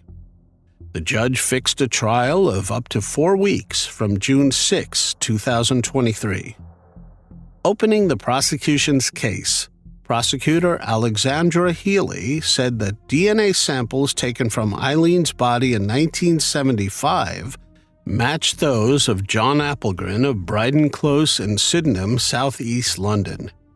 During the trial, she told jurors that in 2019, Appelgren had come to the attention of police for attacking his wife. The court heard Appelgren was seen on the night of the slaying in 1975 at a Finsbury Park hot dog stall, where Eileen would often go. Ms. Healy also told the jury that it appeared Eileen had been pushed out of a car after she and Appelgren had intercourse. She described to the court, her body was discovered in the position it fell, without shoes and with her tights and underwear still around her right leg. Appelgren hit Eileen in the face and throttled her before throwing her body out of his car. The defendant was 31 at the time. This happened just 6 weeks after the birth of his first child with his then-wife, Anne. Appelgren told police in 1975, when he was interviewed as a potential suspect, that he was living in Leighton and never went to the Finsbury Park and Highbury area, which was a lie. Miss Healy also said, Eileen did not have the defendant's DNA on her underwear and tights because she never pulled them up after they were together. She never pulled them up because she was not alive anymore. During the court case, it was revealed that Eileen and Anne were most definitely not Appelgren's only victims. Appelgren assaulted an 18-year-old female guest at his own wedding to Anne Appelgren on October 14, 1972. Ms. Healy told jurors the incident only came to light years later when police interviewed Anne Appelgren as part of the reinvestigation into Eileen's case in 2012. Ms. Healy told jurors that Appelgren had pushed the 18-year-old woman against a wall after she left the toilet at his wedding reception and assaulted her. The victim had not told anyone about the incident, as she was afraid she would be blamed. The teenager told Anne Appelgren about the assault after the pair later divorced. Anne Appelgren, mother of 2, also revealed that she had been mistreated and that Appelgren had once grabbed her neck with both hands. She added that she believed he was cheating on her just months after their 1972 marriage, and later found out he was sleeping with her brother's wife. After 11 hours of jury deliberation, Mrs. Justice May announced the jury's final decision. She told Appelgren that putting your hands around a young woman's neck and squeezing hard carried a high risk which ought to have been obvious. The judge added, Eileen must have been terrified. The jury found Appelgren guilty on Friday, June 16, 2023, following a 2-week trial. In addition to being found guilty of manslaughter, he was also convicted of indecent assault. Justice May then sentenced Appelgren to 10 years for manslaughter and a further 6 months for the earlier assault to run consecutively. This means he will be eligible for release on parole after 5 years and 3 months on June 21, 2028, when he is 85 and hopefully worm food. In mitigation, Justin Rouse listed Appelgren's health problems, saying the defendant would be affected significantly by serving his sentence. Detective Chief Inspector Lawrence Smith said, Eileen's life was tragically ended at a young age, with her body then discarded onto the street. When my team reviewed the original investigation, we were impressed by how thorough it was. Investigators at the time used every available method to find the suspect, including operations with decoy women. This was a tactic used at the time where female police officers under protection were placed at the scenes of crimes in efforts to draw out predatory men. Smith continued, "Unfortunately, they did not have the science available to us now, and although he should have been in prison decades ago, he has now been brought to justice." Investigating violence against women and girls is a priority for the Metropolitan Police, and we will relentlessly pursue predatory men, whether a crime took place decades ago or today. Eileen's half-brother, Patrick Cotter, who was 5 at the time of her demise, said in a statement, "Eileen and I shared the same father. My mother cared for Eileen as her own mother passed away. I was not only deprived of a sister I had little time to get to know, the knock-on effect also meant I lost my mother, who took her own life, and my father to mental illness and alcoholism. This was all brought about because John Applegren took Eileen's life. 3 years after Eileen's strangling, my mother took her own life, as the relationship between her and my father broke down significantly. Due to the fighting between them, I was placed in a care home where I suffered abuse until the age of about 11. It was never explained to me why I was placed in care, and I lived most of my childhood believing it is because of something I had done wrong." His statement continues, "Again, being a young child, I struggled to understand, with little explanation given to me. My father drank heavily, but Eileen's demise and the loss of my mother caused him to drink even more, and he was eventually admitted to Springfield Psychiatric Hospital. Following this, my father went to live with his brother in Ireland. However, his drinking became too much, and he also passed away." According to Patrick Cotter Jr., he has no memory of Eileen's funeral and has no idea whether she was buried or cremated. He also has no idea where she was laid to rest. As a result, he had never been able to visit her grave. Patrick continued, "I spent a very unhappy childhood moving amongst various care homes and foster homes. However, when I was 14 years old, I was placed with my foster parents, John and Yvonne. I was very fortunate to be placed in a loving, caring home. They explained various aspects of my life that I did not know or understand, filling in the gaps, so to speak. I also had a half-brother from my mother who was 17 years older than me. However, when I was taken into care, he was told to avoid any contact with me. I felt as though I lost him as well. He was someone I was very fond of and have happy memories of, but this was also taken from me." Patrick Cotter concluded, "I would like to see justice for Eileen, whose life was cruelly cut short 49 years ago. As a result of the traumatic event during my childhood, I shut down emotionally. It has made it difficult for me to form close relationships. I only have very faint memories of my sister, but I believe she cared for me." In October 1978, power company employees discovered the lifeless body of a female near power lines. The discovery was made between Whitworth Drive and Division Street in Spokane, Washington. Spokane County Sheriff's deputies and detectives responded to the location to begin the investigation. The scene was documented and processed for evidence with the assistance of forensic personnel. Evidence, including possible DNA samples, was collected during the investigation and autopsy. The victim was identified as 16-year-old Krisann Baxter, who had been reported as a runaway by her mom on September 30th, 1978. Evidentiary items were sent to the Washington State Patrol Crime Laboratory for testing. Although 1978 DNA testing abilities were very limited, investigators believed the samples contained DNA. However, an analysis could not be completed due to these limitations. The evidence was securely stored for future testing.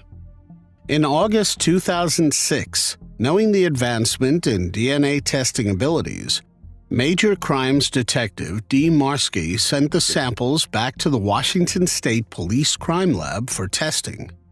The test results showed DNA consistent with Krisann Baxter and an unknown male. The male profile was entered into the combined DNA indexing system, but a match was not found. In 2014, the profile was updated in CODIS and entered into the National DNA Indexing System, where it was compared to every DNA entry in the nation on a rotating basis. But still, a match was not identified. In 2020, Major Crimes Detective Michael Drapeau yet again submitted the samples to the Washington State Police Crime Lab for additional examination. In early 2021, a portion of the forensic evidence was sent to Othram's laboratory in the Woodlands, Texas, for advanced DNA testing.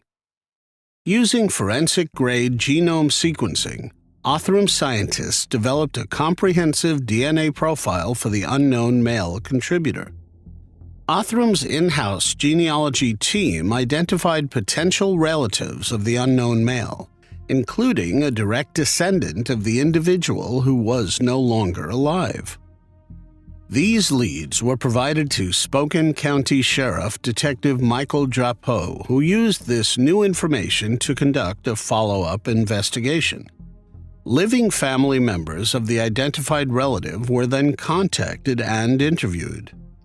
Reference DNA samples were collected, and subsequent DNA profiles were developed and analyzed by Othram scientists, resulting in additional investigative attempts to identify the unknown male contributor. Continued investigative efforts revealed Keith D. Lindblom as a possible person of interest. He was born in 1949. Detective Drapeau searched law enforcement databases and learned Lindblom was arrested and charged in Spokane County for the 1975 violent assault of a 16-year-old female victim near the area where Krisann Baxter's body was discovered.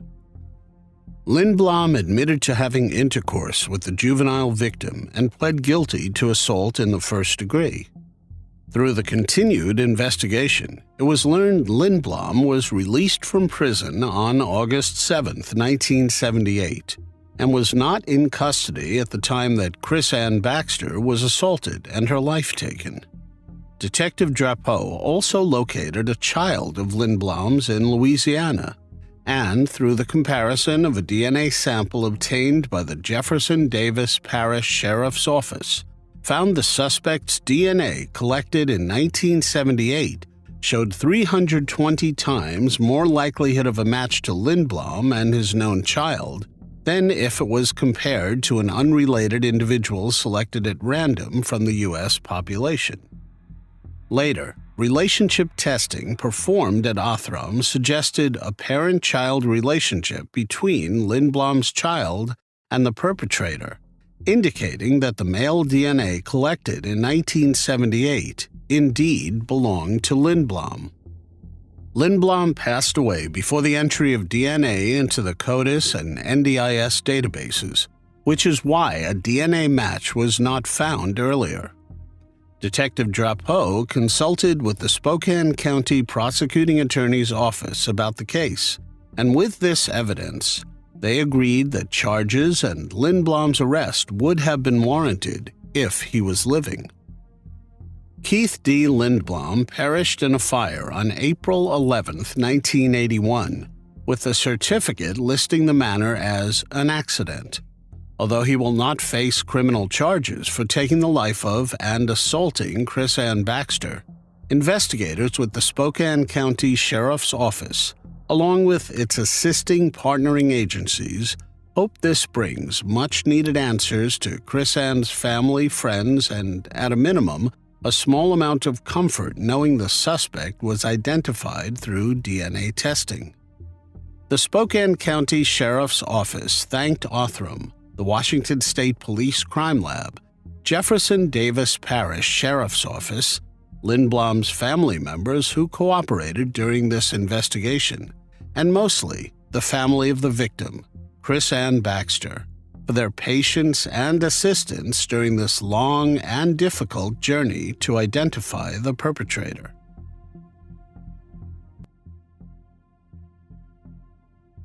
In February 1996, Terrance Paquette arrived at the Lil Champ food store in Orlando, Florida between 5 and 6 a.m. to prepare for a 6 a.m. opening. During his shift, his life was taken by an unknown assailant.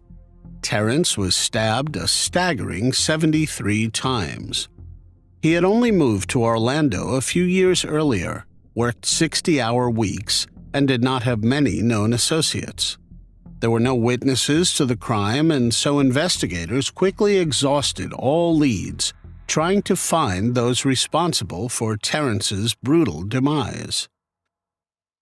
In 2003, the case was re-examined, and the Orange County Sheriff's Office sought new leads in the case. Some exclusions were made using a DNA profile developed from crime scene evidence, but the perpetrator was not identified. The case had again gone cold. In the fall of 2019, the Orange County Sheriff's Office engaged the Florida Department of Law Enforcement to assist with the case. The department contracted Othram to use advanced DNA testing to develop a comprehensive genealogical profile that could be used to generate new leads that might identify a suspect. Othram used forensic-grade genome sequencing to build a comprehensive genealogical profile. Upon successful generation of the profile, Othram returned the profile to law enforcement, where investigators used forensic genetic genealogy to narrow in on possible suspects. Empowered by these fresh genealogical leads, investigators were able to confirm the suspect in Terrance Paquette's case as 54-year-old Eustis resident Kenneth Robert Stow, Jr., who is now being held without bail on charges of a first-degree slaying and robbery with a weapon. In August 2023, Kenneth Stow Jr. was found guilty of all the charges against him and is now awaiting to be sentenced.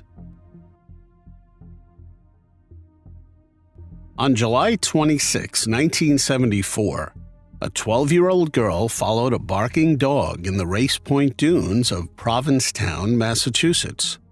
The little girl stumbled upon a decomposing body. The remains were just yards away from a road, and a significant amount of insect activity was visible. 2 sets of footprints led to the body, and tire tracks were found 50 yards from the scene. The victim was lying face down on half of a beach blanket. There was no sign of a struggle. Police theorized that she either knew the perpetrator or had been asleep when she was attacked. At the scene, the sand and beach blanket were not disturbed, suggesting that the body was possibly moved to the specific spot where her body was found. A blue bandana and pair of Wrangler jeans were under her head. She had long auburn or red hair pulled back into a ponytail by a gold-flecked elastic band. Her toenails were painted pink. Police determined the woman was approximately 5 feet 6 inches tall, weighed 145 pounds, and had an athletic build. She also had expensive dental work, including crowns, worth between $5,000 and $10,000. And several of her teeth had been removed. Both of the victim's hands and one forearm were missing. She was also nearly decapitated, possibly from strangulation. One side of her head had been crushed, possibly with a military-type entrenching tool. The autopsy that was performed determined that the woman lost her life roughly 2 weeks before she was found. It was difficult to estimate her age. She could have been as young as 20 or as old as 49. Some investigators at the time believed that the missing teeth, hands, and forearm indicated that the perpetrator wanted to hide either the victim's identity or their own. Police pored over thousands of missing persons cases and a list of approved vehicles driven through the area. No matches were found. No other evidence was found besides the jeans, bandana, blanket, and ponytail holder, despite extensive searches of the surrounding dunes. Despite investigators' best efforts, they were unable to identify the victim. She became known as the Lady of the Dunes. The woman was buried in October 1974 after the case, unfortunately, went cold. The first facial reconstruction of the woman was created with clay in 1979. Her remains were exhumed in 1980 for examination, but no new clues were uncovered. The body was exhumed again in March 2000 for DNA testing. In May 2010, a CT scan of her skull was carried out that generated images that were then used by the National Center for Missing and Exploited Children for another reconstruction. In 2014, one of the case investigators raised funds for a new casket because the original thin metal casket had rusted and deteriorated. Throughout the years, there were several leads, but nothing that ended up being fruitful. In 1987, a Canadian woman told a friend that she saw her father strangle a woman in Massachusetts around 1972. Police attempted to locate the woman but were unsuccessful. Another woman told police the reconstruction of the victim looked like her sister, who had disappeared in Boston in 1974, but this ended up not being the case. Investigators also followed a lead involving missing criminal Rory Jean Kessinger, who would have been 25 years old at the time of the crime. Rory Jean had broken out of jail in 1973. Authorities saw a resemblance between Rory Jean and the victim. However, DNA from her mother did not match the victim. Two other missing women, Frances Ewalt of Montana and Vicki Lamberton of Massachusetts, were also ruled out. Throughout the years, there were also a lot of different suspects and theories surrounding the case. In 1981, investigators learned a woman who resembled the victim was seen with mobster Whitey Bulger around the time the woman was presumably slain. Bulger was known for removing his victim's teeth. A link to Bulger was never proven, and he lost his life in prison in 2018. Tony Costa, a serial offender in Truro, Massachusetts, was initially a suspect, but later eliminated. Costa passed away on May 12, 1974. The victim was found in July 1974. At one point, a man named Haddon Clark confessed to investigators that he was the one that took the Lady of the Dunes' life. Authorities determined that Clark suffered from paranoid schizophrenia, a condition which may lead someone to confess falsely to crimes. In 2004, Clark sent a letter to a friend stating that he had slain a woman on Cape Cod, Massachusetts. He also sent two drawings, one of a handless, naked woman sprawled on her stomach, and another of a map pointing to where the body was found. In April 2000, Clark led police to a spot where he claimed he had buried two victims 20 years before. He also stated that he had ended the lives of several others in various states between the 1970s and the 1990s. Investigators could never concretely link him to the Lady of the Dunes' case. In August 2015, speculation arose that the Lady of the Dunes may have been an extra in the 1975 film Jaws, which had been shot on Martha's Vineyard, specifically the village of Menemsha. about 100 miles south of Provincetown between May and October 1974. Joe Hill, the son of horror author Stephen King, brought this to police attention after reading The Skeleton Crew: How Amateur Sleuths Are Solving America's Coldest Cases just weeks before. While watching the film's 4th of July beach scene, Hill spotted a woman in the crowd wearing a blue bandana and jeans, similar to those found with the body. He wondered, what if the young victim no one has ever been able to identify has been seen by hundreds of millions of people in a beloved summer classic, and they did not even know they were looking at her? Although a lead investigator has noted interest in this lead, others have described it as far-fetched and wild speculation. In 2022, the skeletal remains were sent to Othram. From these, a DNA profile was generated that was used to identify distant relatives and eventually identify the victim. On October 31, 2022, the FBI field office in Boston announced that the victim had been identified as Ruth Marie Terry. No details of any potential suspects were disclosed, nor any reason why Ruth was in Massachusetts at the time of her slaying. The FBI stated that Ruth's identity was determined using investigative genealogy, the same method used to identify other unidentified victims and over 150 criminals. Ruth Marie Terry was born on September 8, 1936, in a mountainside shack of Whitewell, Tennessee, to Johnny and Eva Terry, the latter of whom passed away at the age of 23 while giving birth to Ruth. In 1957, following a short-lived marriage, Ruth left Whitewell to work at the Fisher Body Automotive Plant in Livonia, Michigan. In 1958, she gave birth to her son Richard, but was unable to care for him due to financial difficulties. She allowed the superintendent of her workplace, Richard Hanchett Sr., to adopt her son in return for him paying off her expenses. After the adoption process was finalized, Ruth left Livonia and moved to California.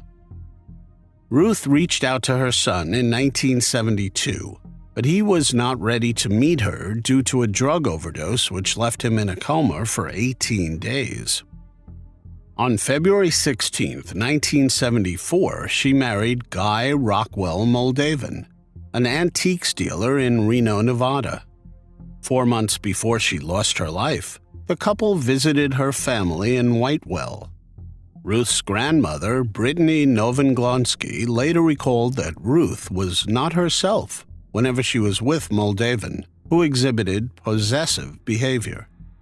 The couple then went to Chattanooga to visit Ruth's half-brother Kenneth and his wife Carol.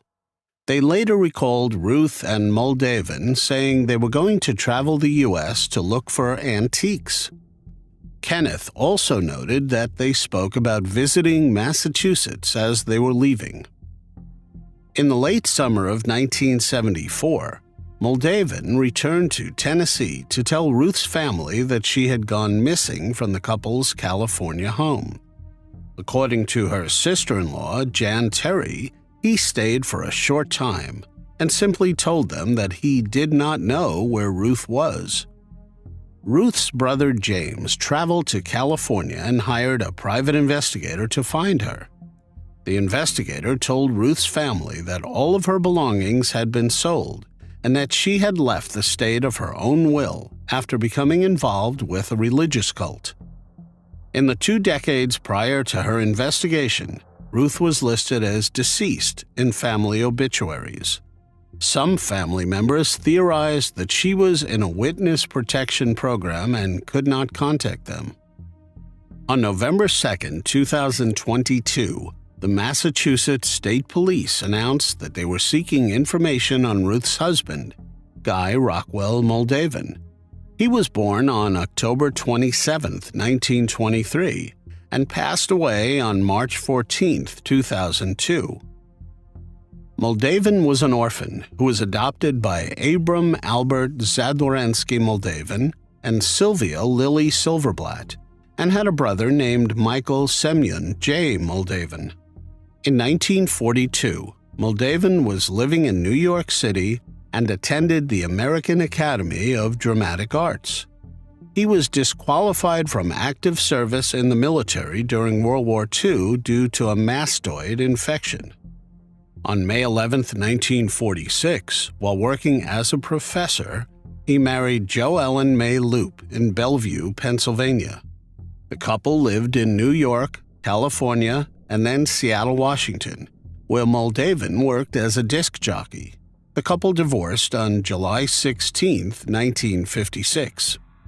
2 years later, on September 30, 1958, Moldavan married Manzanita Eileen Manzi Ryan in Kootenai, Idaho. Manzanita had a daughter from a previous marriage, Dolores Ann Mearns, then aged 18.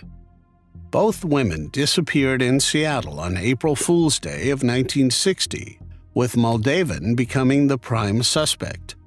Their bodies were found a few days later in a septic tank. Moldavan fled Seattle, but was arrested by the FBI and charged with unlawful flight to avoid giving testimony into their demises. He was never charged with taking their lives, but served 15 months behind bars for the unlawful flight, for not giving a testimony charge. Shortly thereafter, on July 29, 1960, Moldavan married Evelyn Marie Emerson in King County, Washington. They married a second time on August 10, 1963, in Los Angeles. Moldavan subsequently faced larceny charges for swindling his third wife's family out of $10,000 around the time his second wife went missing. In 1961, he was convicted of those charges and was sentenced to 15 years in prison. A judge suspended the sentence in March 1962, provided that Moldavan repay the money. True crime writer Anne Rule devoted a section of her 2007 book to Moldavan in connection with what happened to his second wife and her daughter, with an extensive discussion of police efforts to connect Moldavan with the crime. Moldavan is also the prime suspect in the slaying of Henry Lawrence "Red" Baird, a 28-year-old bread truck driver, and the disappearance of Barbara Jo Kelly, a 17-year-old waitress, in June 1950. Barbara was last seen in Humboldt County, California on June 17, 1950, when she embarked on a date with Baird, her boyfriend. Baird's body was discovered face down on the beach near Table Bluff the following morning. He had received a gunshot to the back of the head. Except for his shoes and socks, he was naked. Barbara's personal clothing was found carefully folded and tucked underneath the rest of his, with the exception of her shoes and stockings. No trace of Barbara herself could be found. She has not been seen or heard from since, and it is thought that whoever shot Baird had kidnapped her. Moldavan moved to Chualar, California, a small community near Salinas, around 1976. According to a feature article written about him in 1985, he had retired from his job as an executive vice president of a silver store on Rodeo Drive in Beverly Hills. In the profile, he was working at the radio station KAZU in Pacific Grove as a volunteer host of a 3-hour weekly call-in show on aging, growing, and making transitions. He also worked at a tobacco shop in Carmel. According to his obituary, he passed away at his home in Salinas of a lengthy illness. He was born in Santa Fe, New Mexico, and was described as an artist, actor, and poet. He was survived by his wife, Phyllis Moldavan, and his sister, Joan Towers of Salinas. On Monday, August 28, 2023, Cape and Islands District Attorney Robert Galibois said in a statement that based on their investigation, it has been determined that Mr. Moldavan was responsible for what happened to Ms. Terry in 1974. The case is now officially closed, he added.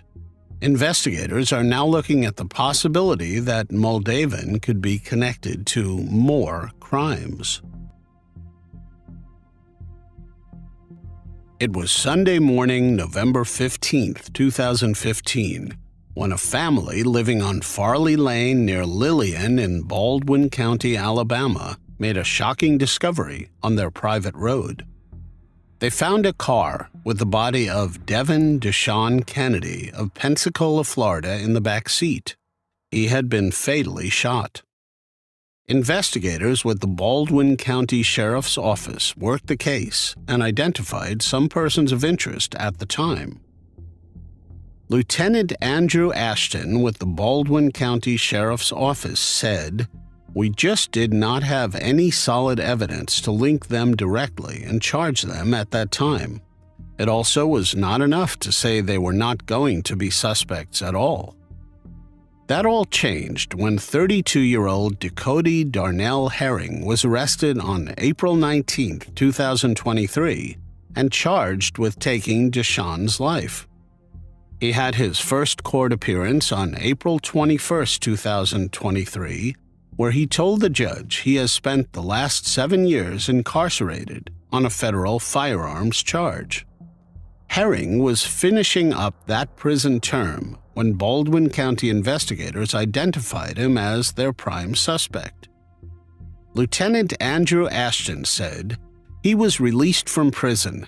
At that point, Escambia County had a hold on him for whatever charges they had, so he went from there to Escambia County, so we kind of had to wait from Escambia County to finish what they had, what he was involved with them with, so they could release him to Alabama. It is believed Deshawn and Herring knew one another, and the motive was robbery. Evidence suggests the shooting happened elsewhere. Lieutenant Ashton was the lead detective on the case in 2015, and being able to bring news of this arrest to the victim's family was a special moment. It has been dragging on for years and years, so I think there was some relief. And I am hoping that as time goes by with this, that more information does come forward. But we have what we have with Dakota, and I am just glad we are able to move forward with it, Ashton said. At his bond hearing, District Judge Bill Scully set bond at $150,000. As conditions of his release, if he were to make bond, Dakota Herring would have to wear a GPS ankle monitor and would not be allowed to leave the state. If you have any information regarding this case, you are asked to contact Lieutenant Andy Ashton at 251-972-6872. 73-year-old Gregor and 72-year-old Irma Palasics lived in Canberra, Australia in 1999.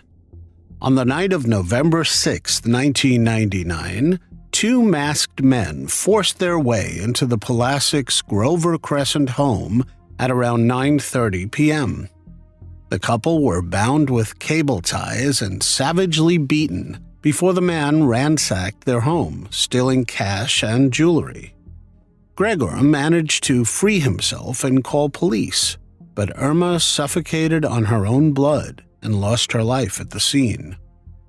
Detective Sergeant Craig Marriott recalled the event. They were violently assaulted. They were bound with cable ties, duct tape, and a telephone cord, and the house was ransacked. After a period of what is estimated to be about an hour, Mr. Palasics, who had been in and out of consciousness, was able to free himself from his bindings and found his wife face down in the hallway. He rolled her over and removed her bindings, but she had passed away. She had effectively drowned in her own blood from a broken nose. Detectives who started investigating the case found that the Palasics were also victims of aggravated burglaries in 1997 and 1998, which are thought to be linked to the third fatal break-in. Police made it known that they believed someone in Melbourne's Hungarian community could hold vital information on who was responsible for what happened to Irma Palasics. Investigators found DNA evidence at the crime scene, but with DNA technology not being as advanced in 1999, there was little they could do. In 2012, a $500,000 reward was offered for anyone able to help the police secure a successful conviction in the case. In 2019, investigators decided to take another look at the case. DNA technology was now a lot more advanced. Almost immediately, a DNA match was established through the National Crime Investigation DNA database. DNA testing led investigators to Steve Fabrizi. It took a while to track Fabrizi down. When he was questioned by investigators on September 8, 2023, Fabrizi made partial admissions to his involvement in the incident. He admitted being in the premises for the purpose of the burglary. He also gave details of the burglary that was not known publicly. 68-year-old Steve Fabrizi from Rowville, Melbourne, was then subsequently arrested and charged with taking the life of Irma Palasics. Fabrizi faced Dandenong Magistrates Court on September 21, 2023, where he applied for release on bail. In opposing bail, Detective Sergeant Craig Marriott told the court police he had serious concerns that Fabrizi, also known as Istvan Fabrizi, could flee the country if released, as he is a dual citizen of Hungary. Marriott said they also feared the 68-year-old may interfere with witnesses with his alleged co-offender still on the run. The court heard that while Fabrizi owns his own home in Australia, he has no family there. With police aware, he planned to return to Hungary, where he owns land upon his retirement. Fabrizi also has about $250,000 in savings, Marriott said, creating further concern that he had the means to leave Australia. I am also aware he has made statements to Victoria Police while in custody about wanting to harm himself. He made the same statement to us, he said. He asked us to shoot him. The court heard while the 68-year-old has had no prior offenses for failing to answer bail, he did spend time in prison from 2010 to 2012 after being convicted of conspiring to hijack a truckload of cigarettes. Magistrate Jason Ong ultimately refused bail and ordered Fabrizi to appear in Canberra Magistrates Court on an undetermined date. In a statement released on behalf of the Palasics family, they said, after nearly 24 years of pain, questioning, and uncertainty, they had never given up hope of finding out who was responsible for this heinous act. Our grandparents did not deserve what happened to them. Not only was Irma taken from us, but Gregor's life all but ended on that night, and ours have never been the same, they said. Outside the court, Detective Superintendent Scott Mahler from the Act Police said this arrest was immensely satisfying for investigators. The family of Irma Palasics never gave up hope, never ceased asking for community assistance, and always worked to keep the case in people's minds, he said. Mahler said police were continuing to work to identify and charge a second suspect, and believe it is only a matter of time before this occurs. I am confident it is only a matter of time before we are able to provide full closure for the family and the Canberra community, Mahler said. The $500,000 reward offer remains active, and information received can still be considered for this reward. Furthermore, investigators released an image of a man they believe may have information on what happened to Irma Palasics. On November 19, 1997, police were dispatched to Blissfield Township, Michigan, in response to the discovery of human remains in a cornfield owned and farmed by the caller. Blissfield Township is about 75 miles southwest of Detroit. The cornfield is located west of Corey Highway and north of Carroll Highway. There was a layer of snow covering most of the body. When police arrived to examine the remains, they observed the body of an unidentified, unclothed male that was missing the head and both hands. The hands appeared to have been cut from just above the wrist. Officers also observed what appeared to be sore striations on the ends of the bones. The body appeared to belong to a light-skinned Hispanic man. The man had no scars or tattoos. He was 5 foot 8 inches tall and weighed an estimated 150 pounds. Due to the removal of the head and hands, a positive ID never could be made by the Michigan State Police. A witness provided a possible name, Roberto. The witness said he was married with children and had a house where he raised chickens between McAllen and Westlaco, Texas. When Roberto left home, he was supposed to be traveling only to Chicago and then back. Investigators were unable to find a Roberto that went missing that fit the description of the victim. On November 8, 2016, the National Missing and Identified Persons System released a sketch of Roberto based on what the witness told investigators, but no one came forward to identify the man.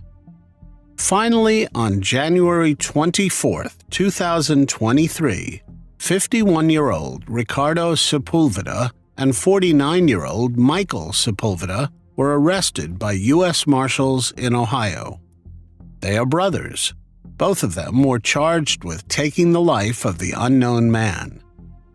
They were also charged with assault to maim, conspiracy to commit assault with intent to maim, tampering with evidence, and conspiracy to commit tampering with evidence. If convicted, Ricardo Sepulveda and Michael Sepulveda are facing a life sentence without the possibility of parole. A motive was not revealed, and authorities did not say how the suspects were connected to the crime. Michigan attorney Dana Nessel was the one that announced the arrests. All crime victims deserve justice, regardless of how long it takes to receive it, said Nessel. I appreciate the hard work of the Michigan State Police, the many local and federal law enforcement agencies, and my criminal trial prosecutors for their persistence in pursuing this case. Unfortunately, officials said the John Doe's identity is still unknown, but is believed to be a 32-year-old from Corpus Christi, Texas. Police said there is potential for additional charges against others who assisted in the actual crime or with covering it up.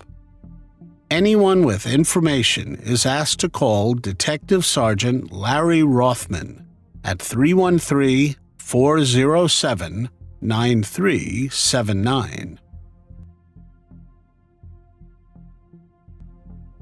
34-year-old Leonard James Irving lived in Portland, Oregon in 2011.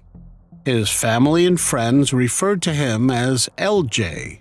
He had 3 children, aged 5, 6, and 7. On June 25, 2011, LJ, dressed in a lime green shirt and dark jeans, went out to celebrate his nephew's 21st birthday. He had gotten off work at 9:30 p.m. from his produce job at Winco Foods and had to report to his part-time chef's job at the Lloyd Center's Courtyard Marriott by 7 the next morning. but he told his girlfriend he had to join his nephew at Season's Sports Bar and Lounge on Northeast 82nd Avenue because family was important. Outside the bar after midnight, his nephew Lamar Lovett Hill and another man exchanged angry words, and LJ stepped in to calm the situation. LJ then walked across the street with his nephew to his minivan in the lot of the New Happy Fortune Chinese restaurant. But before they could get in and leave, someone fatally shot LJ 4 times in the back and shot Lamar in the neck, wounding him. Samuel Thompson, who owned the Season restaurant, said he did not hear the gunfire because he was in the rear lounge, where Benson High School alumni were celebrating their 10th reunion. But Thompson knew something was terribly wrong about 12:30 a.m. when people rushed into his business. Thompson ran across the street and found LJ on his back, his right arm on his chest, beside his van, the driver's door open. Thompson checked to see whether he was breathing and dialed 911 at 12:37 a.m. I sat down on the ground next to him. I had my hand on his arm, Thompson said. LJ's aunt heard that he had possibly been shot and drove to his mother, Lucy Mashew's house, and they drove to the crime scene together. It was there that Lucy learned LJ was not alive anymore. My son was an innocent bystander, she said. Some coward shot him. LJ's girlfriend, Adrienne Milam, said she thought it was a bad dream at first. She got word while at home where she was caring for LJ's 3 young children and her own 4-year-old daughter. I kind of cried to myself in the pillow, Adrienne said. Why do people do this? Why is it so easy for people to get guns? It is still surreal. I am thinking he could still be at work. Maybe he is not really gone. It's crazy how he can be there one day and not the next. They did not see the guy coming. It really hurts that it was cold-blooded for no reason. LJ grew up in Portland, but spent time during his high school years in Seattle with his dad. Family described him as a dedicated father who saw his children on his days off and weekends and dreamed of working full-time as a chef. His specialties: spicy foods, prime rib on Christmas, and jambalaya. In 2005, LJ was sentenced in federal court to 60 months in prison for distributing illegal substances and had been on federal supervision since June 2009. I thought my heart was broken that time, his sister said. But she was proud that LJ took responsibility for his actions and served his time without blaming others. His family said he matured, got his GED, and since his release had worked hard to make ends meet for his children, holding down 2 jobs. Investigators had few leads to work on, and the case unfortunately went cold not long after the investigation started. Then, in January 2023, 37-year-old Juwan Marcian Polk was arrested in connection with what happened to LJ Irving. Polk had been living in Multnomah County Jail since May 2022 for another case in which he faces similar charges. He has pled not guilty in that case. Portland Police Bureau Chief Chuck Lovell said he was thrilled with the news of the arrest. I spoke to LJ's mother today, and she passed along her appreciation for the work of the detectives, Lovell said in a statement. I agree. This arrest is the culmination of almost 12 years of diligent, meticulous work by investigators, and I am grateful to them for their tireless efforts to achieve justice for LJ. A trial date has not yet been made public.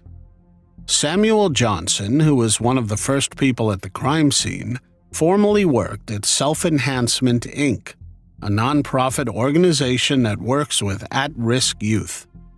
He left SEI to start his own business, but he launched Reclaim the Village, a personal effort to spur the community to get involved to combat such violence after Andre Payton, a 19-year-old on his SEI caseload, was fatally shot in Old Town, a case that remains unsolved. Portland needs to wake up, Thompson said. At the end of the day, it has to be a call to action. The community needs to start preaching love once again. Too many lives have been taken for nonsense. It needs to be understood. A good man in LJ lost his life. 28-year-old Terrie Ladwig lived in Concord, California in 1994. She was married to Navy Petty Officer Stephen Ladwig. On December 2, 1994, Terrie was beaten and strangled in the apartment she shared with her husband on Adelaide Street in Concord. Stephen Ladwig found Terrie's body after returning from a tour of duty above the USS Parch submarine. Stephen Ladwig was never a suspect in her demise. No suspects were named by police at the time. Forensic evidence was taken from the apartment. The only other lead investigators had was that there was no sign of forced entry. This possibly meant that Terrie knew her attacker. Investigators were unable to identify a suspect, and the case went cold. On January 27, 2023, 55-year-old James Grimsley was arrested in Salt Lake City, Utah, and charged with taking Terrie Ladwig's life. Originally from Oregon, Grimsley was employed as a trucker in Salt Lake City at the time of his arrest. "We are not certain of the motive," Concord Police Lieutenant Sean Donnelly said. "There was no sign of forced entry, and we can presume that the victim let him into the apartment. I can tell you it was a violent scene. Looked like there was a violent struggle between Terrie and the suspect." There was forensic evidence obtained from the scene, along with many interviews conducted at the time of the initial investigation, Donnelly said. "However, at this point we are not going to state the exact connection. That information may come from the district attorney's office or us after the arraignment." Grimsley was booked into jail in Salt Lake County on a $1 million warrant and was subsequently extradited to Contra Costa County. One of Terrie's friends, Brittany Shores, had this to say after news of the arrest was made public. "She was a great woman. She had a great personality. She made people laugh. She would brighten my day when she came in."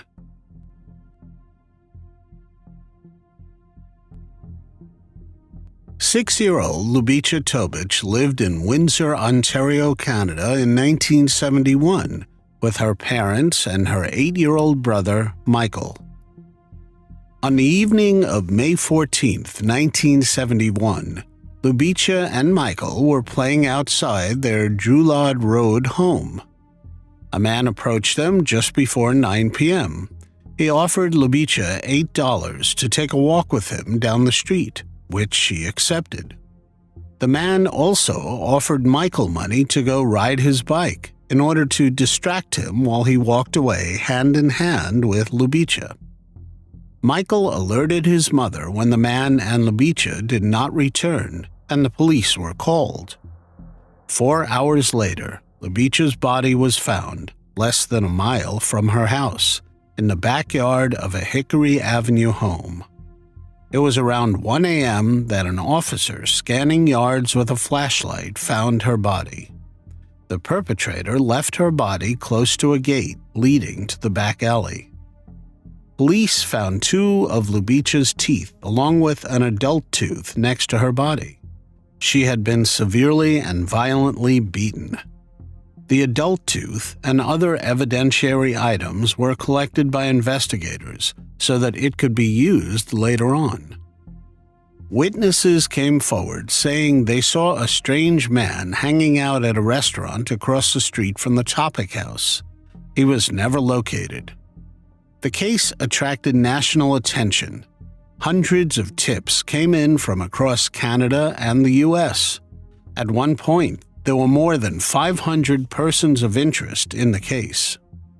In the 1990s, investigators were able to extract DNA from items found at the crime scene. In 2015, investigators announced that they were able to create a DNA profile of the perpetrator. Investigators sought the services of Parabon Nanolabs, a DNA technology company in Virginia that specializes in DNA phenotyping, the process of predicting physical appearance and ancestry from unidentified DNA evidence.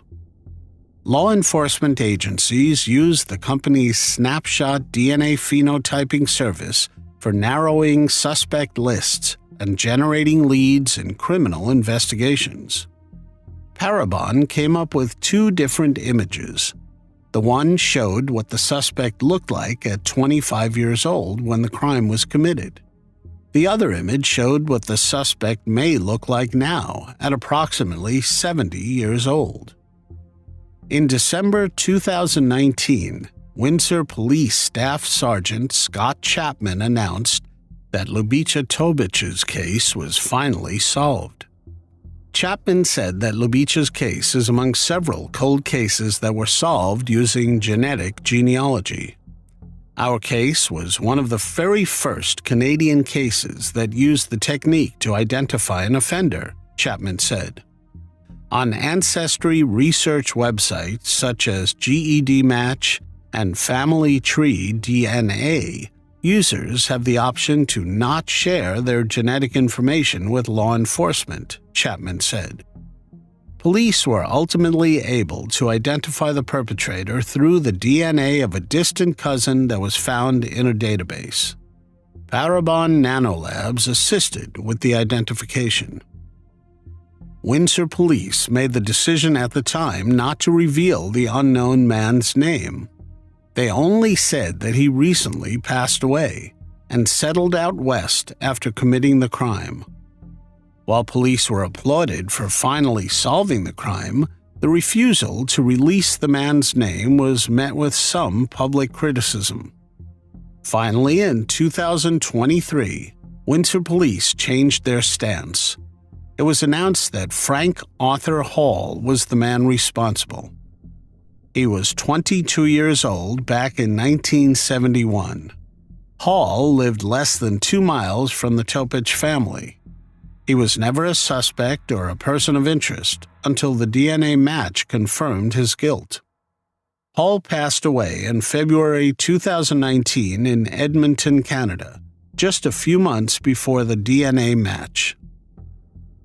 Windsor Police Staff Sergeant Scott Chapman was the one who announced that Hall was the one responsible. He explained that in 2019, when he announced the case was solved, that it was unclear whether they could legally name Hall since there was such little precedent. That was part of the reason Hall's name was withheld at that time, said Chapman, acknowledging the landscape has since changed as genetic genealogy has become more mainstream. Prior to the release of that information, Chapman flew to Edmonton to tell Hall's family members. They were shocked but showed strength, he said.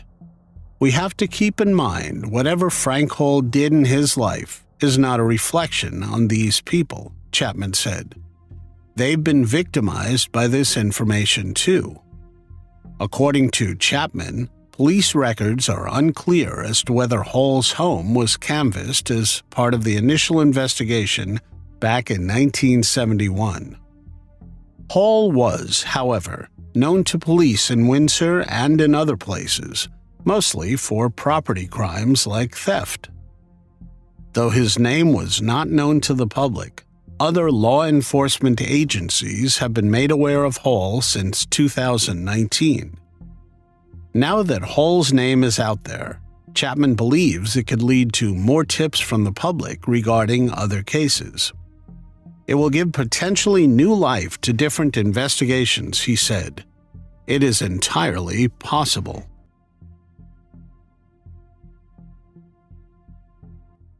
On January 18, 1981, two newspaper delivery boys, ages 9 and 14, stumbled upon a female body in Camarillo, California. The body belonged to 20-year-old Rachel Zendejas and was found in a carport. The carport was located just across the street from her apartment, which she shared with her brother and two young daughters, ages 1 and 2. Rachel was a community college student. An autopsy determined that she had been strangled and assaulted. Investigators learned that she had gone out for the evening and hired a couple of babysitters to sit with her daughters. After returning from an evening out, Rachel drove the babysitters home. Officials stated that they believe Rachel's life was taken after she returned and attempted to exit her vehicle. Detectives from the sheriff's office investigated the case until all leads were exhausted and the case became cold. 11 months after Rachel lost her life, a very similar crime occurred not far away from her home. On the night of December 11, 1981, 21-year-old Lisa Gondek, a retail worker living in Oxnard, California, about 10 miles west of Camarillo, attended a club at the Port Hueneme Naval Base. After going to a disco together, Lisa's friends dropped her off at her home around 1:30 a.m. At 3 a.m., Lisa's neighbor called law enforcement to report a fire coming from her apartment. After members of the Oxnard Fire Department extinguished the smoldering fires, Lisa's body was discovered in the bathtub. Like Rachel, she too had been strangled and assaulted. The cases were investigated separately from one another until 2002, when a new look at the suspect's DNA from Rachel's crime scene was submitted to the FBI's Combined DNA Index system. The search yielded no results, but in 2004, investigators looking into Lisa's case notified the Ventura County Sheriff's Office, announcing they had linked both cases to a single suspect using DNA testing. But once again, unfortunately, the DNA returned no results for a suspect, and the case went cold. In December 2019, Ventura County's Cold Case Unit stepped in and opened a line of inquiry using genetic genealogy, the now common practice of identifying possible biological relatives using advanced DNA testing. The investigation provided new leads. Further DNA testing confirmed Tony Garcia of Oxnard was the man responsible for taking the lives of both Rachel Zendejas and Lisa Gondek.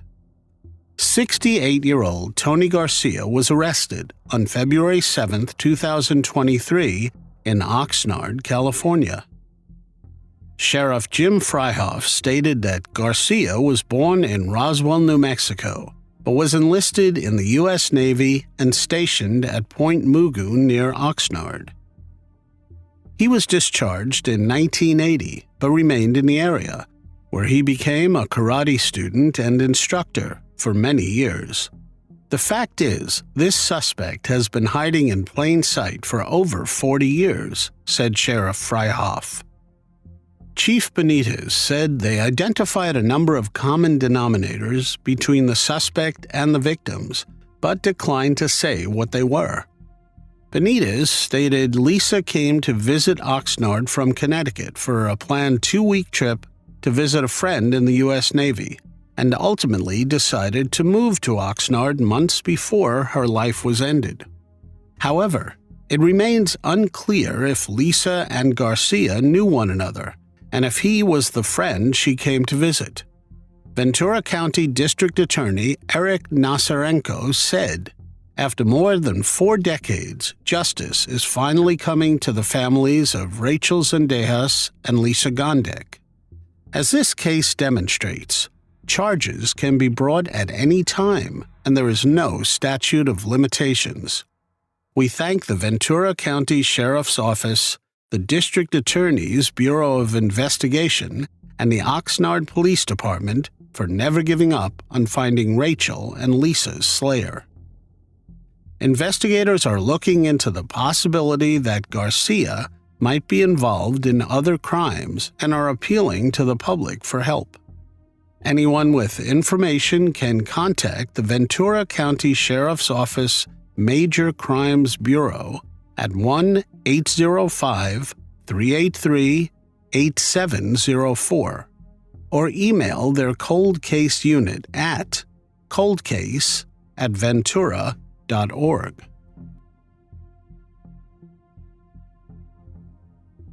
On June 27, 1983, sheriff's deputies were called to an unincorporated area of Rohnert Park, a medium-sized planned city some 50 miles north of San Francisco, California. A 7-year-old boy stumbled upon a female body behind a real estate office by the corner of Petaluma Hill Road and East Cotati Avenue. When police arrived, they discovered the woman had been fatally beaten with lumber from a stack of wood nearby. Evidentiary items were collected from the crime scene and stored so that it could be used later. Investigators quickly identified the woman as 37-year-old Noelle Russo. She was last seen 3 days before her body was found on June 24, 1983. According to Noelle's friends, she had been fighting with a boyfriend and went to stay with a friend in Santa Rosa, California. That night, the friend drove her to Courthouse Square, where Noelle was going to catch a Golden Gate Transit bus back to her apartment in Rohnert Park. From there, she disappeared. Detectives began piecing together Noelle's life. She had grown up in San Mateo County, and in 1962 made local headlines for being named Miss Burlingame. The then 16-year-old told the San Mateo Times that her dream was to become a model, and her favorite sport was dancing the twist. "I could not have been more surprised," the bubbly teen said. "I never in the world thought I would win. I just entered to please mother." A photo that accompanied the article showed Noelle beaming, her arms filled with a bouquet of flowers. In the next 2 decades, she married and divorced twice and had a son. She had worked for a time as a forest ranger trainee in Colorado. Thereafter, she returned home to the Bay Area, where she was attending Santa Rosa Junior College when her life was taken. She lived in an apartment on Avram Avenue in Rohnert Park with her 18-year-old son. She had plans to move to Boys Hot Springs. Noelle loved riding her bike around town. She was known to hitchhike, and friends worried that she was too trusting of strangers. Detectives believed Noelle never boarded a bus back to Rohnert Park. It seemed she had encountered someone before it arrived. In the days after the slaying, investigators used a sketch artist to draw Noelle in the clothes she was wearing on June 24, 1983, and circulated it in hopes of finding leads. Deputies and detectives collected a significant amount of evidence during the investigation, and numerous interviews were conducted. Detectives developed certain persons of interest over the years, but no arrests were made and the case went cold. The sheriff's office reopened the case in 2010. For the next 12-plus years, detectives began to use DNA analysis technology, submitting several pieces of evidence to the Santa Clara County Crime Lab and the Serological Research Institute.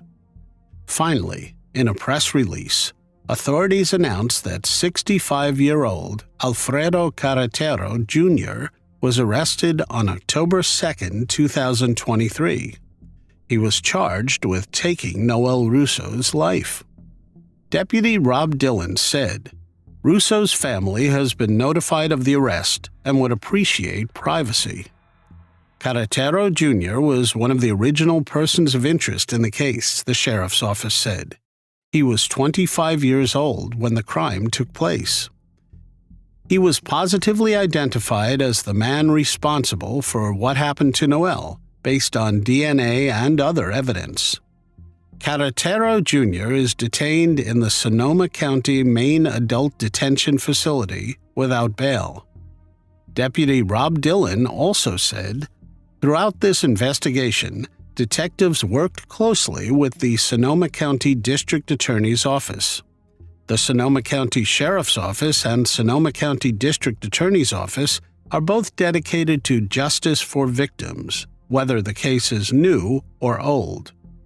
The VCI unit continues to investigate many cold cases and relentlessly pursue justice for the victims of violent crime." Alfredo Carretero Jr. is currently slated to appear in court on October 18, 2023. It is not known yet if Noelle knew him. Investigators are looking at the possibility that he could be one of her ex-boyfriends. Authorities have released little information about Carretero, other than that he has prior convictions in Sonoma County in 1995 and 2001 for possessing stolen property and possessing illegal substances, respectively. Court records also show that he was involved in a domestic violence civil case in September 1985, about 2 years after Noelle lost her life. A woman whose mother was one of Noelle's best friends recalled their time together in San Francisco. They kind of like to bar hop a little bit, and just like anybody in the area, have a little bit of fun, and that is what they were doing the night that she went missing. They split up. She said Noelle may have been talking to an ex-boyfriend, but she did not think it was him that she went off with. But somehow they got separated at night, and she could not get a hold of her the whole next day, and then they, of course, found her. The resulting discovery and the sadness it brought stuck with her mother for years, she said, enough so that her mother kept a journal and often wrote about her slain friend. "I think her eyes twinkled when she looked at her. She was just a beautiful person, and that is one thing that shined through in my mom's writing, that this was somebody she really cared about, and it just devastated her that she lost her."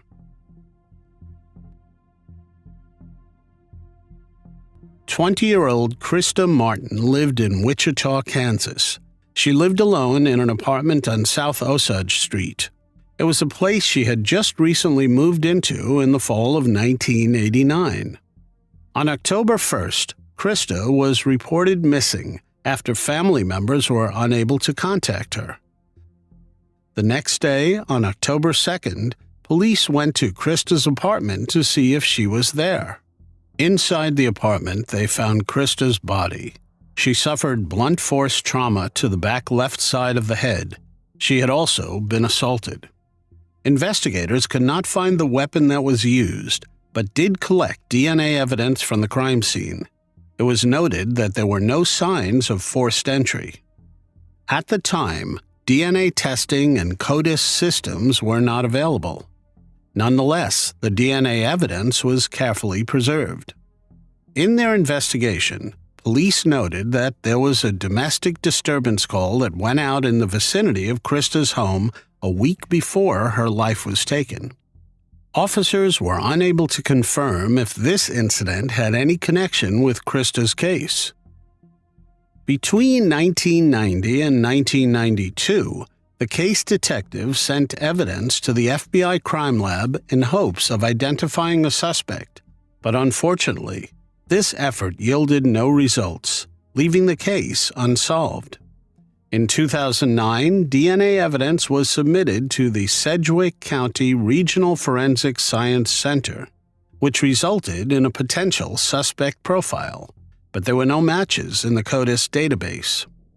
In 2020, the Wichita Police Department, leveraging advanced technology, again sought the assistance of the FBI to reevaluate the DNA evidence collected in 1989. The police department teamed with Othram to determine if advanced DNA testing could help to identify the person responsible. The forensic evidence was then sent to Othram's laboratory in The Woodlands, Texas, for advanced DNA testing. Othram's scientists developed a comprehensive DNA profile for the unknown perpetrator. After successfully completing the process, the DNA profile was delivered to the FBI's Forensic Genetic Genealogy team, and the FBI team performed the necessary work to generate new investigative leads. In 2021, a team consisting of a Wichita police cold case detective and an FBI special agent embarked on a journey to Alabama and Arkansas, collaborating with additional federal agents working in Maryland. Their mission was to conduct extensive interviews and gather additional evidence to break the case. Finally, in April 2023, a possible suspect, Paul Hart, was identified. Frustratingly, it was discovered that Hart lost his life in a car crash in Memphis, Tennessee, in March of 1999. In June of 2023, the Wichita Police Department detective and FBI special agent traveled to Arkansas, where they collected additional DNA samples from direct relatives of Paul Hart for further analysis. Through additional testing, investigators confirmed that Paul Hart was responsible for taking Krista's life. A press conference was held on October 2, 2023, to announce the update in the 34-year-old cold case. In fact, the announcement came exactly 34 years after Krista's body was discovered to the day. Detective Adam Vandermolen, the lead detective working Krista Martin's case, said the Wichita Police Department never forgot Krista. It is just after the initial investigation, investigators had nothing else to go off of, and that is when they looked at this case through another lens. For investigators to think in '89 we should probably do a DNA collection kit on her because maybe something will happen, had they not done that in '89, we would not be looking at this point in time, because that technology was not a thing back then, but it is now. I think it is evident that she was remembered on multiple occasions, in '89, '09, and 2020, Vandermolen said. Sometime in the spring of 2023, we honed in on a family through genetic genealogy, the Hart family. No ties to Wichita, not from Wichita at all, not really from the Midwest. They are from the great state of Arkansas. So I said, how does this tie into Wichita? These people are not from here. What is the story there? So we started digging into that family. And as we dug into that family, we found an individual who lived in Wichita in 1989, and shortly after the slaying of Krista Martin in October 1989. This individual up and left Wichita and went back to Arkansas. No one knew about him. We have asked Krista's family. Does this name ring a bell? No. Asked the original investigators. Went through the case file of the people they talked to and the neighborhood. This individual's name never came up in any of the investigations from '89 up until the present. He lived around the corner from Krista Martin's house, and it is 6 houses from Krista Martin's house where her life was taken. Vandermolen added that if it had been someone in Krista's circle of friends, he believed that the information would have been known much sooner. But since it was potentially such a stranger to her, investigators did not know who exactly they were looking for. It gives me goosebumps because it was there. We just did not know about it until a couple of months ago. They were about the same age range and by all accounts that I've been able to track down had no ties to one another. Just a chance encounter? I do not know. It is an answer that we will probably never know. What we did learn was that Krista was a very outgoing individual that frequented local drinking establishments and befriended people she encountered. It was not uncommon for Krista to get rides home from people she had recently met and invited them to her apartment. Vandermolen said that he hopes this case shows the department will work on cases until they cannot any longer. Sedgwick County's District Attorney, Mark Bennett, also spoke at the press conference. He said that when Wichita police presented the facts of the case to him, it was determined that charges would be filed if Paul Hart were alive today. As he is not, the case is now considered solved. Law enforcement made me aware they were working on this case, and when they reached as far as they could and came to all the conclusions that they could reach, with the assistance of the Forensic Science Center, they presented it to me as they would any other case. After listening to all the evidence presented and the information gathered and the conclusions that they were able to make using the DNA, it is clear to me that this is a case that I would have charged if the suspect was alive to charge him. This is a completed investigation. This is a cleared investigation. Also at the press conference, Ember Moore, Krista Martin's niece, thanked investigators and volunteers for their dedication in solving the case. I am glad we can finally move forward and have peace knowing that the perpetrator is not walking around free or amongst us, she said. Again, we extend our heartfelt gratitude to everyone involved in bringing justice to Krista's case. She deserved so much more out of this life than what she ended up with. 9-year-old Debbie Lynn Randall lived in Cobb County, Georgia in 1972. Her parents were John and Juanita Randall. She also had an older brother named Melvin. Late at night on January 13th, Debbie was walking home from a laundromat across the street. She never made it back home. 4,000 people started looking for her. It included Marietta civil defense workers, a local radio group, the Concerned Citizens Committee, and students from the nearby college who had heard the news and wanted to help in any way they could. Her body was found 16 days later near an intersection of Windy Hill and Powers Ferry Road. Her body was found by a college student who had voluntarily joined the search effort. An autopsy determined that she had been strangled and assaulted.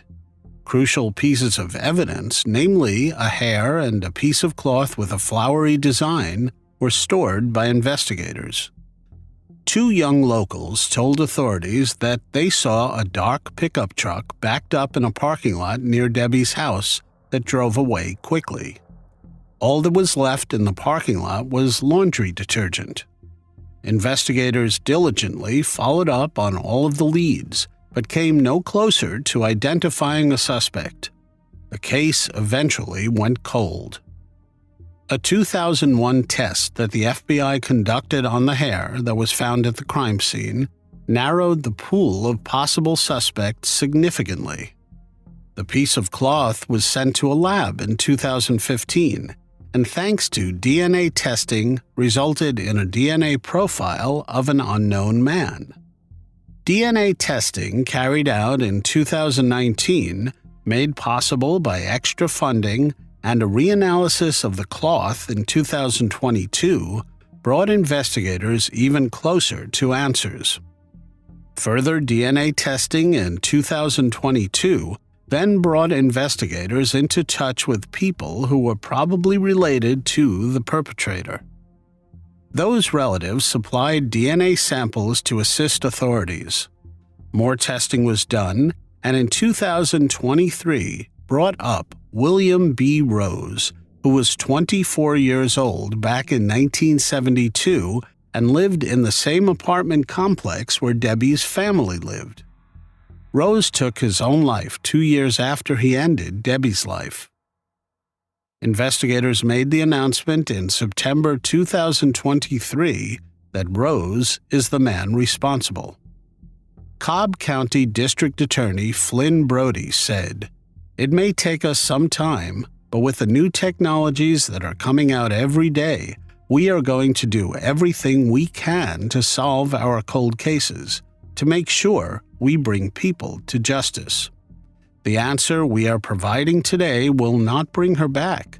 We cannot extract justice from the perpetrator, but I know he must answer to a higher power." Ron Alter, a cold case investigator with the district attorney's office, said Rose had previous arrests for alcohol-related incidents and possibly took his own life due to fear of being caught by the police at the time, even though he was not a suspect. "If he drove by, I'm sure he saw her. I believe that was a crime of opportunity. He saw her by herself and abducted her," Alter said.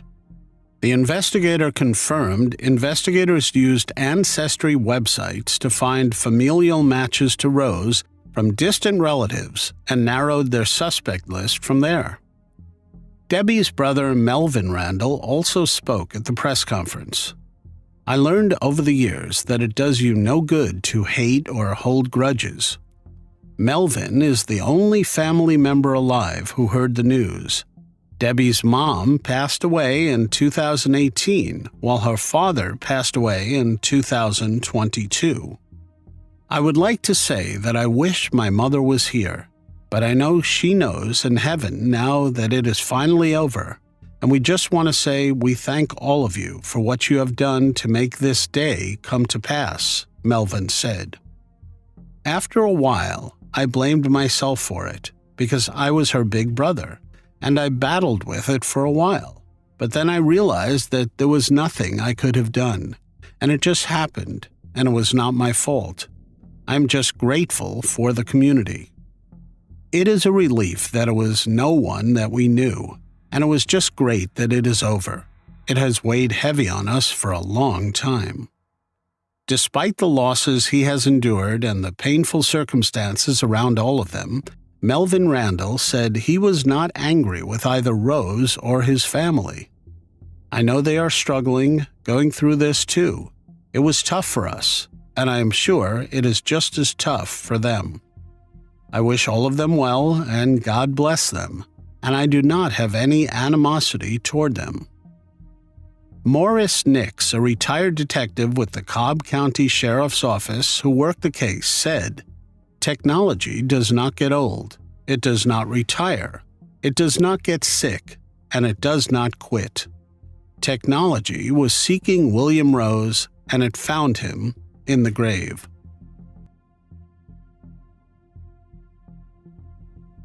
"38-year-old Domatila Alvarez was found stabbed multiple times in the office of her family's auto repair shop on B Street in West Houston on April 24, 2009. She succumbed to her injuries at the scene. Investigators from the Houston Police Department were able to collect DNA evidence, but had no other leads, and the case went cold.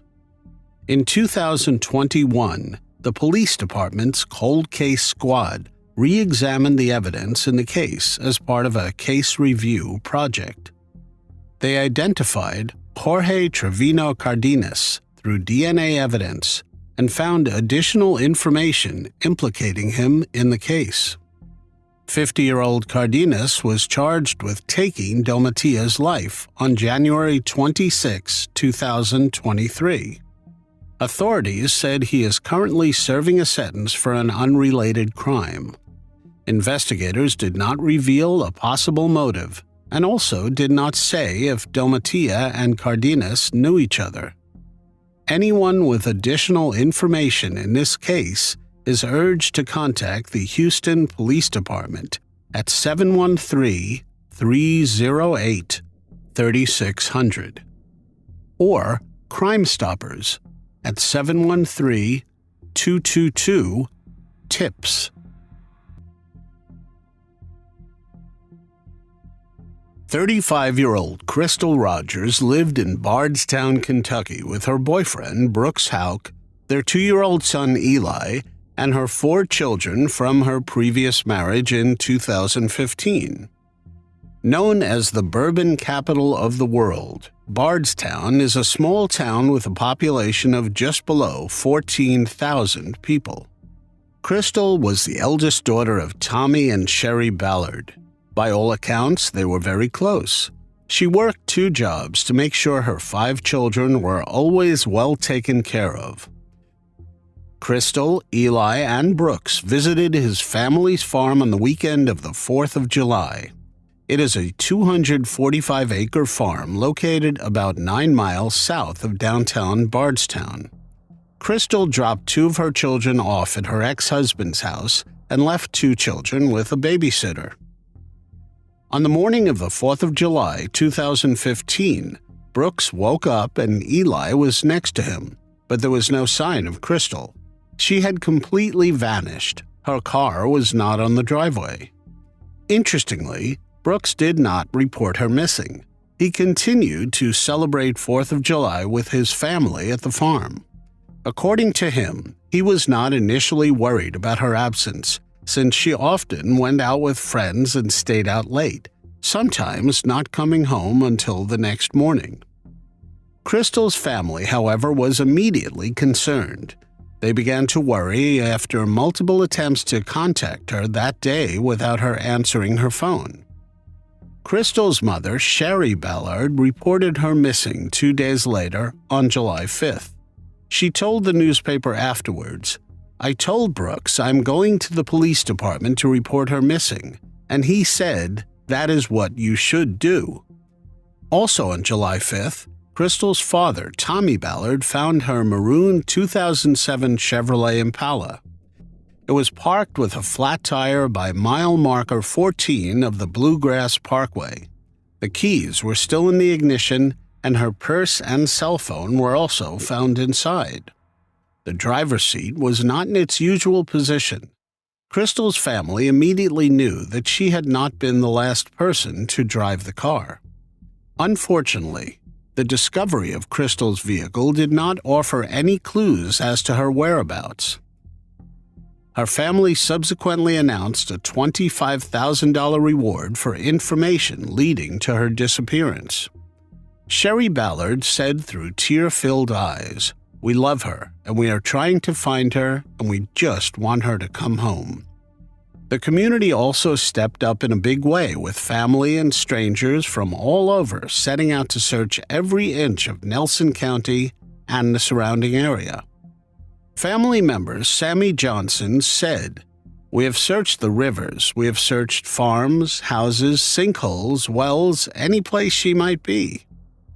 The Ballard family was very vocal about their suspicion of Brooks Houck having some sort of involvement in Crystal's disappearance. In an interview, Crystal's sister said, "Brooks Houck has not offered once to search or help or do anything for the family." He admitted in an interview that he and Crystal had a stressed relationship at times, but he emphatically denied having anything to do with her disappearance. He said, "I am 100% completely innocent in this." Despite Crystal's family's criticisms, he claimed he was helping search efforts behind the scenes. 3 days after Crystal's car was found on July 8th, Brooks was brought in by the Nelson County Sheriff's Office for questioning.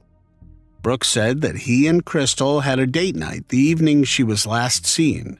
According to him, they fed the cows, took a walk around midnight, and then he went to bed when they got home, and she was playing games on her phone. The timeline and other details of Brooks' story did not add up. It was heavily raining that night, so it did not make much sense that they were out walking in a field at the time, especially with their 2-year-old son.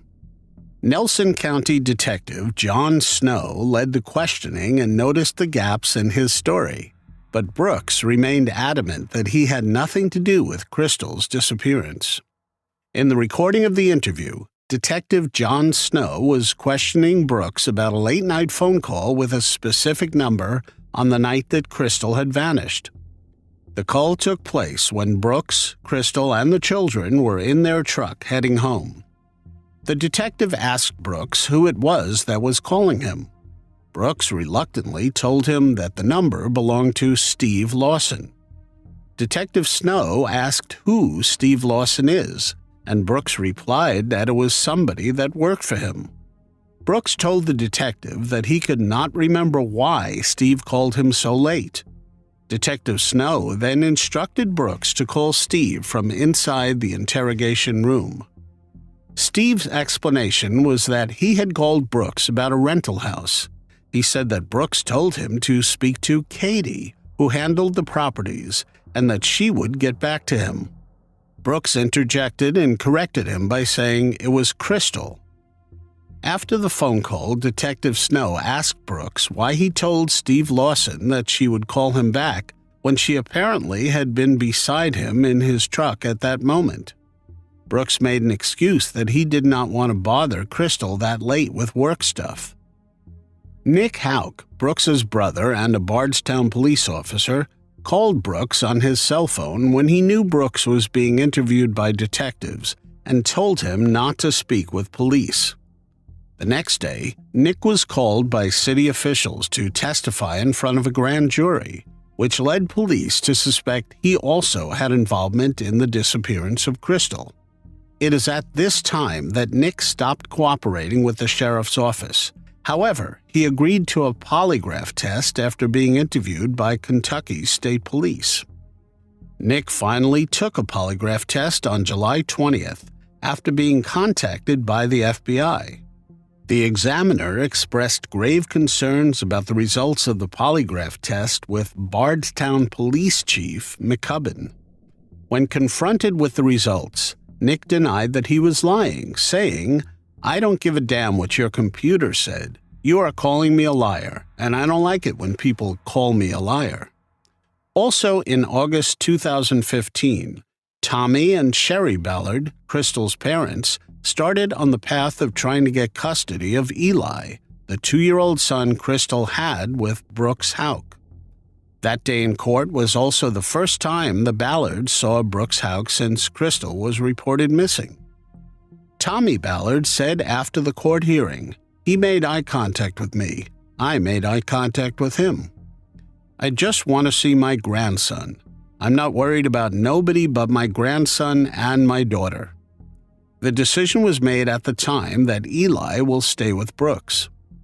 In October, 3 months after Crystal disappeared, it was declared that she was not alive anymore by the Nelson County Sheriff's Office. On October 16, 2015, Nick Houck was fired from the Bardstown Police Department for interfering with the investigation of Crystal's disappearance.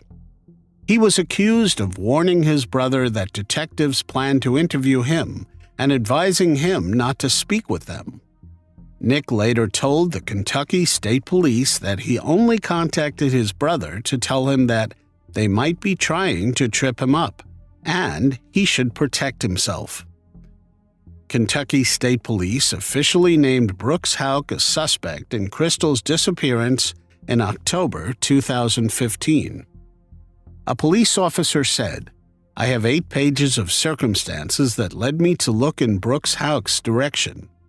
Houck continued to deny his connection to the disappearance, saying, "My whole family's name is trashed for something completely not even tied to me. It is taking a lot of energy and effort. I cannot even go on the side of the road without looking like I am guilty. This is starting to get silly. I don't need an attorney. I am innocent. This, to me, is starting to get silly." Police subsequently released footage from the Houck brothers' separate police interviews. In December 2015, a local newspaper reported the arrest of Danny Singleton on 38 counts of false swearing after he allegedly lied under oath to a grand jury in relation to the investigation of Crystal's disappearance. Singleton is a close friend and longtime employee of Brooks Houck. Singleton later pleaded guilty and was released from jail after being in custody for 6 months. A white Buick became an important piece of evidence when a private investigator found that one was parked at the Houck farm the night Crystal disappeared. The Houck brothers' grandmother, Anna Whitesides, owned a white Buick, but sold it several weeks after Krystal went missing.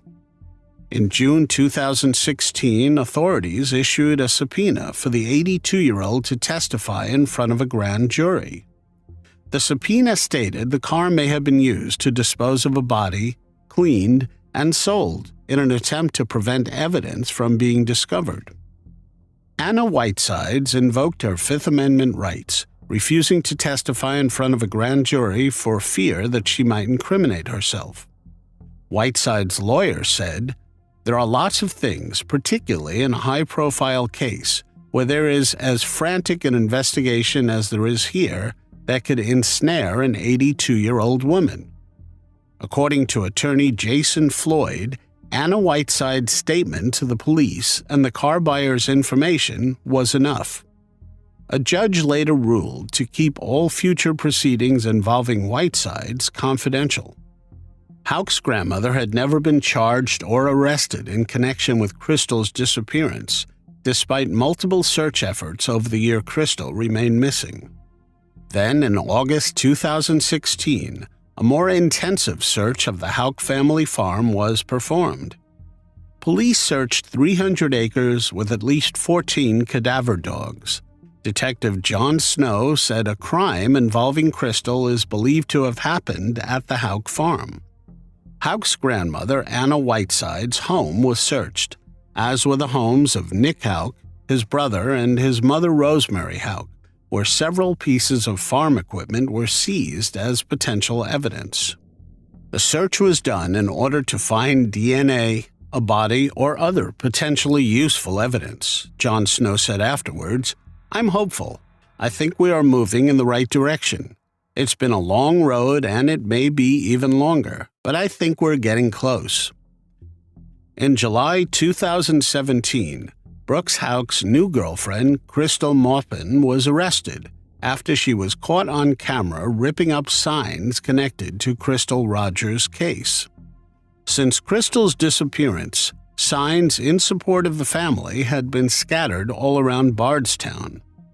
Krystal Maupin stole some of those signs and was court-ordered to write an apology to Sherry Ballard. Sherry commented, "She could have just said, 'I'm sorry for my actions,' but instead it is like she was trying to defend herself." Krystal's dad, Tommy Ballard, searched every day for his daughter and even started his own investigation.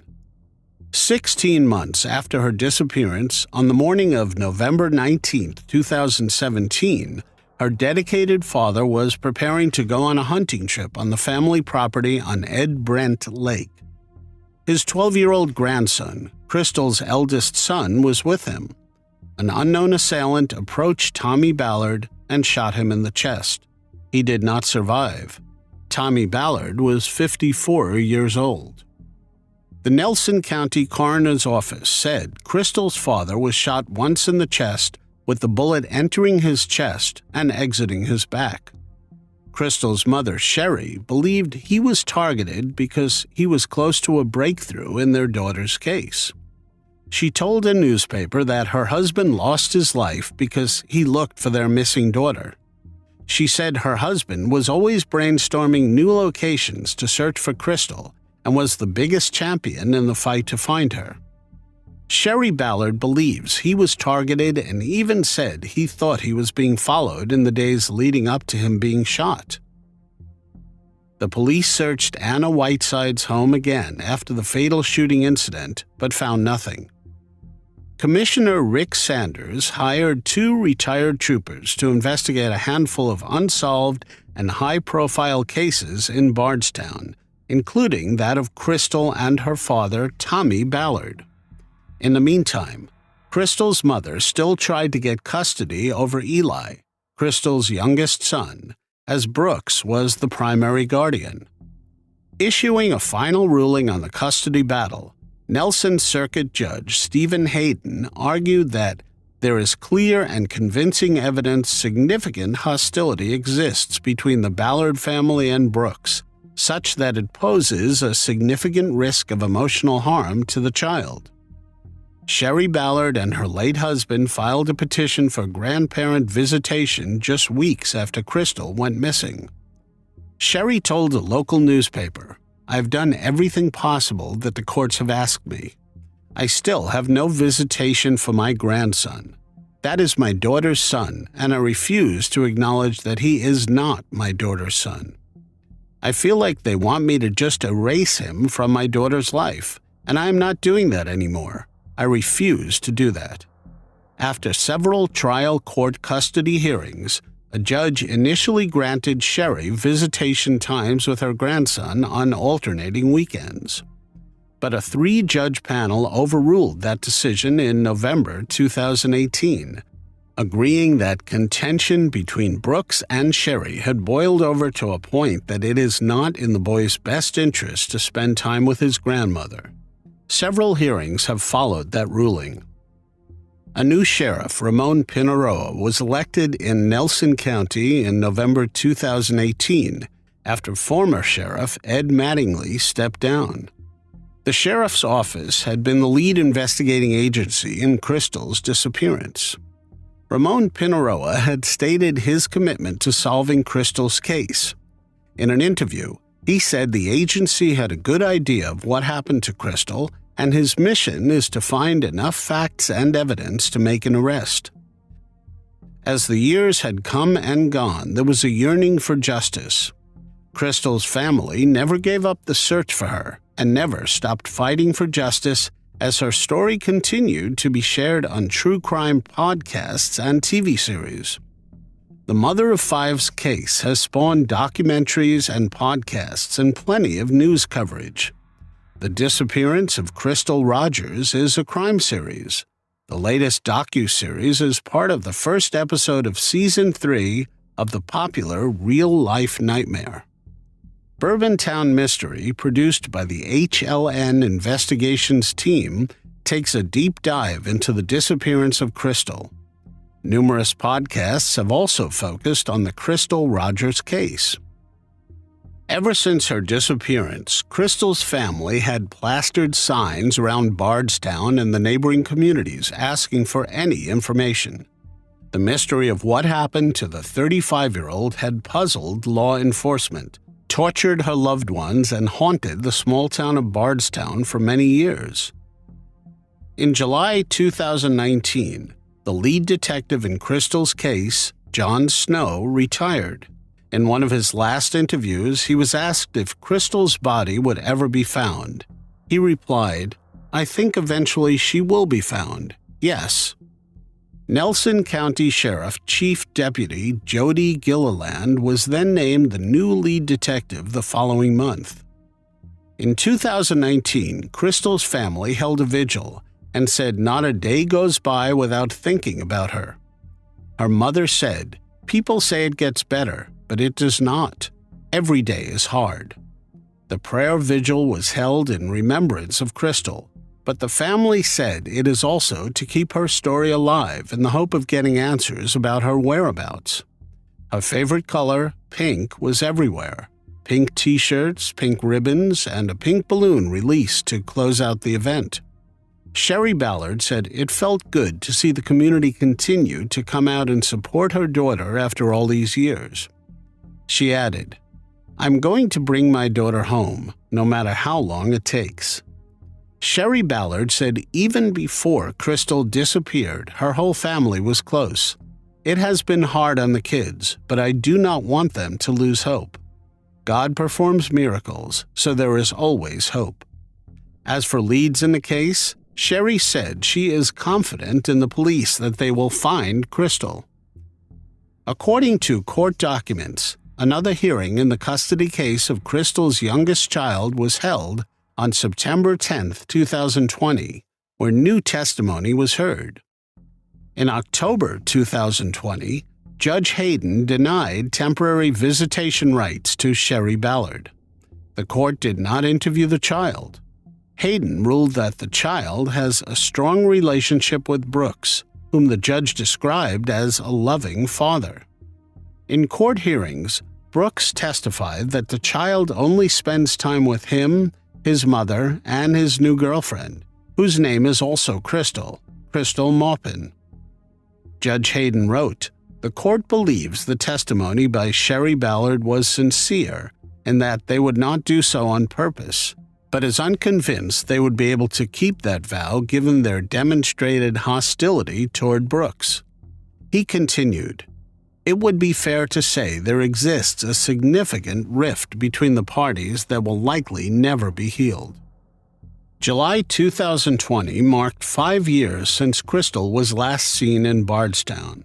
Her disappearance had garnered national attention, but there was still no answers and no sign of her. For the first time, one of Crystal's 5 children, Kylie, sat down with a radio station and talked about what life had been like without her mom. Kylie said, "Waking up every day and not being able to wake up and be like, 'Hey Mom,' and 'What are you going to do today?' Just like normal little things. The little things really matter more than the big, huge things. It is those millions of little things she has missed out on for 5 years now." Now 19 years old, Kylie was just 14 at the time of her mom's disappearance. She still recalled, "I was calling and texting and she was not answering. Nobody could get hold of her." She continued, "It is especially hard during life's milestones, like graduation. When I graduated high school, seeing all the kids with their moms and they were like so proud. I knew my mom was proud, but like just wanting her to be there physically, it was very hard to see other moms there." Kylie said that after a day like that, and almost every day, she writes to her mom in a journal. Telling her this, and then the very next page I'll be telling her, "Well, this is very serious, like you should have been there." Like she's just right over my shoulder, talking back and reading what I'm writing. Over the years, the family raised money for information leading to an arrest in Crystal's and Tommy Ballard's cases. By the time Kylie was 19, the reward had grown to $100,000. Until justice is served, Crystal's family had one simple request. Everybody keep praying and do not lose hope. You give us hope and you keep us going. Federal authorities announced in August 2020 that they were taking over the investigation in Crystal's disappearance, which led to a slew of searches at properties belonging to the Houck family. During the summer of 2020, the FBI took over from Kentucky State Police and the Nelson County Sheriff's Office as the lead investigator in the case, with over 150 federal agents serving search warrants at 3 sites owned by Houck and his family members.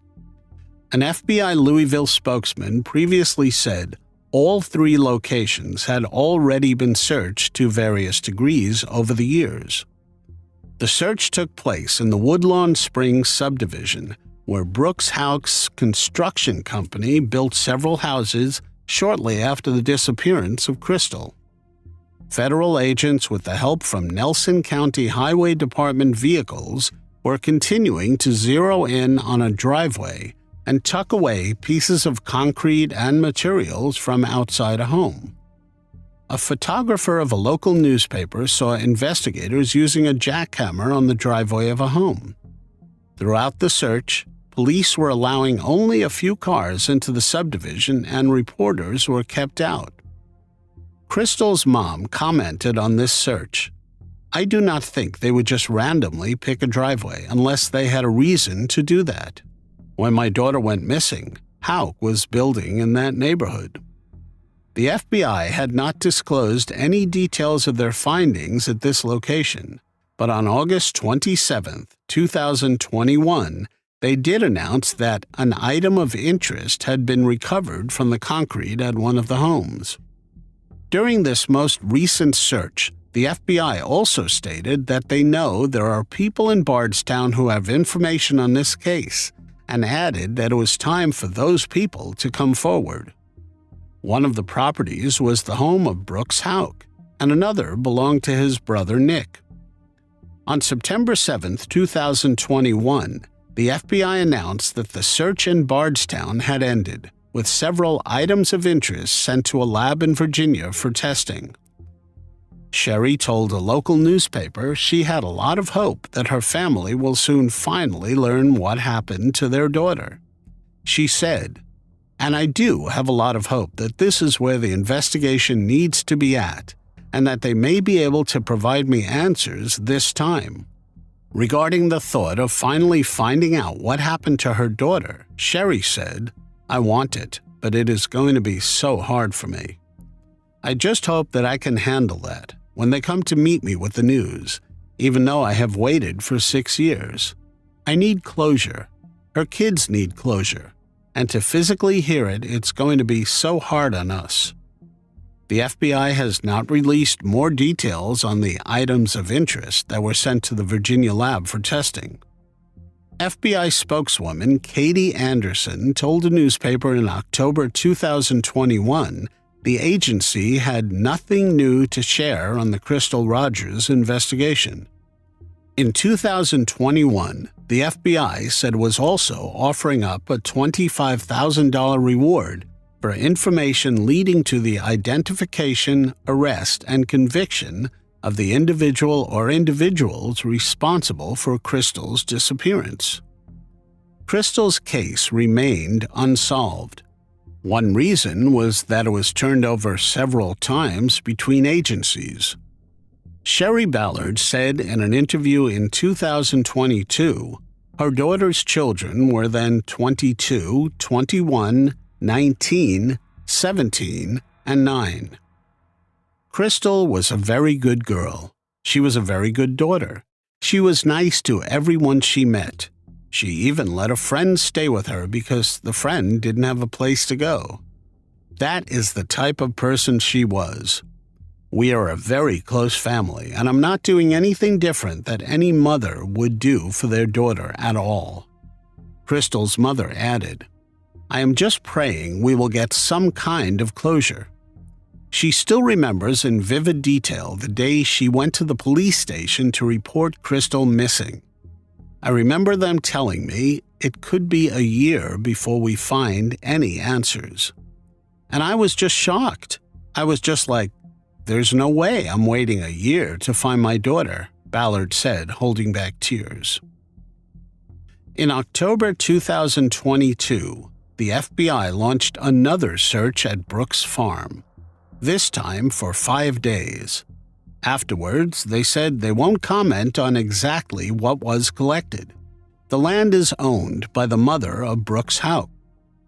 In January 2023, Attorney General Daniel Cameron appointed a special prosecutor to investigate Crystal's and her father's cases.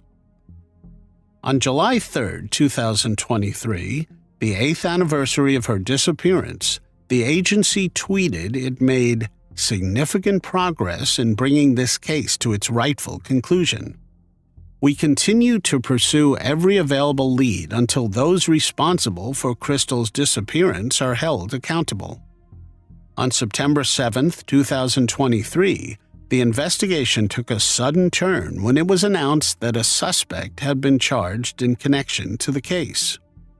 His name is Joseph Lawson. He is 32 years old and had never been publicly named as a suspect or having any connection to Crystal's case. The arrest was the first major development in years. Joseph Lawson had not been charged with Crystal's slaying, but instead faces a conspiracy charge. This means that the authorities believe he is connected to some level in the planning or commission of the acts that led to Crystal's presumed demise. Her body still had not been found. Lawson was also charged with tampering with physical evidence, which means investigators claimed Lawson might have destroyed, concealed, removed, altered, or fabricated physical evidence with the intent to impair the official proceeding. The charge of conspiracy was filed July 24th, and the charge of tampering with evidence in June, but it wasn't arraigned since he was in the hospital after the indictments were returned. Lawson appeared on Zoom as he was arraigned in the Nelson Circuit Court. His indictment was read out and the court entered a plea of not guilty for him.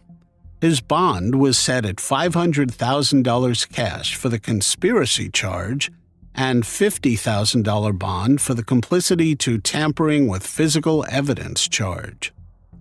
Though the indictment did not mention Crystal by name, it said that on July 3, 2015 and/or July 4, 2015, the above-named defendant committed the offense of criminal conspiracy to end somebody's life, when, with the intention of promoting or facilitating the crime, he agreed to aid one or more persons in the planning or commission of the crime, or an attempt or solicitation to commit the crime, when he and/or a co-conspirator intentionally took someone's life. Kevin Coleman, Lawson's lawyer, confirmed the charges were in connection with Crystal's case. He was not willing to comment any further. Lawson is due back in court on October 26, 2023 for a pre-trial conference. This isn't Lawson's first brush with the law. He had a criminal past with charges including for the possession of methamphetamine, burglary, trespassing, and assault.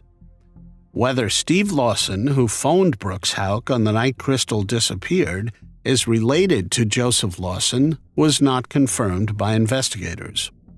A search of public records by a newspaper, however, stated that Steve Lawson in Bardstown, Kentucky, is related to Joseph Lawson. They are both the same age. A local newspaper spoke with Crystal's grandfather, Till Ballard, who confirmed that the FBI contacted relatives to let them know about Lawson's arrest. Mr. Ballard Sr. said he believes the two slayings were related. He said he hopes the arrest in Crystal's case will lead to a break in his son's shooting. Tommy was not going to stop searching. Somebody had to stop him. I think Lawson knows something about Tommy, too. Lawson is in custody, but his exact location is being withheld as protected under federal law. Finally, on September 27, 2023, Brooks Houck was arrested and charged with taking Crystal Rogers' life. His bond is set at $10 million cash. He is also ordered to not have any contact with Rogers' family. In a release, the FBI office said its officers have been laser-focused on our commitment to hold accountable those that were responsible for the disappearance of Crystal Rogers. Today, we take a significant step in making good on that promise. Houck was arraigned on October 5, 2023. The next step in the case is to announce a trial date. It is also expected that a third person could be arrested. Sherry Ballard had this to say after the arrest was announced. "To say today was overwhelming would be an understatement," she wrote. "I have waited 8 long, gruesome years for this day. To see Brooks Houck put in handcuffs was surreal for me. I have always known he was guilty. Now everyone will know that. I don't really even know the emotions I have felt today. I think probably everyone you could think of.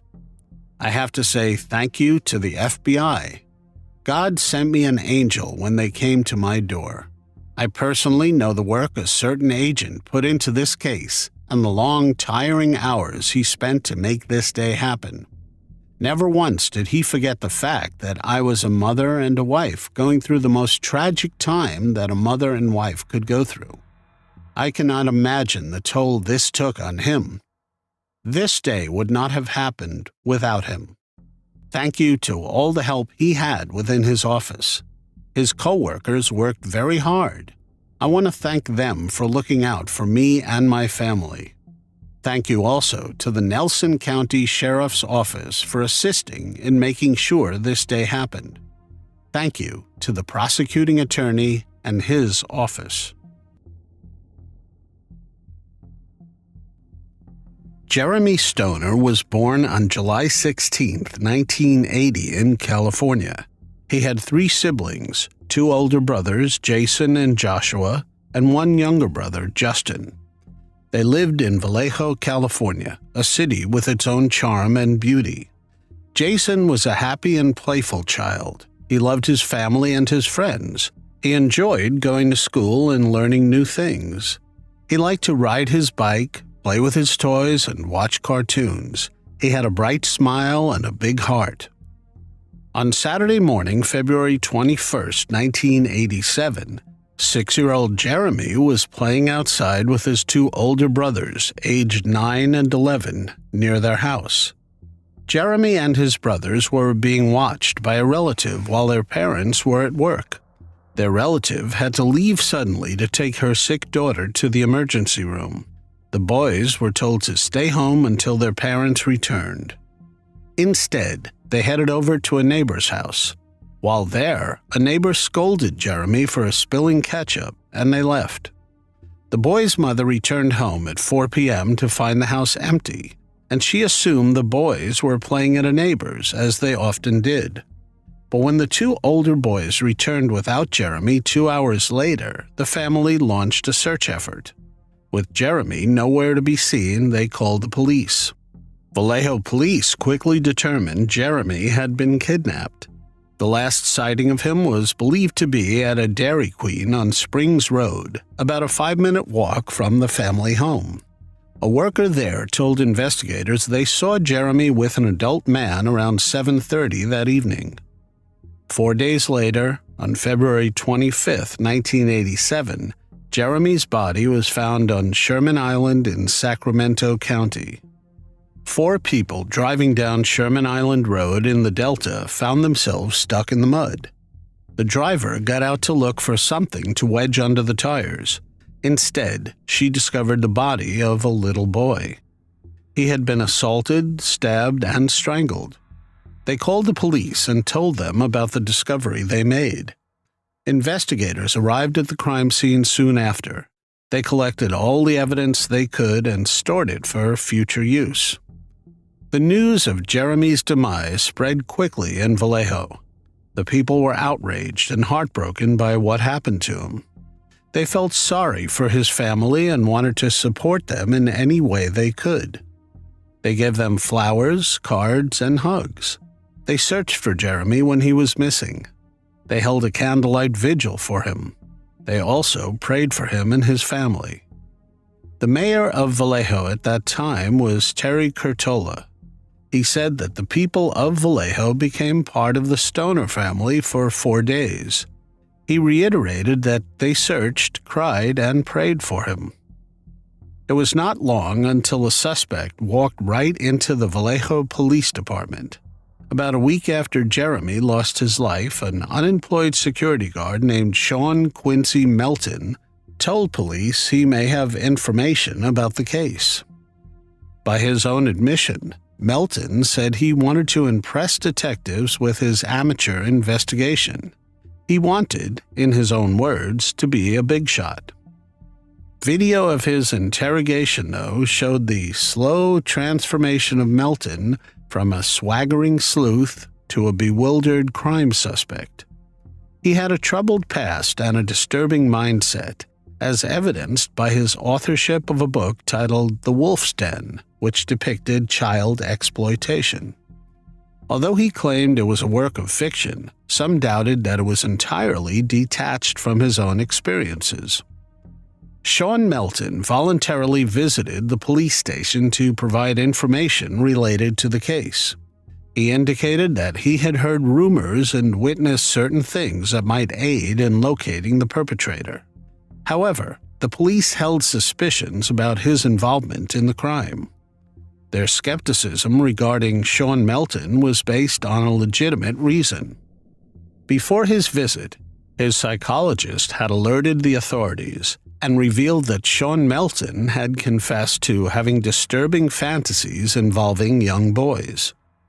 The psychologist expressed concerns that Sean Melton might pose a danger and could potentially be linked to Jeremy Stoner's case. The police subjected Sean Melton to an extensive 30-hour interrogation, during which they posed numerous questions and administered a polygraph test. They also created a sketch of him and compared it to a witness's description of the abductor. Their objective was to obtain information and potentially ascertain his involvement in the case. Sean Melton vehemently denied any involvement in the crime, asserting his innocence and claiming no knowledge of the case. He successfully passed the polygraph test, and the sketch of him did not match the witness's description. He maintained that his sole intention was to assist the police in solving the case. However, the police persisted in their pursuit of Sean Melton and put forward a new hypothesis. They alleged that Sean Melton suffered from multiple personality disorders and suggested that one of his alter egos, named John Wolfe, could have been the perpetrator. They contended that Sean Melton had no recollection of these actions. In response, the authorities arrested Sean Melton, charging him with kidnapping as well as taking Jeremy's life. Nevertheless, they lacked sufficient evidence to secure a conviction. 2 trials were conducted, but on both occasions the juries could not reach a unanimous verdict. Consequently, the judge was compelled to dismiss the case. Sean Melton passed away in 2000 without ever admitting to any involvement in Jeremy Stoner's tragic fate.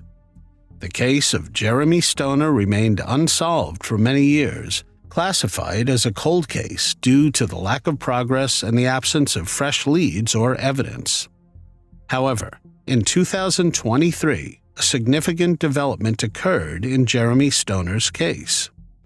The police received a new lead thanks to an advanced technology known as DNA testing. DNA, a unique genetic code present in every individual's body, can be instrumental in identifying a person or their familial connections. The police harnessed DNA testing to compare samples obtained from Jeremy's remains with those in a criminal database. This breakthrough held the promise of shedding new light on the long-standing mystery surrounding Jeremy's tragic fate. The police found a match. They finally found the perpetrator. The perpetrator's name is Fred Marion Kane III. 69-year-old Kane was arrested at his home in Central Point, Oregon. District Attorney Krishna Abrams said, "I am so thankful to have such dedicated cold case investigators that no matter how much time goes by, they remain steadfast in their commitment to solving these horrific cases." Media reports from 1984 show Kane, then 30, was suspected of assaulting a 17-year-old in San Bernardino County. Kane and his roommate were arrested on suspicion of assaulting the teen at knife point. Kane was charged with forcible assault and use of a weapon, with enhancements for 4 previous prison terms, but was found not guilty by a jury later that year. The Solano County District Attorney's Office said it is not releasing further information due to the ongoing nature of the investigation, but Kane's arrest has likely drawn the attention of police in Martinez. Since the beginning, Jeremy's case was often mentioned in the same breath as that of Eric Coy.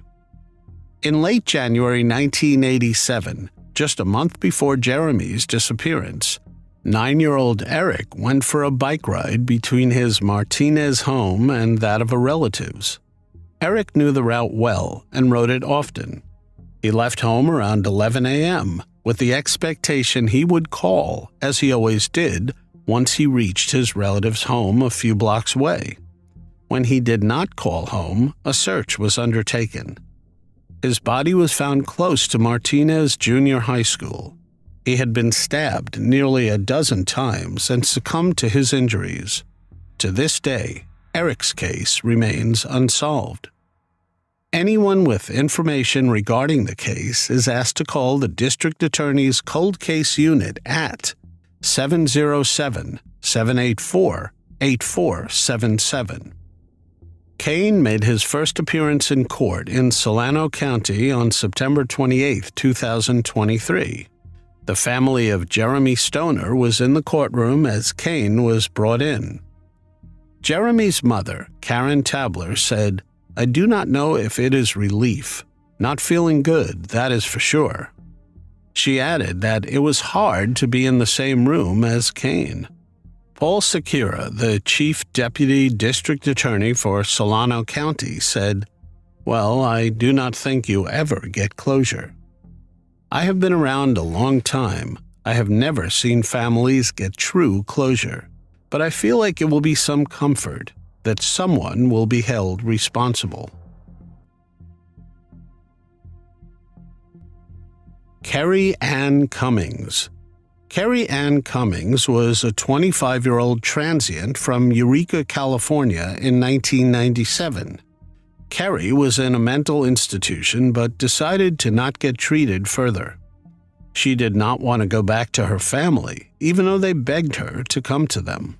She informed her family that she decided to rather couch surf in Eugene, Oregon. That was the last time that they heard from her. Kerry's parents tried to reach her and went to the police to file a missing person case. They also hired a private investigator. Kerry's sister Cathy said that they were told that Kerry was an adult, that she had chosen the lifestyle, and that if she was not a threat to herself or others, there was nothing they could do. She also had the following to say about her attempts to find her sister through the years.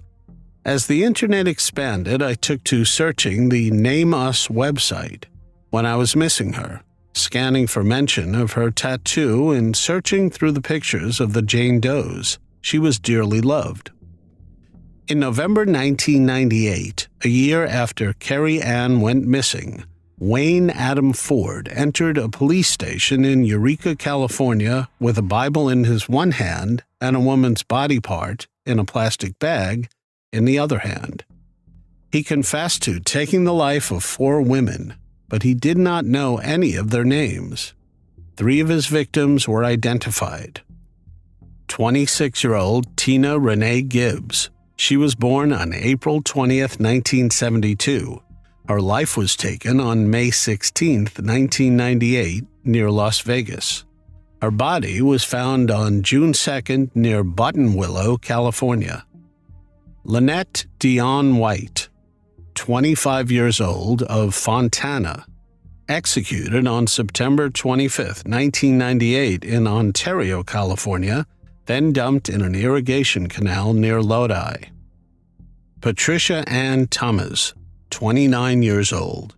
Her life was taken in Hesperia, and her body was found on October 23, 1998 in an aqueduct in San Bernardino. But one woman remained unknown. Investigators interviewed Ford and obtained descriptive details of the female. Ford's encampment was also searched as part of the investigation, and more body parts were found.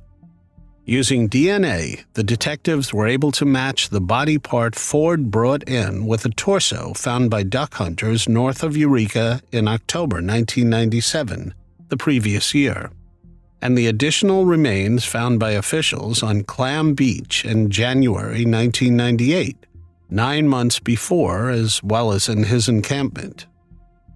DNA samples were run through the California Missing Persons DNA Database and the National Unidentified Persons DNA Index, but no profile matches were ever made. Ford was sentenced to life imprisonment in June 2006, 8 years later, and is currently serving that sentence at San Quentin State Prison in California. This is a very unusual case, as the detectives know who committed the crime, but not whom the victim is. In 2021, Sheriff William Hansel created a cold case unit, which specifically reviewed Humboldt County Sheriff's Office unsolved cases for new leads.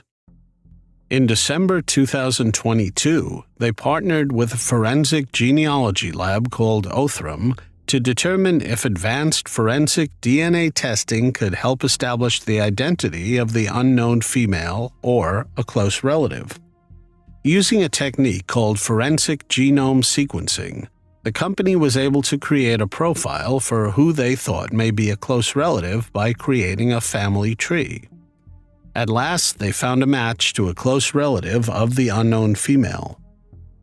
The detectives contacted the relative, and she confirmed that she had a family member that went missing in the late 1990s.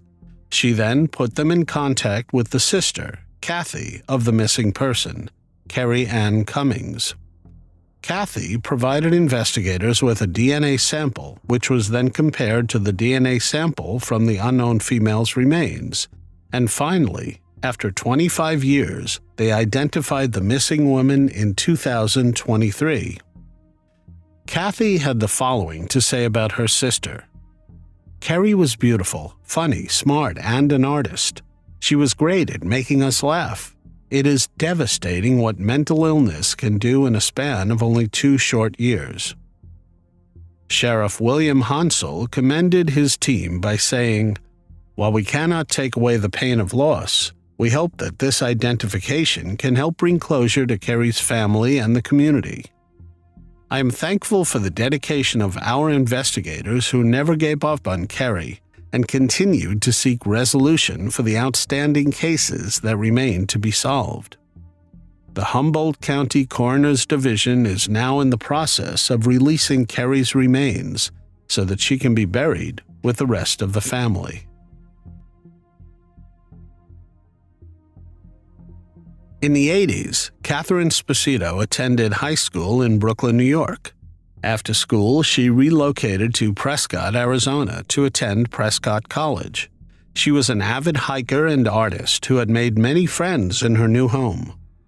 On June 12, 1987, 23-year-old Cathy went out with her friends for dinner. She told them she planned to go hiking in the morning.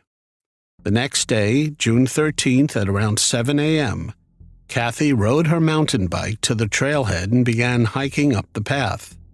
The trail is in part of the Prescott National Forest, about 10 minutes outside of downtown Prescott. It is a popular hiking spot in the area. Shortly after Cathy took off, other hikers heard a woman's screams for help. The terrain is dense, which meant it took time for the other hikers to locate the woman in need. By the time they arrived, it was too late. Their gruesome finding was later identified as Cathy's lifeless body. One of the hikers called the police.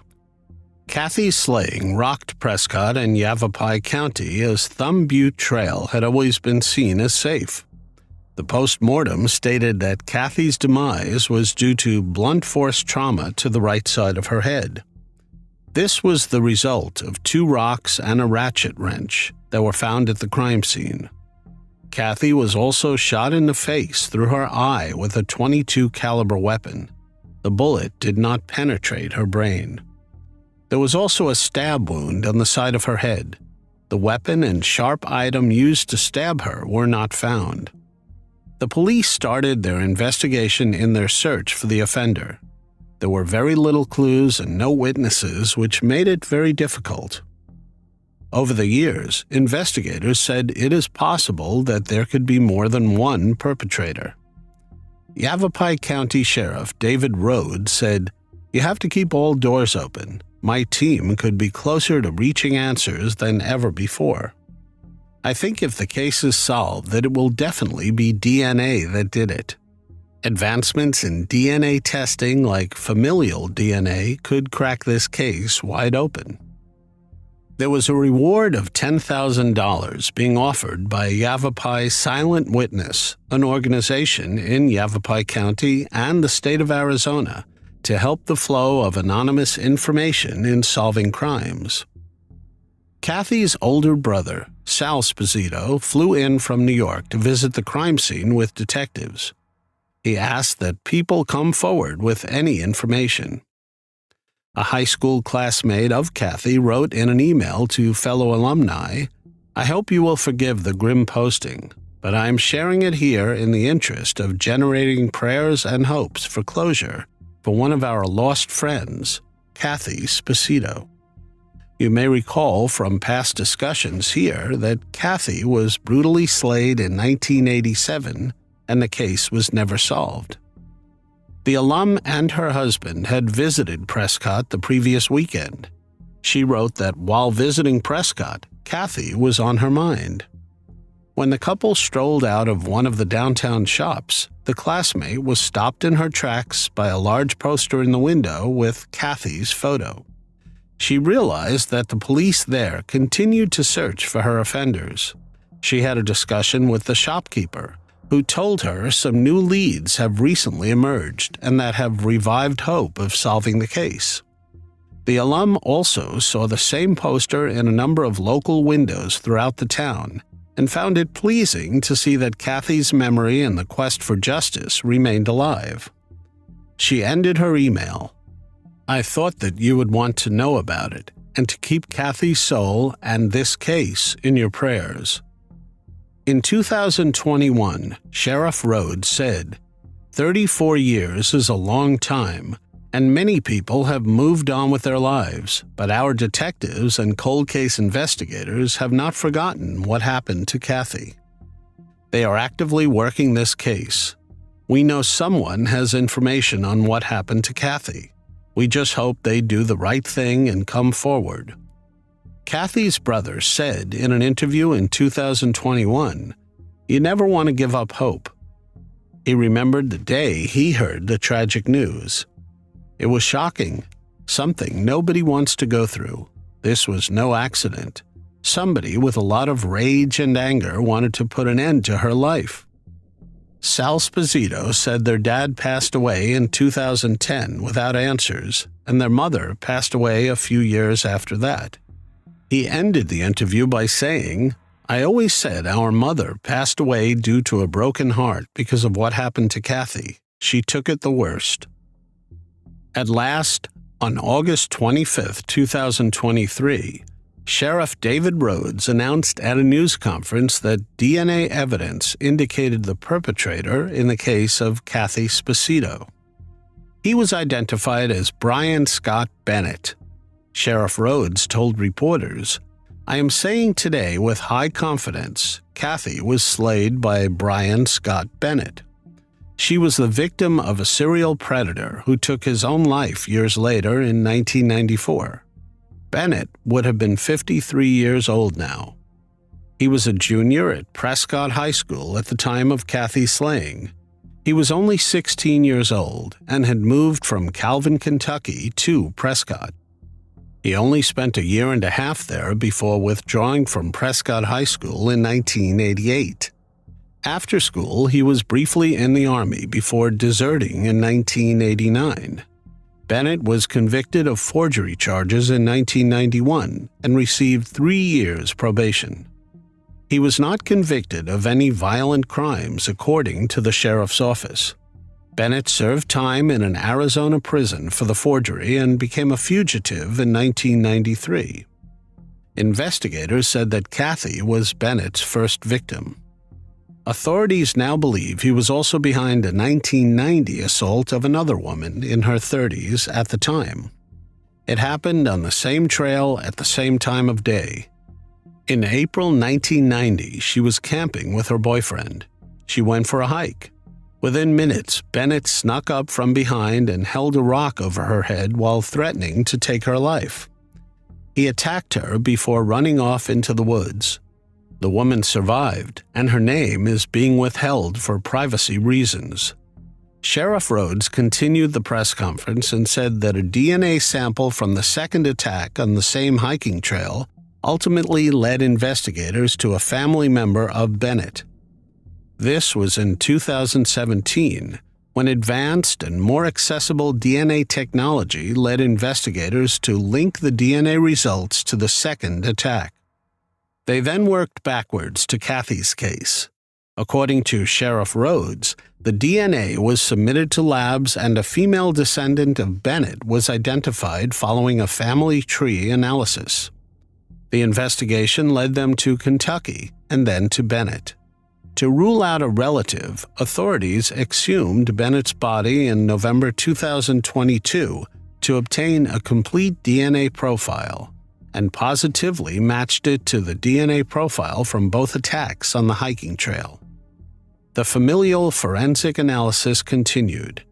DNA was retrieved via cheek swabs taken from Bennett's brother and a daughter of Bennett. It was not until March 2023 that investigators confirmed DNA on a wrench used to take Cathy's life belonged to Bennett. He was accused of assaulting 2 other women, one at a party in Chino Valley in July 1990. The victim was reportedly drinking and went to lie down in a bedroom. However, Bennett followed the victim into the room and tried to assault her. Witnesses were able to break down the door and Bennett ran away. He was later arrested by the Chino Valley Police Department, but acquitted due to conflicting eyewitness testimonies. Sheriff Rhodes said Bennett's 4th victim is Renee Sandoval. On June 2, 1993, she was just leaving the post office in Prescott. Bennett forced her by knife point into her car and assaulted her multiple times. A police officer ultimately pulled the vehicle over for failure to dim headlights. This allowed Renee Sandoval to escape. Rhodes said she believed he was going to end her life. He had said to her, "I cannot let you go because you have seen my face." Bennett was again arrested but never convicted due to discrepancies in the stories and lack of evidence. Renee Sandoval, who was 22 at the time of the kidnapping and assault, spoke during Friday's press briefing. She was emotional when she said, "This is a long time coming. I want to start by saying, thank you, God. I give you all the glory because He was with me that night. I prayed. He spoke to me. He is the reason that I am here today." She asked those listening to pray for all these people that have suffered a crime like this. Pray for those people who never had a voice. And today she is free. Cathy, you are free. There are so many emotions I cannot tell you. I cannot explain it all. Sandoval concluded, "All the young people out there, watch yourself. Even older people, too. Be cautious of your surroundings. I tell my grandkids that all the time, and my mom." Cold case detectives were able to link the 4 separate victims, Cathy, Renee Sandoval, and the remaining 2 through new DNA analysis. Though Bennett will not be tried in the cases, Rhodes said, it does not mean that it is any less significant. Rhodes also asked during Friday's press briefing, how could such an incredibly awful and atrocious thing happen in such a wonderful place? By releasing this news, authorities hope to determine whether there were other victims in addition to Cathy and the 3 other women. Rhodes said investigators believe there may be more than 4 victims linked to the suspect. He continued, "What we know of serious violent predators like this is that it is very unlikely, given the frequency in which he was willing to act, that these are the only 4 cases that exist." Sheriff Rhodes also said, "The other role here is exactly what happened is that we are giving voice back to the survivors. You are giving answers back to the survivors. You are giving answers back to the community." Through the work of dedicated volunteers, numerous detectives, and the many partners who gave their time and their hearts to solving these cold cases, 4 women were given either closure, peace, or validation today. Prescott Mayor Phil Good, who attended the press conference, said, "Advancements in DNA, both direct and familial, allow for a closure for everyone involved in cold cases such as Cathy Sposito. With such information available nowadays, there is a good chance you get a knock on the door that justice has been served." Susan Robin Bender was born on November 27, 1970 in Modesto, California, as the only child of Patricia Joseph Bender. On April 25, 1986, Susan, then 15 years old, left her family home to visit friends in Carmel by the Sea for the weekend. She walked to the Greyhound bus station on 10th Street and G Street. While waiting for the bus, Susan ran into friends. She told them about her excursion to the coast and that she planned to be back in a few days. After their conversation was ended, Susan made a call at the depot payphone. About 10 minutes later, a full-sized olive green 1977 Ford van pulled up. Susan got into the vehicle. This was the last time that Susan was seen. She had a lot of freedom for a 15-year-old, which was not terribly uncommon in the 1980s. Pat Bender, Susan's mother, assumed that Susan had safely made it to Carmel and was having fun with her friends. When Susan failed to call home, as she usually did, her mother became worried. She reported her daughter missing on May 1, 1986. Detectives soon came to the conclusion that something terrible had happened to Susan. One detective told the local newspaper, "We have certain evidence to indicate foul play was involved in the disappearance of Susan Bender." Susan's mother told the same newspaper that Susan had run away twice before, but each time she had returned home in fairly short order. She said, "Everything had been good between us for a couple of months before she disappeared. There was no indication that she was going to run away." She added that an unnamed male person of interest had been found with Susan's diary, phone book, and clothing in his possession. Pat continued, "I am afraid she was attacked by a man the police questioned but never arrested. They did not arrest him even though they had a lot of circumstantial evidence against him." Police always believed Susan was not missing of her own volition. Detective Richard Ridenour, who was assigned to the case until his retirement in 2000, told a newspaper in 1987 that he thought Susan was most likely not alive anymore. In 1999, Susan's mother said in an interview, "The police said there is little they can do without a body." Detective Ridenour commented in that same year, "Susan Bender just fell off the face of the earth. What is really strange about this case is that nothing has ever come up about her in all these years, and no one has ever come forward with any information about what happened to her." Also in 1999, Lauren Herzog and Wesley Shermantine, two childhood friends from Linden, California, targeted young women in and around the nearby Stockton area. There was some speculation that perhaps Susan was one of their victims. Many of their victims have never been identified.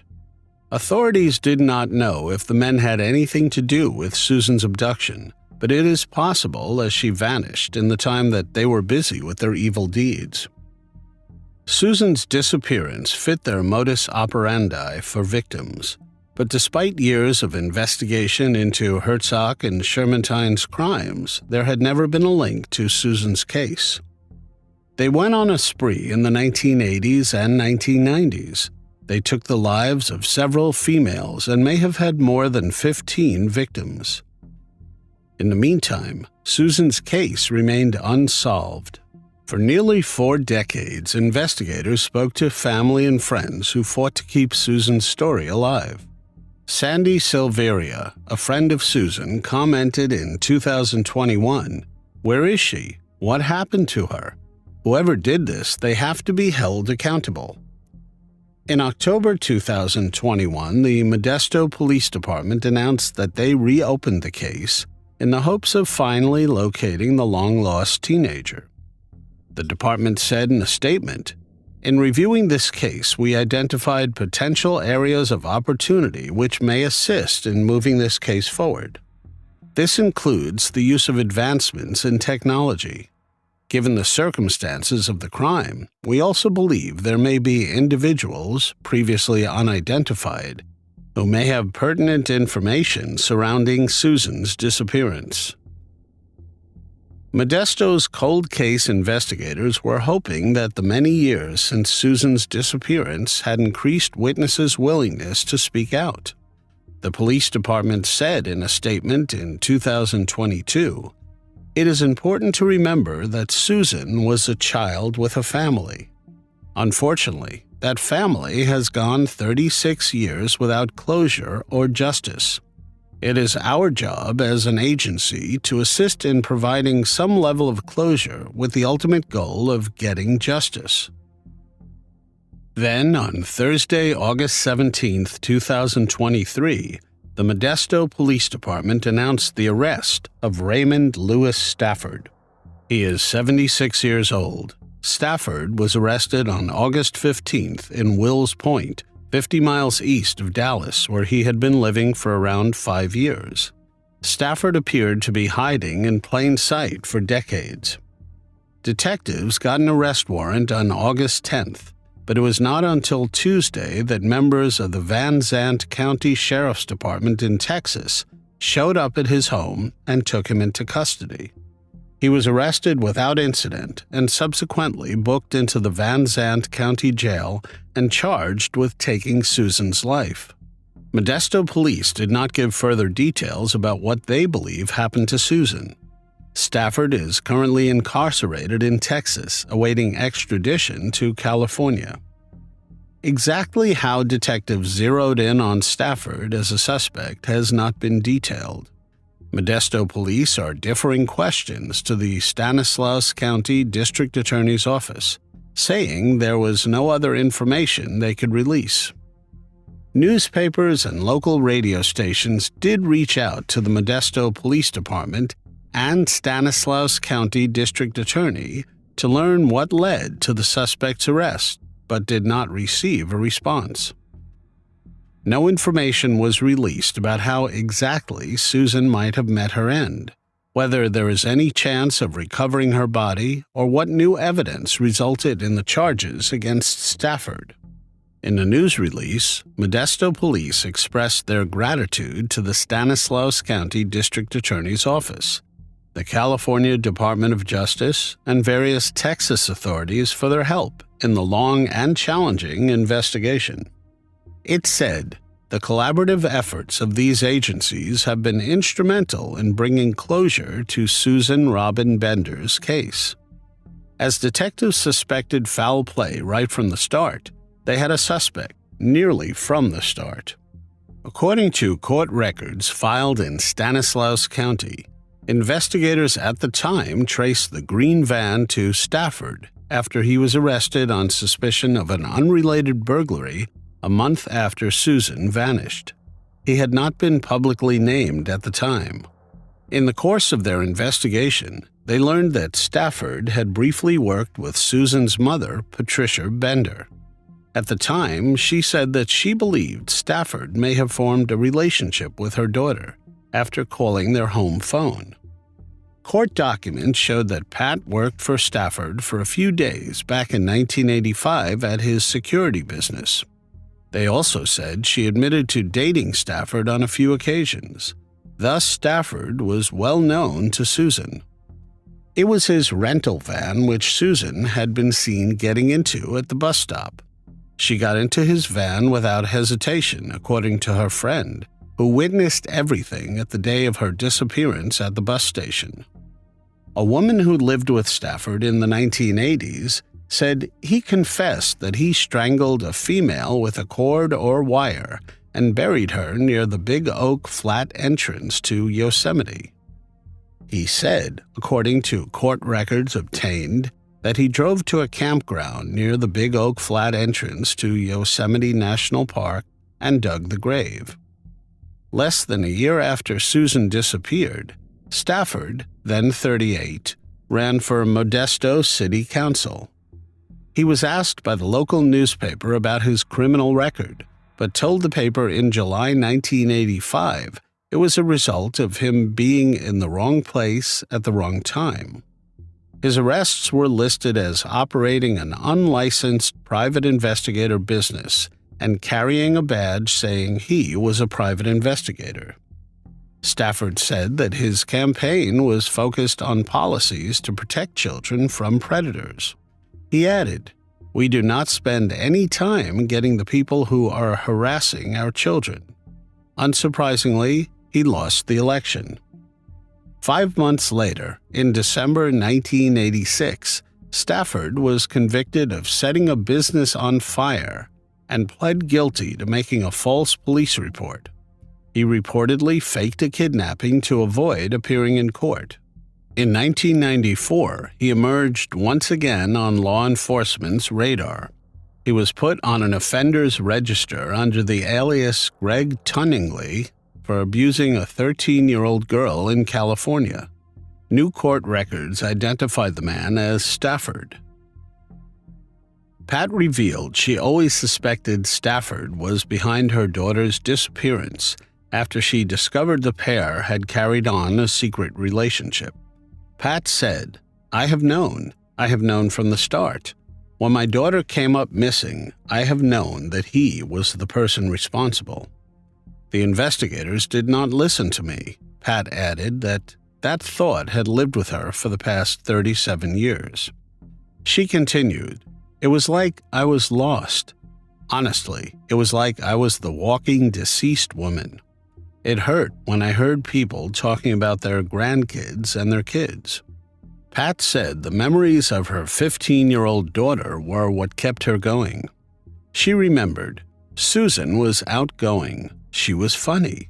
She was just an average teenager, just trying to figure out where she fits. Pat never lost hope, but the quest to find her daughter was agonizing until now. She said she has had to lean on her faith.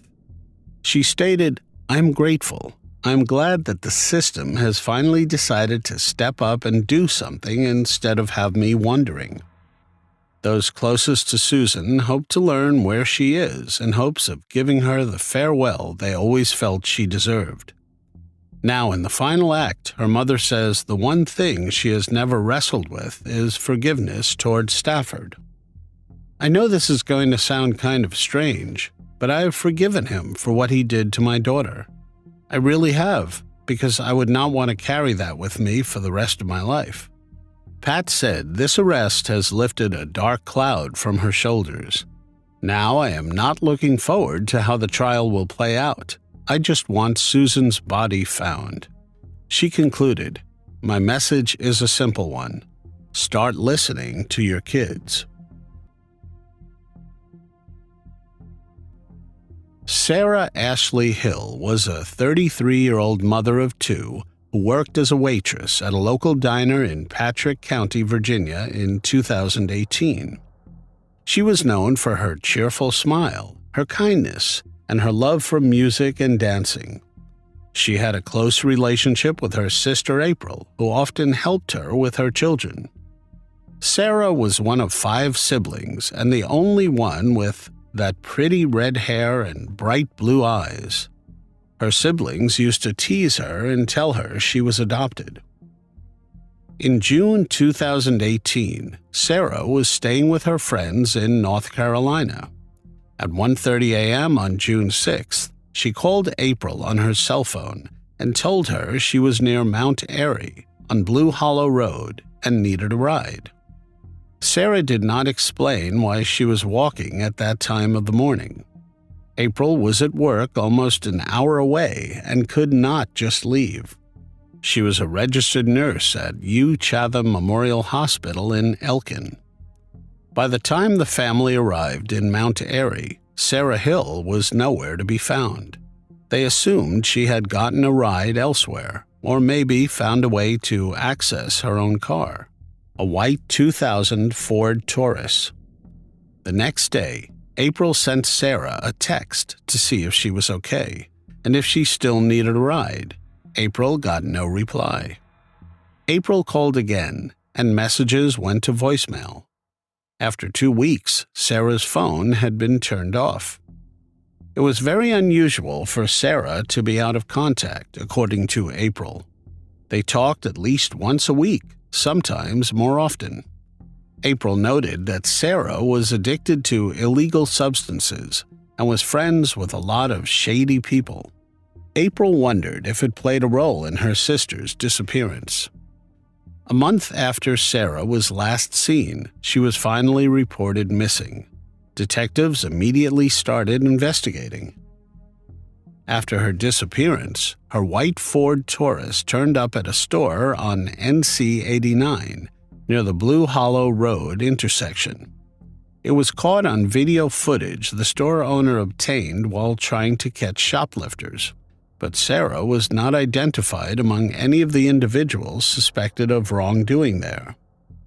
The police searched the car and found Sarah's purse, phone, keys, and some personal items inside.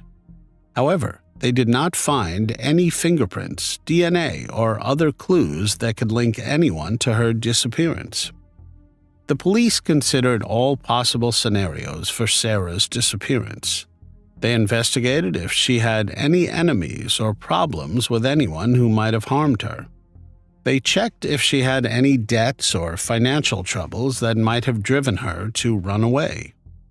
Investigators also looked into whether she had any history of mental illness or substance abuse that might have affected her judgment or behavior.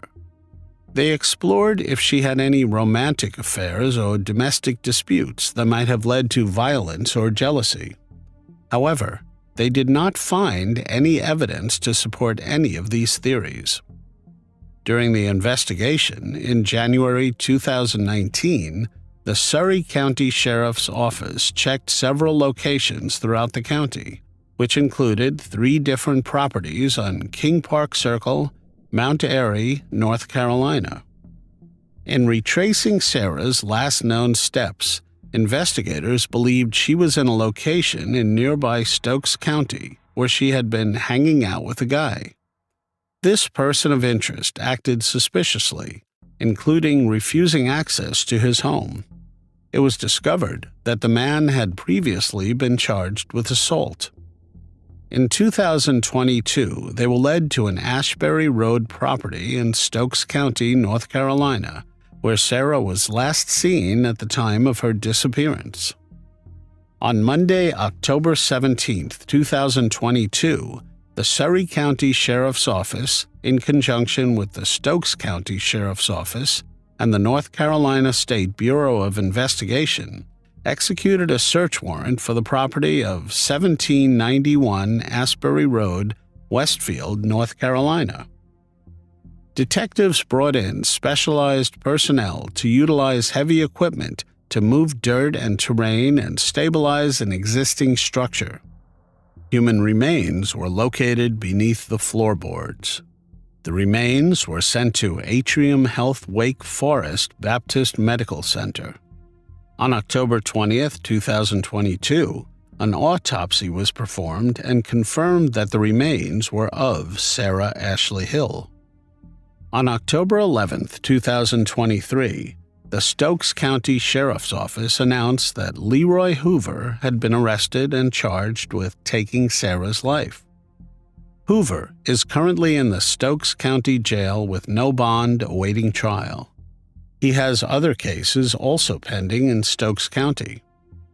Sheriff Joey Lemon said, "We can only imagine how hard this has been for the family of Ms. Hill." Investigators from the Patrick County Sheriff's Office, Surry County Sheriff's Office, Stokes County Sheriff's Office, as well as the NCSBI agents who worked on this case, have done a tremendous job, and they never gave up. Although nothing will bring a loved one back, we can only hope this helps provide some closure to Ms. Hill's family. 29-year-old Teresa Scalf was a kind and caring nurse who worked at Lakeland Regional Health in Florida in 1986. She loved helping people and taking care of her son, Jason, who was 8 years old. Jason was her only family, as she was a single mom who lived by herself with him in a small apartment. Teresa had brown hair and green eyes, and she always wore a smile on her face. She was a friendly and cheerful person who had many friends at work and in her neighborhood. She enjoyed spending time with her son, reading books, and watching movies. She also liked to travel and learn new things. She had a dream of becoming a doctor someday and saving more lives. One night, on October 15, 1986, when Jason was staying with his grandma Betty, Teresa was alone in her apartment.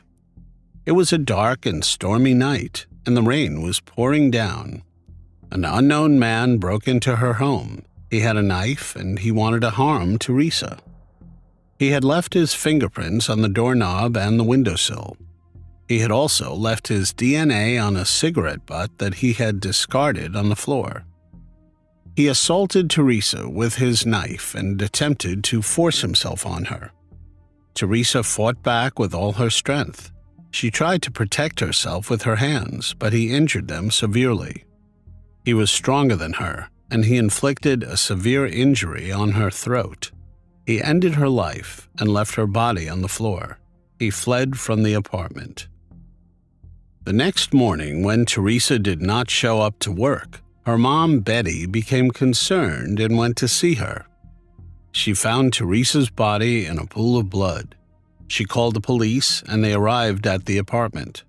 They collected all of the evidentiary items from the crime scene and stored them to be used later. Plenty of suspects were interviewed and leads were followed, but investigators could not identify the perpetrator and the case went cold. Finally, on October 16, 2023, Polk County Sheriff Grady Judd announced that the case had been solved. They were able to confirm that Donald Douglas was responsible for what happened to Teresa. Douglas was 33 years old at the time of the crime. He co-owned an electrical company with his brother. Douglas passed away due to natural causes in 2008 at the age of 54. Douglas had no past criminal record and was also cremated after his passing, which made connecting him to the case all the more difficult. Teresa's mother, Betty Scalf, and two of Teresa's sisters joined Polk County Sheriff Grady Judd for a news conference, as Judd described how his agency solved the 37-year-old case. Sheriff Judd said that Douglas lived just behind the duplex, and investigators interviewed him and other neighbors at the time but never considered him a suspect. Judd said detectives originally investigating the case had seen no wounds on Douglas and had no reason to suspect him. Judd speculated that Douglas took Teresa's life because he sought a relationship with her and she rebuffed him. Judd explained that as technology advanced, the agency entered DNA taken from the crime scene into the FBI's national database in the early 2000s, but found no matches, meaning the perpetrator's DNA had not been entered. Judd credited Detective Matthew Newbold with leading the effort to resolve the case after receiving it in 2015. Newbold kept a photo of Teresa Scalf on his desk and vowed to her family that he would not retire until he had identified the perpetrator. Newbold worked with Othram, a Texas company that specializes in developing genetic samples from crime scene evidence. Using publicly available DNA that people submit through such programs as 23andMe, the company helped create a family tree for the suspect. One hit landed on a third cousin of Douglas who had conceived a baby outside of marriage in 1949. What Polk County Sheriff Grady Judd described as the illicit affair ultimately exposed a new family tree branch. David Nutting, a company representative for Othram, said it was the 106th publicly announced solution to an unsolved case through Othram's DNA research. He said there are an estimated 330,000 unsolved cases in the United States. After identifying Douglas as the perpetrator, sheriff's investigators contacted his son and asked for a DNA sample. He fully cooperated, Judd said, and was mortified to learn that his sample confirmed that Donald Douglas's blood had been found at the crime scene. Pam Shade, Teresa's sister, said, "The first thing that I would like to say is Teresa was a wonderful person, the most loving person. She did not deserve it. Our family did not deserve this." She added, "She started off at the bottom, nursing assistant. She went to respiratory school. She got her RN and was so proud. I've never seen anyone more proud." She said, "I did it, Pam. I did it." And she lost her life a month later. after we had this conversation. I hope it gives everybody comfort to know that we now know who did this. I also would like to offer encouragement to other victims. Do not give up. Law enforcement do not give up. And as long as they do not give up, you do not give up. Teresa's other sister, Lynn Scalf, said that Teresa shared that she had some uncomfortable experiences with a neighbor, but did not fully describe him, offering that up as a cautionary tale for present-day stalking victims. Teresa had told us about some creepy neighbor that had showed up at her house with what looked like he had yanked a flower up out of the ground and slapped it into a pot. He was sort of stalkerish, and she had told us about him, but she never described him. So anybody, but especially ladies, if someone is being creepy, do not just tell your sisters, tell them what he looks like. When Betty Scalf took to the microphone, she said, "All I want to say is, I am 84 years old. I lived to see this done. I think that is why I lived so long." 17-year-old Gladys Arellano lived in Boyle Heights, Los Angeles in 1996. She was beautiful, intelligent, and had big dreams for her life. Gladys was last seen on January 28, 1996, leaving her home. When she failed to return home later in the day, she was reported missing by her family. 2 days later, her body was found off a main road in a ravine in Topanga Canyon. She had been assaulted and strangled. Serology evidence was collected from her body, and a DNA profile of the unknown offender was uploaded to the state and federal DNA databases, but a match could not be found. An extensive investigation was completed by the investigators at the time, but it led nowhere, and the case went cold. That was until 2019. Los Angeles police arrested a man by the name of Jose Luis Garcia for domestic assault. During the booking process, DNA swabs were taken from Garcia and processed. Investigators then realized that his DNA matched the DNA that was taken from Gladys's body. Detectives visited Garcia and questioned him about Gladys. The crime took place when he was just 19 years old. They obtained a second DNA swab from him. The Los Angeles Crime Lab was then able to confirm that Garcia's genetic profile matched the unidentified sample taken from Gladys's body in 1996. 43-year-old Jose Luis Garcia was arrested by U.S. Marshals on September 29, 2019, in Dallas, Texas.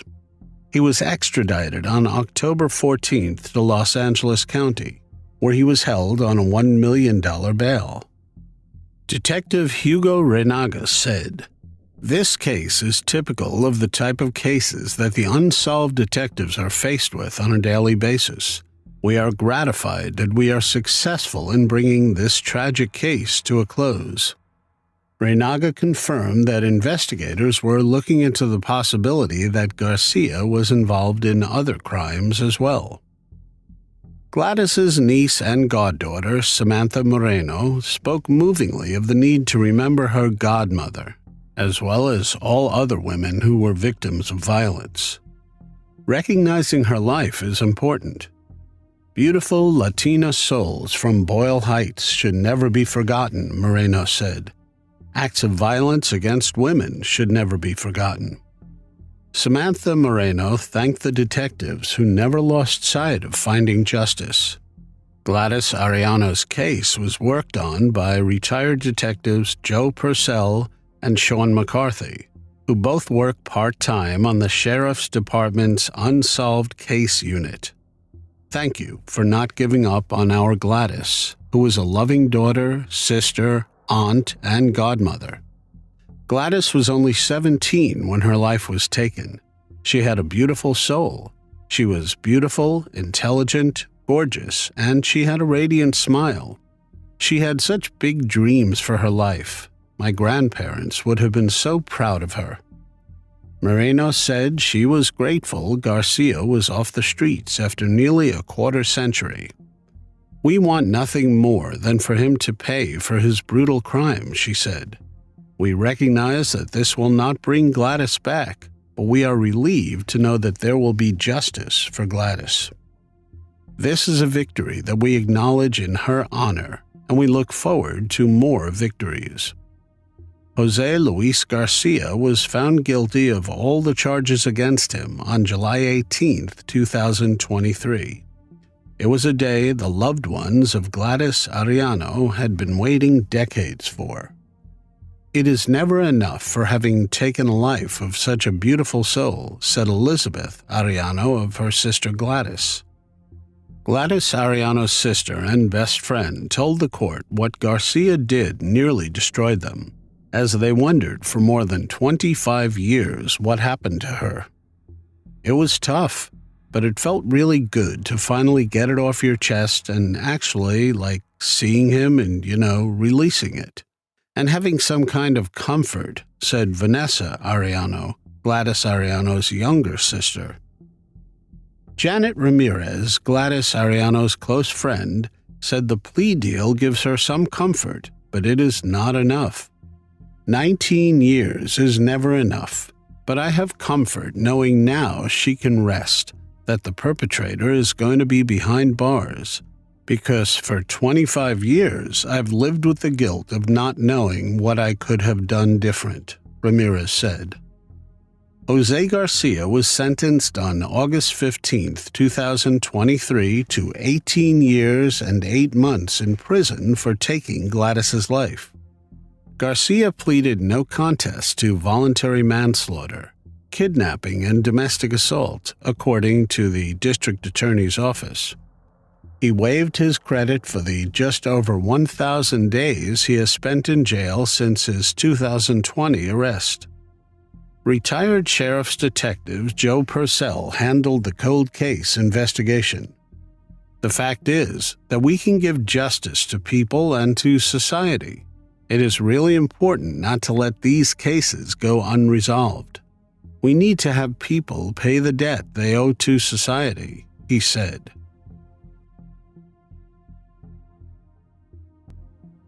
"23-year-old Laura Kempton lived in Portsmouth, New Hampshire in 1981. She was a student at the Portsmouth Beauty School and was employed at the Macro Polo gift store and Karen's ice cream parlor. Laura was known to be an outgoing, free spirit with a big personality and was particularly social. Laura was last seen entering her Chapel Street apartment alone during the early morning hours of September 28, 1981. A police officer attempting to serve a court summons related to unpaid parking tickets found Laura's body a few hours later. As the officer made his way up to the residence, he noticed a wooden panel piece on the front door was missing. Through the small opening, he could see Laura's body lying on the floor just inside the apartment. An autopsy showed that her life was taken shortly after entering her apartment. She suffered massive trauma to the left side of her head. Laura had incurred multiple skull fractures, as well as lacerations and contusions on her brain. She had also been assaulted, which meant DNA could be collected from her body. Investigators collected other evidentiary items from the crime scene as well and stored it to be used later. They interviewed other residents in Laura's apartment complex but gathered no useful information. The case sadly went cold. In 1986, investigators revealed that they questioned Ronald Spiewak about Laura's slaying. He took the lives of 2 other women in Boston, Massachusetts. Spiewak denied involvement, but Portsmouth police were purportedly monitoring his case. In taking a closer look at the crimes he was charged with, the only blatant association is that Ronald Spiewak hailed from a city in New Hampshire, roughly 45 minutes from Portsmouth, hardly a smoking gun. Spiewak had picked up his victims, Gina Quarnier and Kathleen McGuire, on 2 separate occasions in Boston. Though he eventually confessed to ending their lives, Spiewak contended that in both instances each of them had pulled a knife on him, demanding additional payment for their services. He claimed he only acted in self-defense. Spiewak strangled both women and dumped their bodies elsewhere. Gina's in an abandoned railway car in South Boston, and Kathleen's along the driveway of a tourist information booth on Interstate 95 in Kittery, Maine. No real ties to Laura's case were ever identified. In 1998, 2 Portsmouth detectives attending a conference in Florida listened intently as an investigator with the Naval Investigative Service presented the unprosecuted case of Dina Kitchler. Dina had been assaulted and strangled with a rope in her home in Mayport, Florida in December of 1990. Signs of an intense struggle and clumps of Dina's long, dark hair were present all over the house, a large portion having been cut off in her bathtub. Dina's husband, a naval officer, had been deployed at the time of the crime. Portsmouth Police Captain James Tucker could not believe what he was hearing. The similarity of Dina's case to the slaying of a New Hampshire woman, Michelle LaFond, was astonishing. And better yet, authorities had already arrested a man by the name of John Brewer in connection with Dina's case. Regrettably, he had been released from custody shortly after his arrest, as authorities lacked sufficient physical evidence.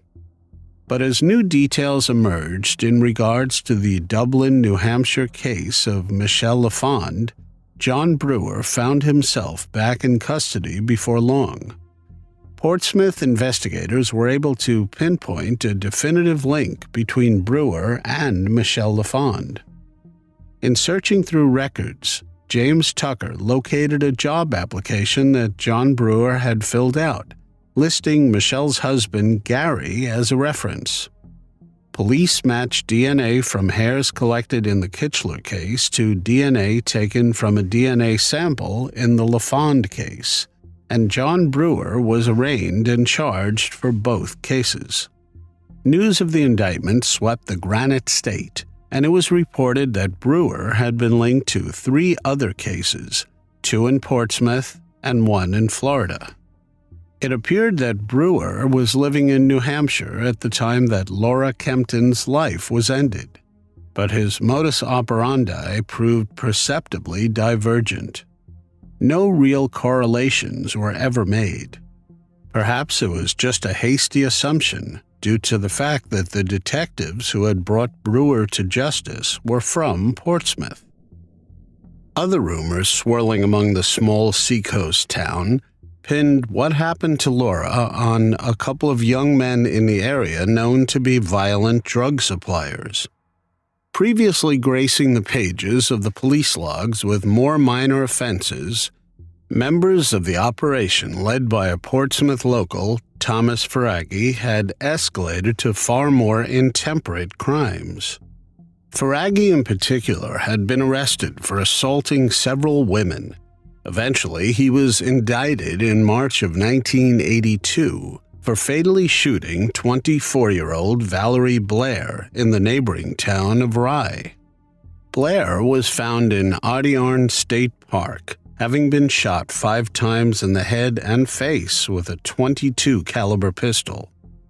Thomas Ferraggi was incarcerated for decades but maintained his innocence. He blamed what happened to Valerie Blair on one of his cohorts, who he states must have stolen his firearm. In an interview, Ferraggi asserted he believed the same man took Laura Kempton's life. Ferraggi said that Laura was a customer of theirs, and his friend became upset when he saw her kissing someone in her apartment while they were there conducting a transaction. Interestingly, Ferraggi's girlfriend in 1982 was enrolled at the Portsmouth Beauty School, where Laura Kempton was enrolled as well. Ferraghi's DNA was collected, but he was never charged with any additional crimes. The man Thomas Ferraghi blamed for Laura's case was looked at by police and cleared. The next major update came on July 20th, 2023.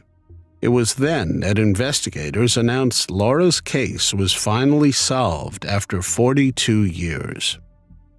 Investigators identified the man responsible as Ronnie James Lee, who was 21 at the time. Officials said Lee lived and worked in Portsmouth.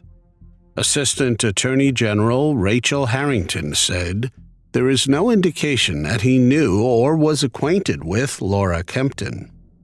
Lee served in the U.S. Army until May 15, 1981, and then worked for MBI Security at Liberty Mutual in Portsmouth from June 1981 to August 1982. Lee used his mother's address on Rock Hill Avenue in Portsmouth when he was arrested by Portsmouth police on November 8, 1982, on an attempted theft charge.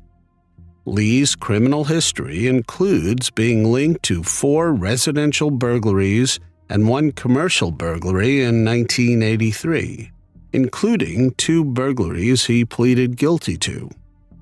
In 1987, Lee was convicted of charges stemming from a burglary in Keene, New Hampshire, that included the assault of a woman in that home. He was sentenced to prison, where he was held from December 1987 to July 1990. Lee lost his life on February 9, 2005, at the age of 45, after he overdosed. Officials with the Attorney General's office said, if Lee were alive, he would face first-degree charges for knowingly ending Laura's life during the commission or attempted commission of aggravated felonious assault, and alternatively for striking her with a blunt object, which was believed to be a wine bottle. Investigators said they were able to identify Lee through genetic genealogy techniques. They said physical evidence collected from the scene in 1981 revealed, after forensic analysis done decades later, a male DNA profile. Beginning in 2022, officials said Portsmouth Police worked in conjunction with the New Hampshire State Police Forensic Laboratory, the Maine State Police Forensic Laboratory, the Attorney General's Cold Case Unit, and Genetic Genealogy Research Organization Identifiers International to conduct forensic genetic genealogy to identify the contributor of the DNA found at the crime scene as Lee. Because Lee is not alive anymore, the case is considered closed and solved. Laura's family released a statement about the case being solved. The Kempton family wishes to express our deepest gratitude to the Portsmouth Police Department for solving Laura's case. Their diligence and determination, along with extraordinary personal commitment of the past decades, have led to this moment for Laura. The family would like to acknowledge retired Captain John Parachi, Portsmouth Police Department Investigative Division, and his team members past and present who have worked tirelessly on Laura's case. Their extraordinary efforts have led to this important moment today. Many, many other hands have touched Laura's file over the past 41 years, and the family expresses our deepest gratitude to all who contributed. The Kempton family would like to request privacy at this time as we process this information. Thank you all. In the past, law enforcement officials have said Laura's case and the demise of Tammy Little in Portsmouth in 1982 were potentially connected. When asked about Tammy's case, Attorney General John Formella said it is still being investigated. The Little case remains under investigation, Formella said. It is our hope that what we are announcing today may give us some additional information about that case. It was Tuesday, October 19, 1982, and nobody had heard from Tammy Little over the course of a couple of days. The 20-year-old Portsmouth Beauty School student was last seen by friends who dropped her off at her home after a night out over the weekend. Though she lived alone, the sociable young woman would never intentionally make herself unreachable for such a long period of time. When she had not surfaced, it was clear that something was discernibly wrong. Tammy's mother was justifiably concerned. She decided to look in on her daughter at her Maplewood Avenue apartment. What she encountered that October day in 1982 was utterly scarring. Her child's lifeless body in her home, and she had been beaten ferociously. Authorities swarmed 315 Maplewood Avenue to process the case after Tammy's mother called them. Investigators collected physical evidence from the home and interviewed nearby neighbors.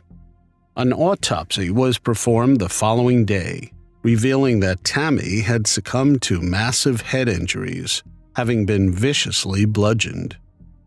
In the coming days and months, as Tammy's family and friends mourned her monumental loss, the remainder of the city was left in a state of heightened distress. The fears of many residents had seemingly been confirmed, and an air of trepidation shrouded the community. It had happened again. Another girl, another crime, no arrest. The similarities between Laura and Tammy's cases are striking, but the two women share much more in common than the way in which their lives ended. Both Tammy and Laura lived alone in ground-level apartments in Portsmouth and attended the Portsmouth Beauty School. They had been aspiring models, having photographs taken in hopes of acquiring work.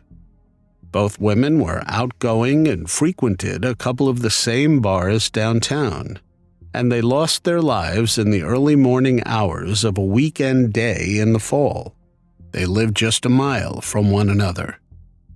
The hope is that DNA will soon reveal whether Ronnie James Lee is responsible for taking Tammy Little's life as well.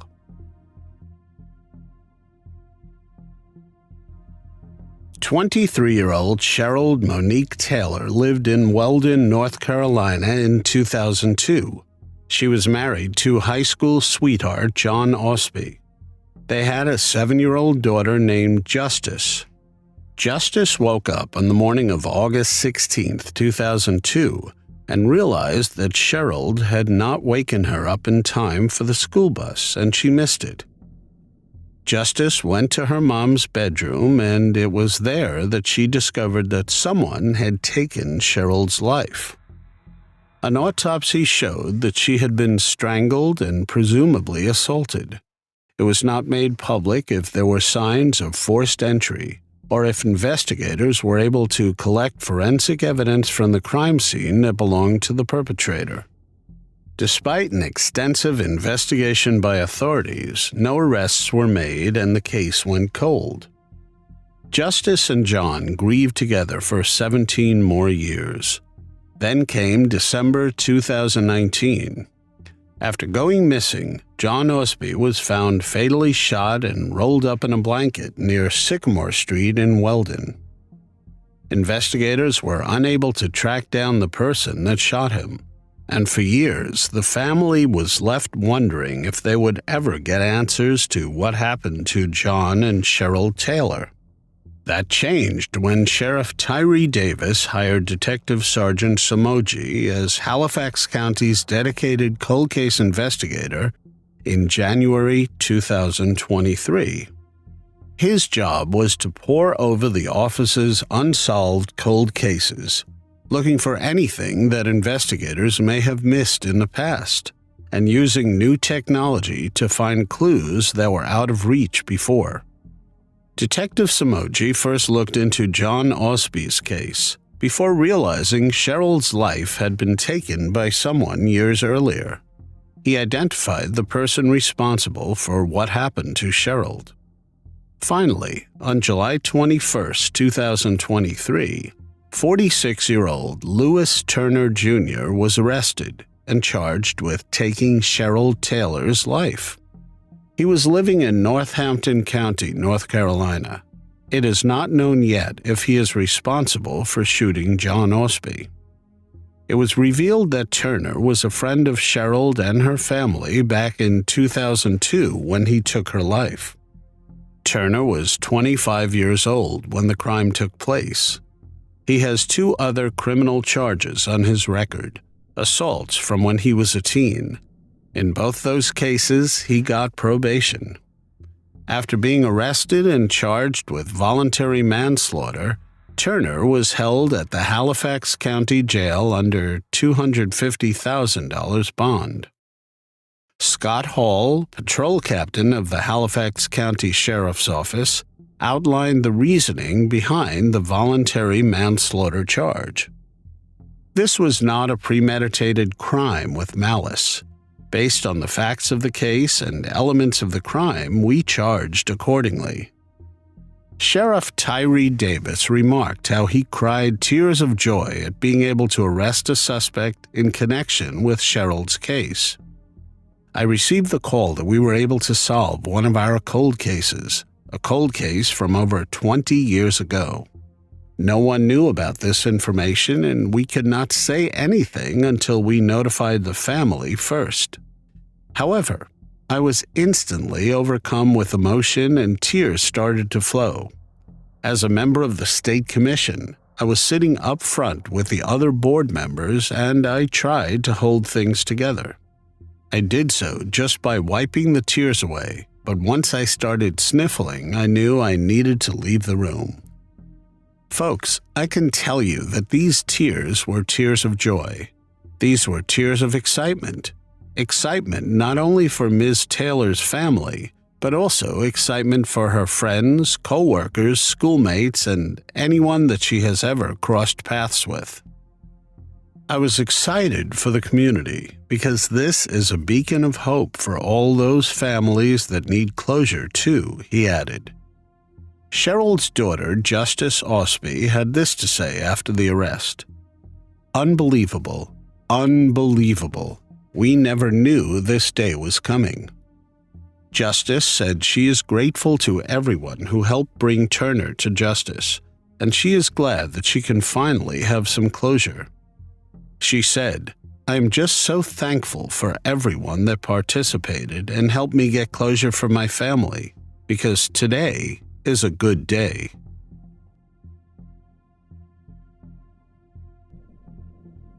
On August 13, 2014, a 13-year-old girl in Charlotte, North Carolina, told police that she had been assaulted by an unknown man. The incident took place along Shamrock Drive near Eastway Drive. She was taken to a nearby hospital where evidence of an assault was collected. Repeatedly throughout the years, investigators would try and match the DNA of the perpetrator to a DNA profile they have in their databases. Recently, investigators with the Charlotte-Mecklenburg Police Department identified 33-year-old Trevon Levi Woods as the man responsible for assaulting the 13-year-old girl. The identification was made by matching DNA in the combined DNA index system. Woods was arrested for this crime on October 27, 2023. On the exact date of his arrest, Woods was leaving the Alexander Correctional Institute in Taylorsville after completing his sentence for unrelated charges. Police said they took Woods to the Mecklenburg County Detention Center and served him with his new warrants. A trial date has not been determined yet.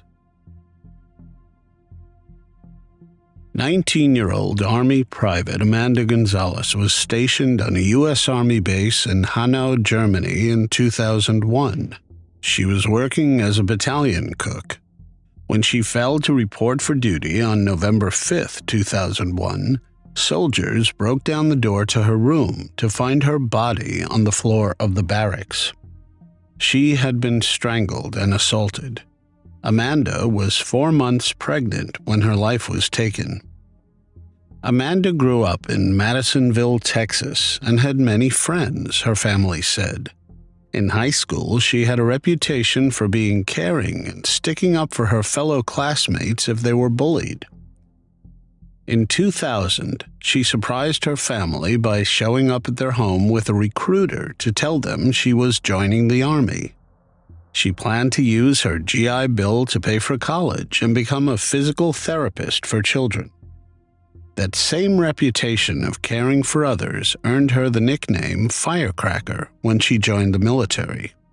If she saw someone being mistreated, she would step in between and just go off. Amanda's case was investigated, but unfortunately, no suspect could be identified. For 21 agonizing years, her family has been asking questions and getting no answers, as investigators made no arrests. Amanda's mother, Gloria Bates, said, "It was just the same call. Every once a week I would get a call, answer it, nothing new, saying it was the same story. It was like a recording. Every time we come visit her gravesite, I tell her I am not giving up. I am not giving up." Gloria and her husband, Michael Bates, spent years writing to lawmakers and shows like Dr. Phil and America's Most Wanted. The break in the case finally came in 2023. The Justice Department named 42-year-old Shannon L. Wilkerson, a former Armed Forces member, as the man responsible for what happened to Amanda Gonzalez. Wilkerson was arrested in Florida on February 23, 2023. He faces a maximum sentence of life in prison if convicted. He entered a not guilty plea. Officials said that Wilkerson was an active-duty soldier in 2001 and was later discharged. According to the brief indictment against Wilkerson, the suspect was discharged from the U.S. Army on July 31, 2004, and was discharged from the U.S. Army Reserve on June 12, 2007. Former FBI agent Brad Garrett said, "There is no statute of limitations for the crime of taking a life. To charge somebody in federal court with this specific crime, you have to have a fair amount of information and evidence to show that you could win this case in a trial." The arrest marked the next chapter in the investigation that lasted longer than Amanda lived and came not a moment too soon. Amanda's cousin, Deanne Lucio, said, "She still instilled that fighting spirit because she was a fighter, and it allowed all of us to keep going for her and to never give up." Amanda's mother, Gloria, said, "We have to continue on and fight for them because they cannot fight for themselves. They do not have a voice. You are their voice." Amanda's stepfather, Michael Bates, said he hopes the tragedy his family suffered can improve the conditions for female soldiers. Unfortunately, a motive for the crime has not been given. Investigators also did not elaborate on what led them to Shannon L. Wilkerson.